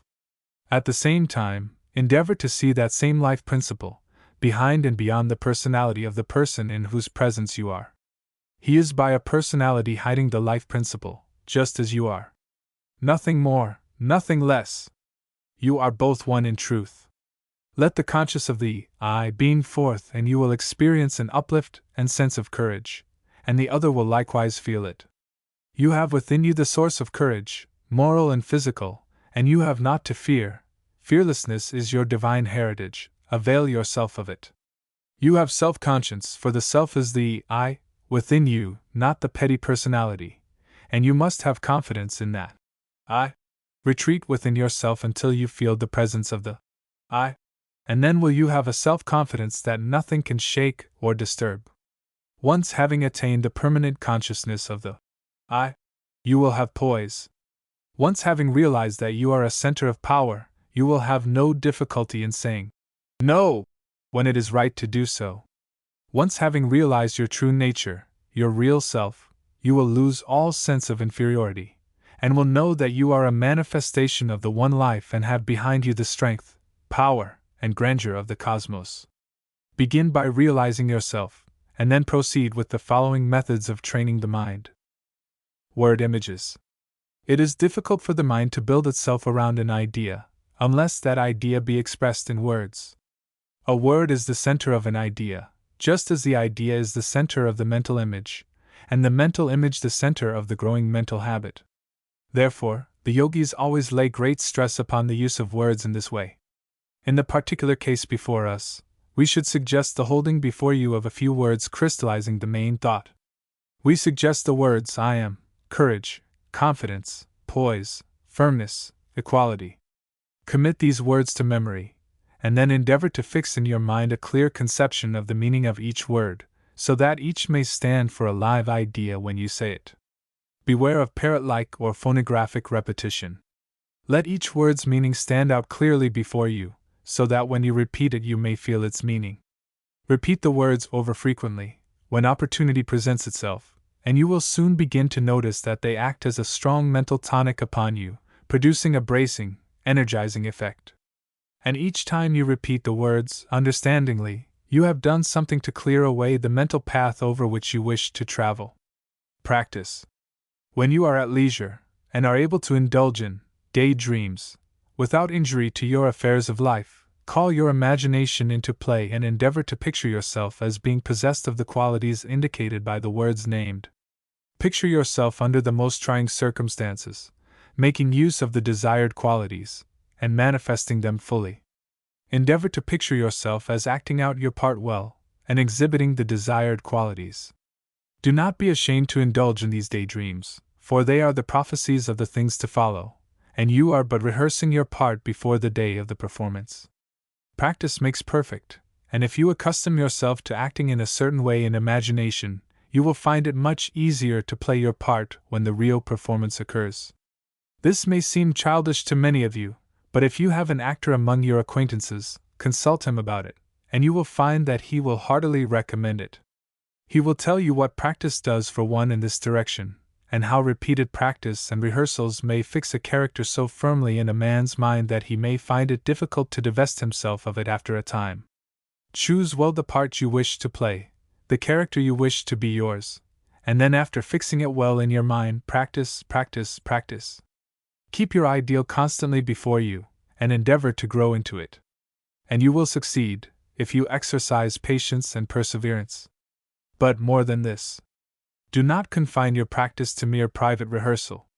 You need some dress rehearsals, as well, rehearsals in public. Therefore, after you get well started in your work, manage to exercise your growing character habits in your everyday life. Pick out the little cases first and Try it on them. You will find that you will be able to overcome conditions that formerly bothered you much. You will become conscious of a growing strength and power coming from within, and you will recognize that you are indeed a changed person. Let your thought express itself in action, whenever you get a good chance. But do not try to force chances just to try your strength. Do not, for instance, try to force people to ask for favors that you may say no. You will find plenty of genuine tests without forcing any. Accustom yourself to looking people in the eye, and feeling the power that is back of you, and within you. You will soon be able to see through their personality, and realize that it is just one portion of the one life gazing at another portion, and that therefore there is nothing to be afraid of. A realization of your real self will enable you to maintain your poise under trying circumstances, if you will but throw aside your false idea about your personality. Forget yourself, your little personal self, for a while, and fix your mind on the universal self of which you are a part. All these things that have worried you are but incidents of the personal life, and are seen to be illusions when viewed from the standpoint of the universal life. Carry the universal life with you as much as possible into your everyday life. It belongs there as much as anywhere, and will prove to be a tower of strength and refuge to you in the perplexing situations of your busy life. Remember always that the ego is master of the mental states and habits, and that the will is the direct instrument of the ego, and is always ready for its use. Let your soul be filled with the strong desire to cultivate those mental habits that will make you strong. Nature's plan is to produce strong individual expressions of herself, and she will be glad to give you her aid in becoming strong. The man who wishes to strengthen himself will always find great forces back of him to aid him in the work, for is he not carrying out one of nature's pet plans, and one which she has been striving for throughout the ages? Anything that tends to make you realize and express your mastery tends to strengthen you, and places at your disposal nature's aid. You may witness this in everyday life. Nature seems to like strong individuals, and delights in pushing them ahead. By mastery, we mean mastery over your own lower nature, as well as over outside nature, of course. The I is master, forget it not, O student, and assert it constantly. Peace be with you. Mantra or affirmation. I am the master of my mental habits. I control my character. I will to be strong, and summon the forces of my nature to my aid. The 12th lesson. Subconscious influences. In this lesson we wish to touch upon a certain feature of subconscious mentation that has been much dwelt upon by certain schools of Western writers and students during the past 20 years, but which has also been misunderstood, and alas, too often misused, by some of those who have been attracted to the subject. We allude to what has been called the power of thought. While this power is very real, and like any other of the forces of nature may be properly used and applied in our everyday life, still many students of the power of the mind have misused it, and have stooped to practices worthy only of the followers of the schools of black magic. We hear on all sides of the use of treatments for selfish and often base ends, those following these practices seeming to be in utter ignorance of the occult laws brought into operation, and the terrible reaction inevitably falling to the lot of those practicing this negative form of mental influence. We have been amazed at the prevailing ignorance concerning the nature and effects of this improper use of mental force, and at the same time, at the common custom of such selfish, improper uses. This, more particularly, when the true occultist knows that these things are not necessary, even to those who seek success by mental forces. There is a true method of the use of mental forces, as well as an improper use, and we trust that in this lesson we may be able to bring the matter sharply and clearly before the minds of our students. In our first course, the 14 lessons, and the several lessons entitled, respectively, Thought Dynamics, Telepathy, etc., and Psychic Influence, we have given a general idea of the effect of one mind upon other minds, and many other writers have called the attention of the Western world to the same facts. There has been a general awakening of interest in this phase of the subject among the Western people of late years, and many and wonderful are the theories that have been advanced among the conflicting schools regarding the matter. But notwithstanding the conflicting theories, there is a general agreement upon the fundamental facts. They all agree that the mental forces may be used to affect oneself and others, and many have started in to use these mental forces for their own selfish ends and purposes, believing that they were fully justified in so doing, and being unaware of the web of psychic causes and effects which they were weaving around them by their practices. Now, at the beginning, let us impress upon the minds of our students the fact that while it is undoubtedly true that people who are unaware of the true sources of strength within them may be, and often are affected by mental force exerted by others, it is equally true that no one can be adversely affected in this way providing he realizes the I within himself, which is the only real part of him, and which is an impregnable tower of strength against the assaults of others. There is no cause for all of this fear that is being manifested by many Western students of thought power, who are in constant dread of being treated adversely by other people. The man or woman who realizes the I within may by the slightest exercise of the will surround himself with a mental aura which will repel adverse thought waves emanating from the minds of others. Nay, more than this, the habitual recognition of the I, and a few moments' meditation upon it each day, will of itself erect such an aura, and will charge this aura with a vitality that will turn back adverse thought, and cause it to return to the source from which it came, where it will serve the good purpose of bringing to the mistaken mind originating it the conviction that such practices are hurtful and to be avoided. This realization of the I, which we brought out in the first few lessons of the present series, is the best and only real method of self-protection. This may be easily understood when we remind you that the whole phenomena of mental influencing belongs to the illusion side of existence, the negative side, and that the real and positive side must of necessity be stronger. Nothing can affect the real in you, and the nearer you get to the real, in realization and understanding, the stronger do you become. This is the whole secret. Think it over. But there are comparatively few people who are able to rest firmly in the I consciousness all the time, and the others demand help while they are growing. To such we would say, creep as close the realization of the I as possible, and rest your spiritual feet firmly upon the rock of the real self. If you feel that people, circumstances, or things are influencing you unduly, stand up boldly, and deny the influence. Say something like this: I deny the power or influence of persons, circumstances, or things to adversely affect me. I assert my reality, power, and dominion over these things.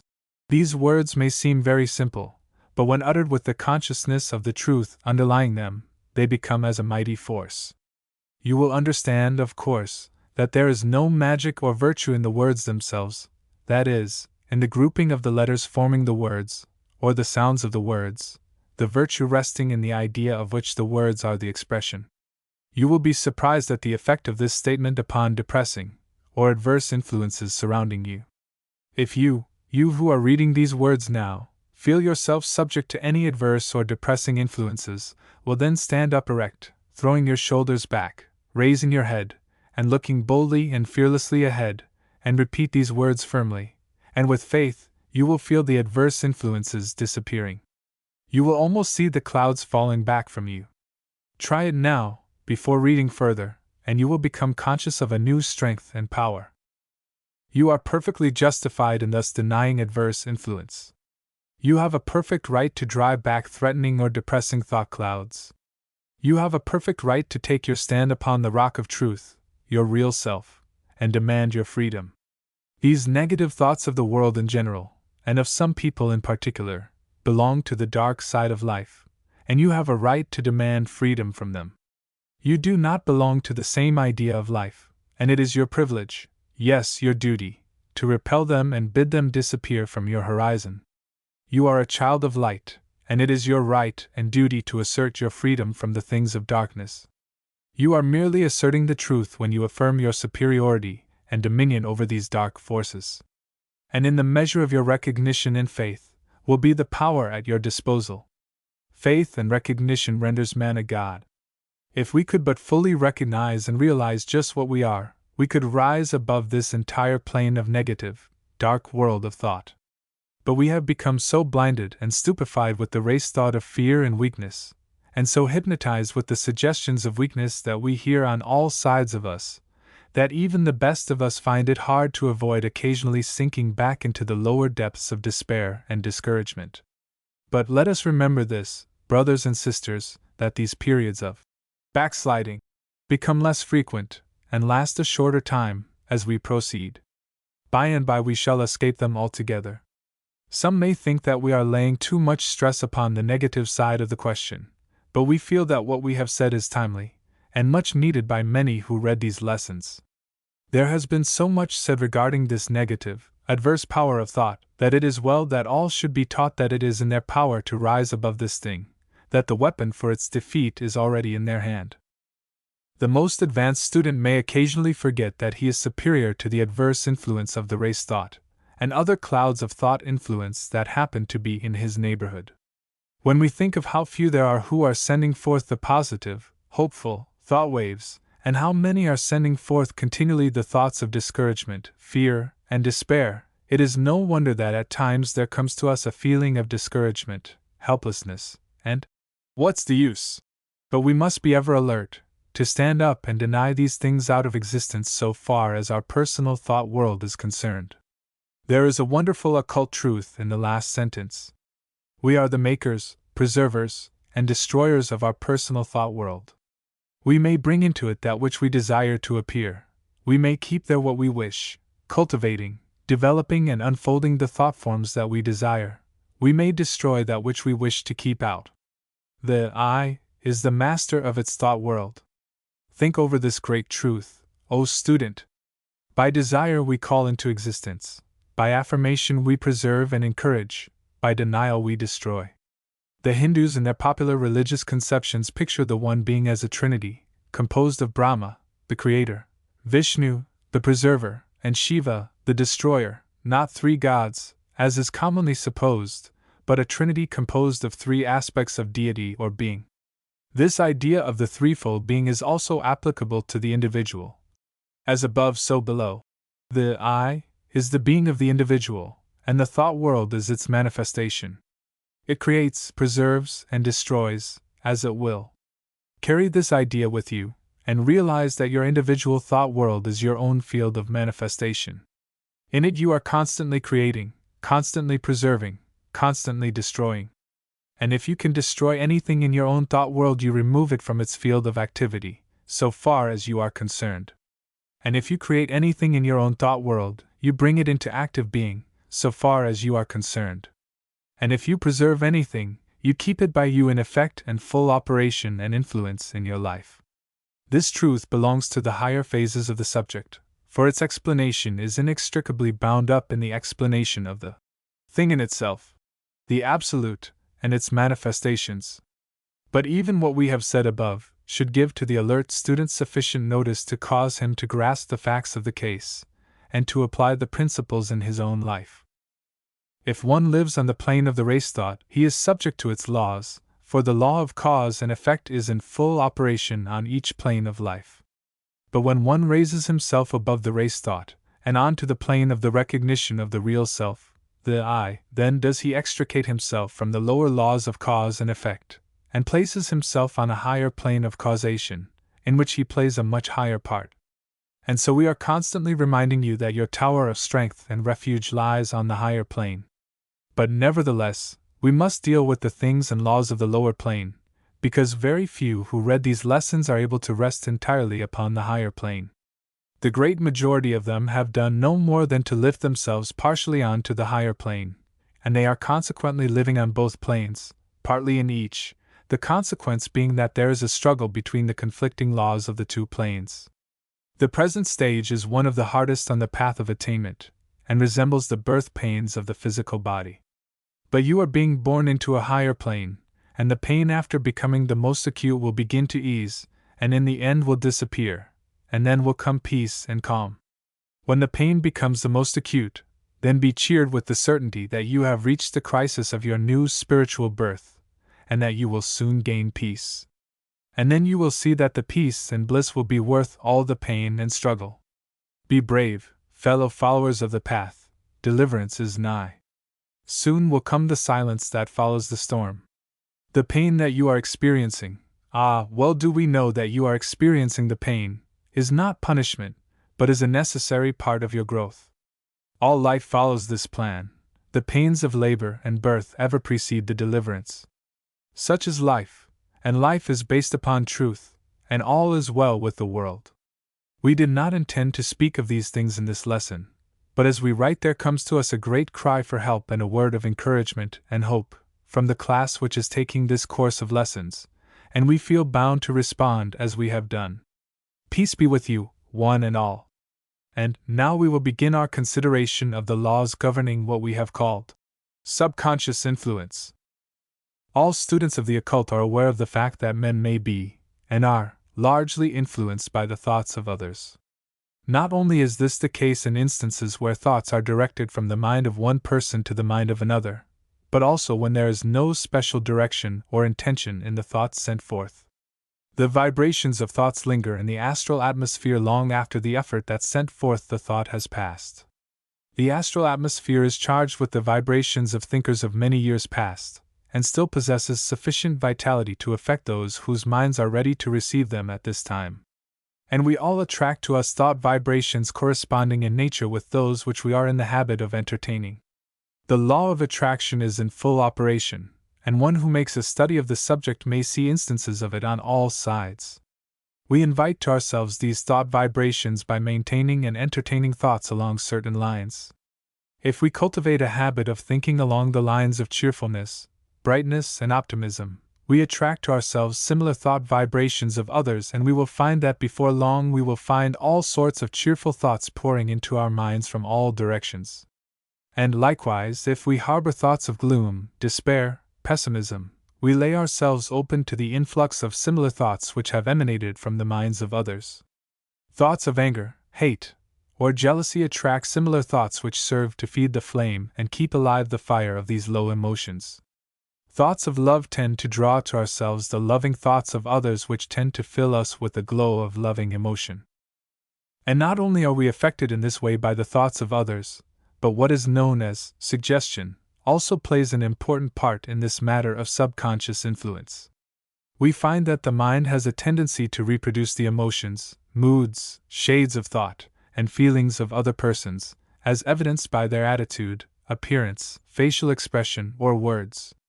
If we associate with persons of a gloomy temperament, we run the risk of catching their mental trouble by the law of suggestion, unless we understand this law and counteract it. In the same way, we find that cheerfulness is contagious, and if we keep in the company of cheerful people, we are very apt to take on their mental quality. The same rule applies to frequenting the company of unsuccessful or successful people, as the case may be. If we allow ourselves to take up the suggestions constantly emanating from them, we will find that our minds will begin to reproduce the tones, attitudes, characteristics, dispositions, and traits of the other persons, and before long we will be living on the same mental plane. As we have repeatedly said, these things are true only when we allow ourselves to take on the impressions, but unless one has mastered the law of suggestion, and understands its principles and operations, he is more or less apt to be affected by it. All of you readily recall the effect of certain persons upon others with whom they come in contact. One has a faculty of inspiring with vigor and energy those in whose company he happens to be. Another depresses those around him, and is avoided as a human wet blanket. Another will cause a feeling of uneasiness in those around him, by reason of his prevailing attitude of distrust, suspicion, and low cunning. Some carry an atmosphere of health around them, while others seem to be surrounded with a sickly aura of disease, even when their physical condition does not seem to indicate the lack of health. Mental states have a subtle way of impressing themselves upon us, and the student who will take the trouble to closely observe those with whom he comes in contact will receive a liberal education along these lines. There is, of course, a great difference in the degree of suggestibility among different persons. There are those who are almost immune, while at the other end of the line are to be found others who are so constantly and strongly impressed by the suggestions of others, conscious or unconscious, that they may be said to scarcely have any independent thought or will of their own. But nearly all persons are suggestible to a greater or lesser degree. It must not be supposed from what we have said that all suggestions are bad, harmful, or undesirable. Many suggestions are very good for us, and coming at the right time have aided us much. But nevertheless, it is well to always let your own mind pass upon these suggestions, before allowing them to manifest in your subconscious mind. Let the final decision be your own, and not the will of another, although you may have considered outside suggestions in connection with the matter. Remember always that you are an individual, having a mind and will of your own. Rest firmly upon the base of your I consciousness, and you will find yourself able to manifest a wonderful strength against the adverse suggestions of others. Be your own suggester, train and influence your subconscious mind yourself, and do not allow it to be tampered with by the suggestions of others. Grow the sense of individuality. There has been much written of recent years in the Western world regarding the effect of the mental attitude upon success and attainment upon the material plane. While much of this is nothing but the wildest imagining, still there remains a very firm and solid substratum of truth underlying it all. It is undoubtedly true that one's prevailing mental attitude is constantly manifesting and objectifying itself in his life. Things, circumstances, people, plans, all seem to fit into the general ideal of the strong mental attitude of a man. And this from the operation of mental law along a number of lines of action. In the first place, the mind, when directed toward a certain set of objects, becomes very alert to discover things concerning those objects, to seize upon things, opportunities, persons, ideas, and facts tending to promote the objects thought of. The man who is looking for facts to prove certain theories invariably finds them, and is also quite likely to overlook facts tending to disprove his theory. The optimist and the pessimist, passing along the same streets, each sees thousands of examples tending to fit in with his idea. As Kay says, when one is engaged in seeking for a thing, if he keep the image of it clearly before the mind, he will be very likely to find it, and that too, probably, where it would otherwise have escaped his notice. So when one is engaged in thinking on a subject, thoughts of things resembling it, or bearing upon it, and tending to illustrate it, come up on every side. Truly, we may well say of the mind, as has been said of the eye, that it perceives only what it brings within the power of perceiving. John Burroughs has well said regarding this that no one ever found the walking fern who did not have the walking fern in his mind. A person whose eye is full of Indian relics picks them up in every field he walks through. They are quickly recognized because the eye has been commissioned to find them. When the mind is kept firmly fixed upon some ideal or aim, its whole and varied powers are bent toward the realization and manifestation of that ideal. In thousands of ways the mind will operate to objectify the subjective mental attitude, a great proportion of the mental effort being accomplished along subconscious lines. It is of the greatest importance to one who wishes to succeed in any undertaking, to keep before his mind's eye a clear mental image of that which he desires.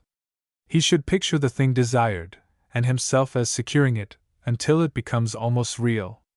In this way he calls to his aid his entire mental force and power, along the subconscious lines, and, as it were, makes a clear path over which he may walk to accomplishment.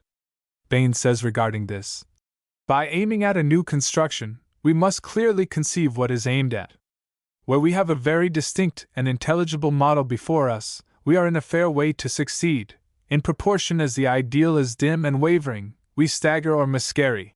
Maudsley says, we cannot do an act voluntarily unless we know what we are going to do, and we cannot know exactly what we are going to do until we have taught ourselves to do it. Carpenter says, the continued concentration of attention upon a certain idea gives it a dominant power, not only over the mind, but over the body. Muller says, the idea of our own strength gives strength to our movements. A person who is confident of effecting anything by muscular efforts will do it more easily than one not so confident of his own power. Tanner says, to believe firmly is almost tantamount in the end to accomplishment. Extraordinary instances are related showing the influence of the will over even the involuntary muscles. Along the same lines, many Western writers have added their testimony to the yogi principle of the manifestation of thought into action. Kay has written, a clear and accurate idea of what we wish to do, and how it is to be effected, is of the utmost value and importance in all the affairs of life. A man's conduct naturally shapes itself according to the ideas in his mind, and nothing contributes more to success in life than having a high ideal and keeping it constantly in view. Where such is the case, one can hardly fail in attaining it.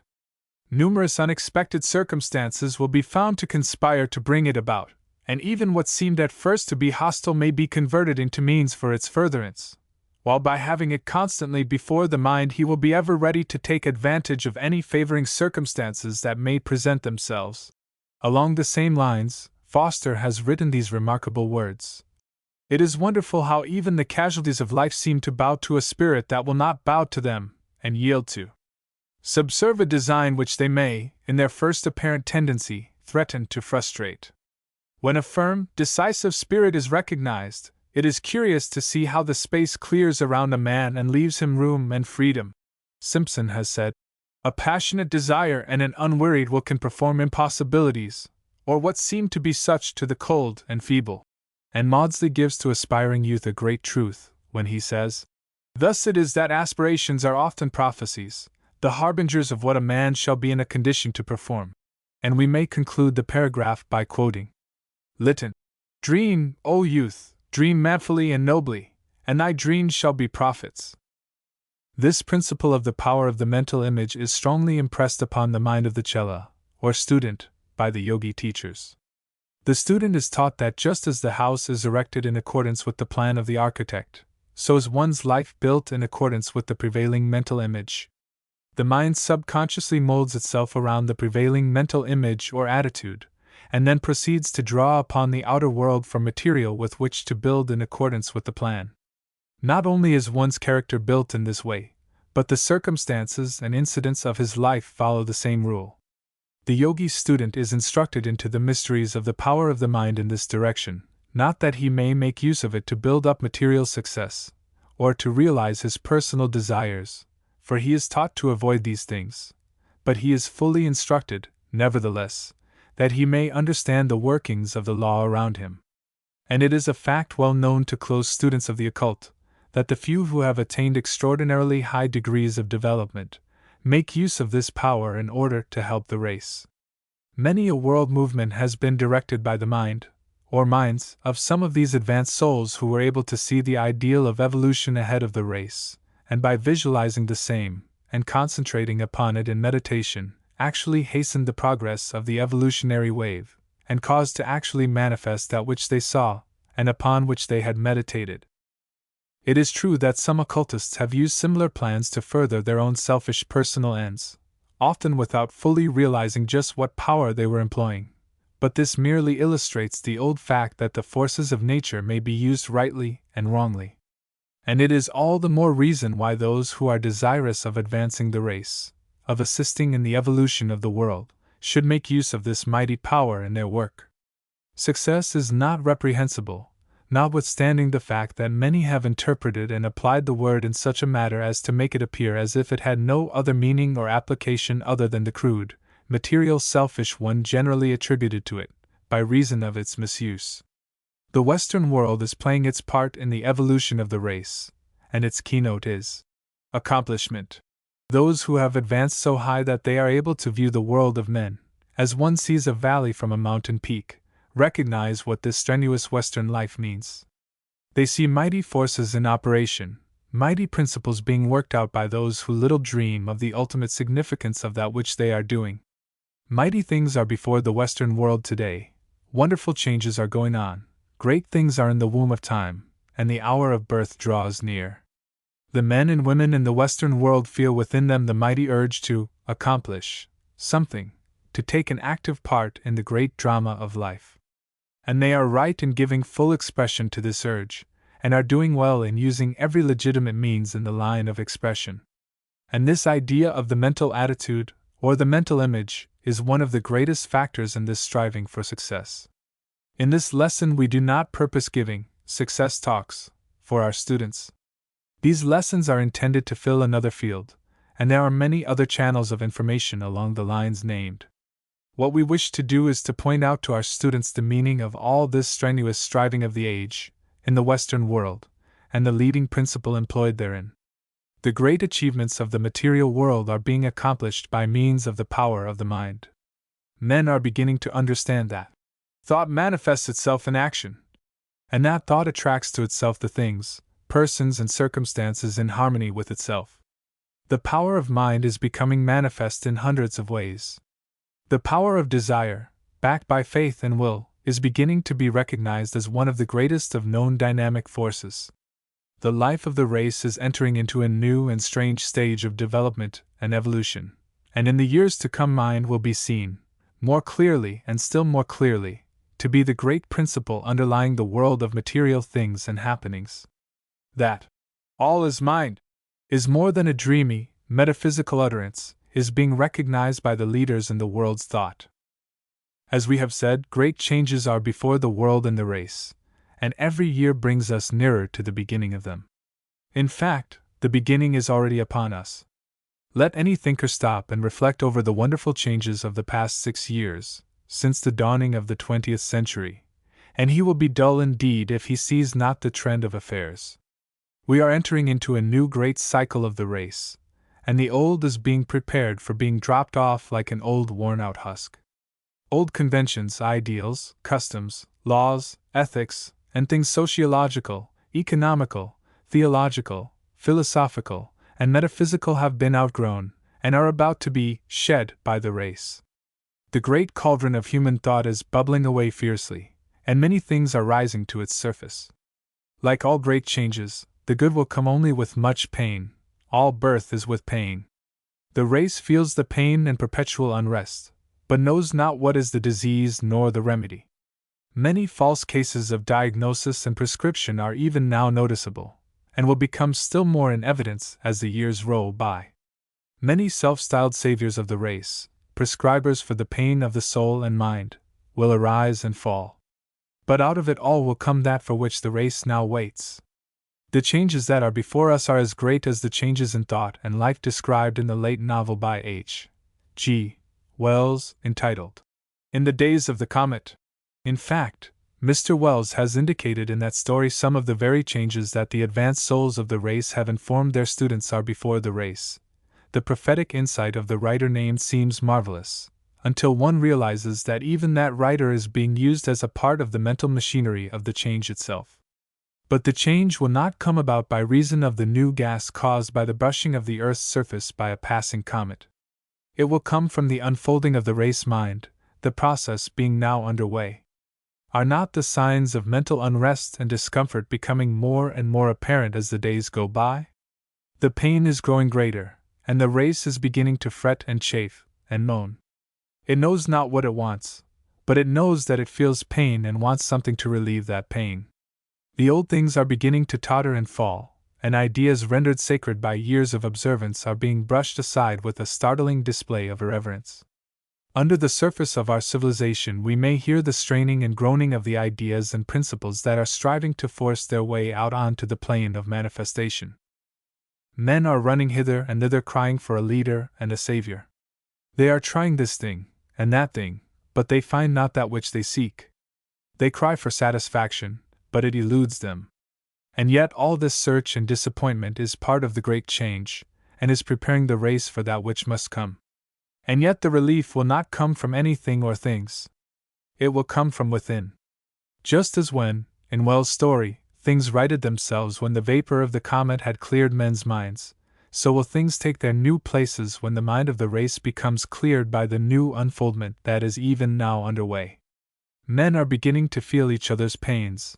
They find themselves unsatisfied by the old rule of every man for himself, and the devil take the hindmost. It used to content the successful, but now it doesn't seem to be so satisfying. The man on top is becoming lonesome, and dissatisfied, and discontented. His success seems to appall him, in some mysterious manner. And the man underneath feels stirring within himself strange longings and desires, and dissatisfaction. And new frictions are arising, and new and startling ideas are being suddenly advanced, supported and opposed. And the relations between people seem to be unsatisfactory. The old rules, laws, and bonds are proving irksome. New, strange, and wild thoughts are coming into the minds of people, which they dare not utter to their friends, and yet these same friends are finding similar ideas within themselves. And somehow, underneath it all is to be found a certain honesty. Yes, there is where the trouble seems to come. The world is tiring of hypocrisy and dishonesty in all human relations, and is crying aloud to be led back, some way, to truth and honesty in thought and action. But it does not see the way out. And it will not see the way out until the race mind unfolds still further. And the pain of the new unfoldment is stirring the race to its depths. From the deep recesses of the race mind are rising to the surface old passions, relics from the cave dweller days, and all sorts of ugly mental relics of the past. And they will continue to rise and show themselves until at last the bubbling pot will begin to quiet down, and then will come a new peace, and the best will come to the surface, the essence of all the experiences of the race. To our students, we would say, during the struggle ahead of the race, play well your part, doing the best you can, living each day by itself, meeting each new phase of life with confidence and courage. Be not deluded by appearances, nor follow after strange prophets. Let the evolutionary processes work themselves out, and do you fall in with the wave without struggling, and without overmuch striving. The law is working itself out well, of that be assured. Those who have entered into even a partial understanding and recognition of the one life underlying, will find that they will be as the chosen people during the changes that are coming to the race. They have attained that which the race is reaching toward in pain and travail. And the force behind the law will carry them along, for they will be the leaven that is to lighten the great mass of the race in the new dispensation. Not by deed, or by action, but by thought, will these people leaven the mass. The thought is even now at work, and all who read these words are playing a part in the work, although they may know it not. If the race could realize this truth of the one life underlying, today, the change would occur in a moment, but it will not come in that way. When this understanding gradually dawns upon the race, this new consciousness, then will things take their proper places, and the lion and the lamb lie down together in peace. We have thought it well to say these things in this the last lesson of this course. They are needed words. They will serve to point out the way to those who are able to read. Watch and wait for the silence that will follow the storm. In this series of lessons we have endeavored to give you a plain, practical presentation of some of the more important features of Raja Yoga. But this phase of the subject, as important and interesting as it is not the highest phase of the great yoga teachings. It is merely the preparation of the soil of the mind for what comes afterward. The phase called Jnana Yoga, the Yoga of Wisdom, is the highest of all the various phases of yoga, although each of the lower steps is important in itself.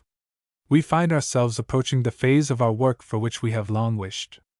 Those who have advised and directed this work have counseled us to deal with the less advanced and simpler phases, in order to prepare the minds of those who might be interested, so that they would be ready for the higher teachings.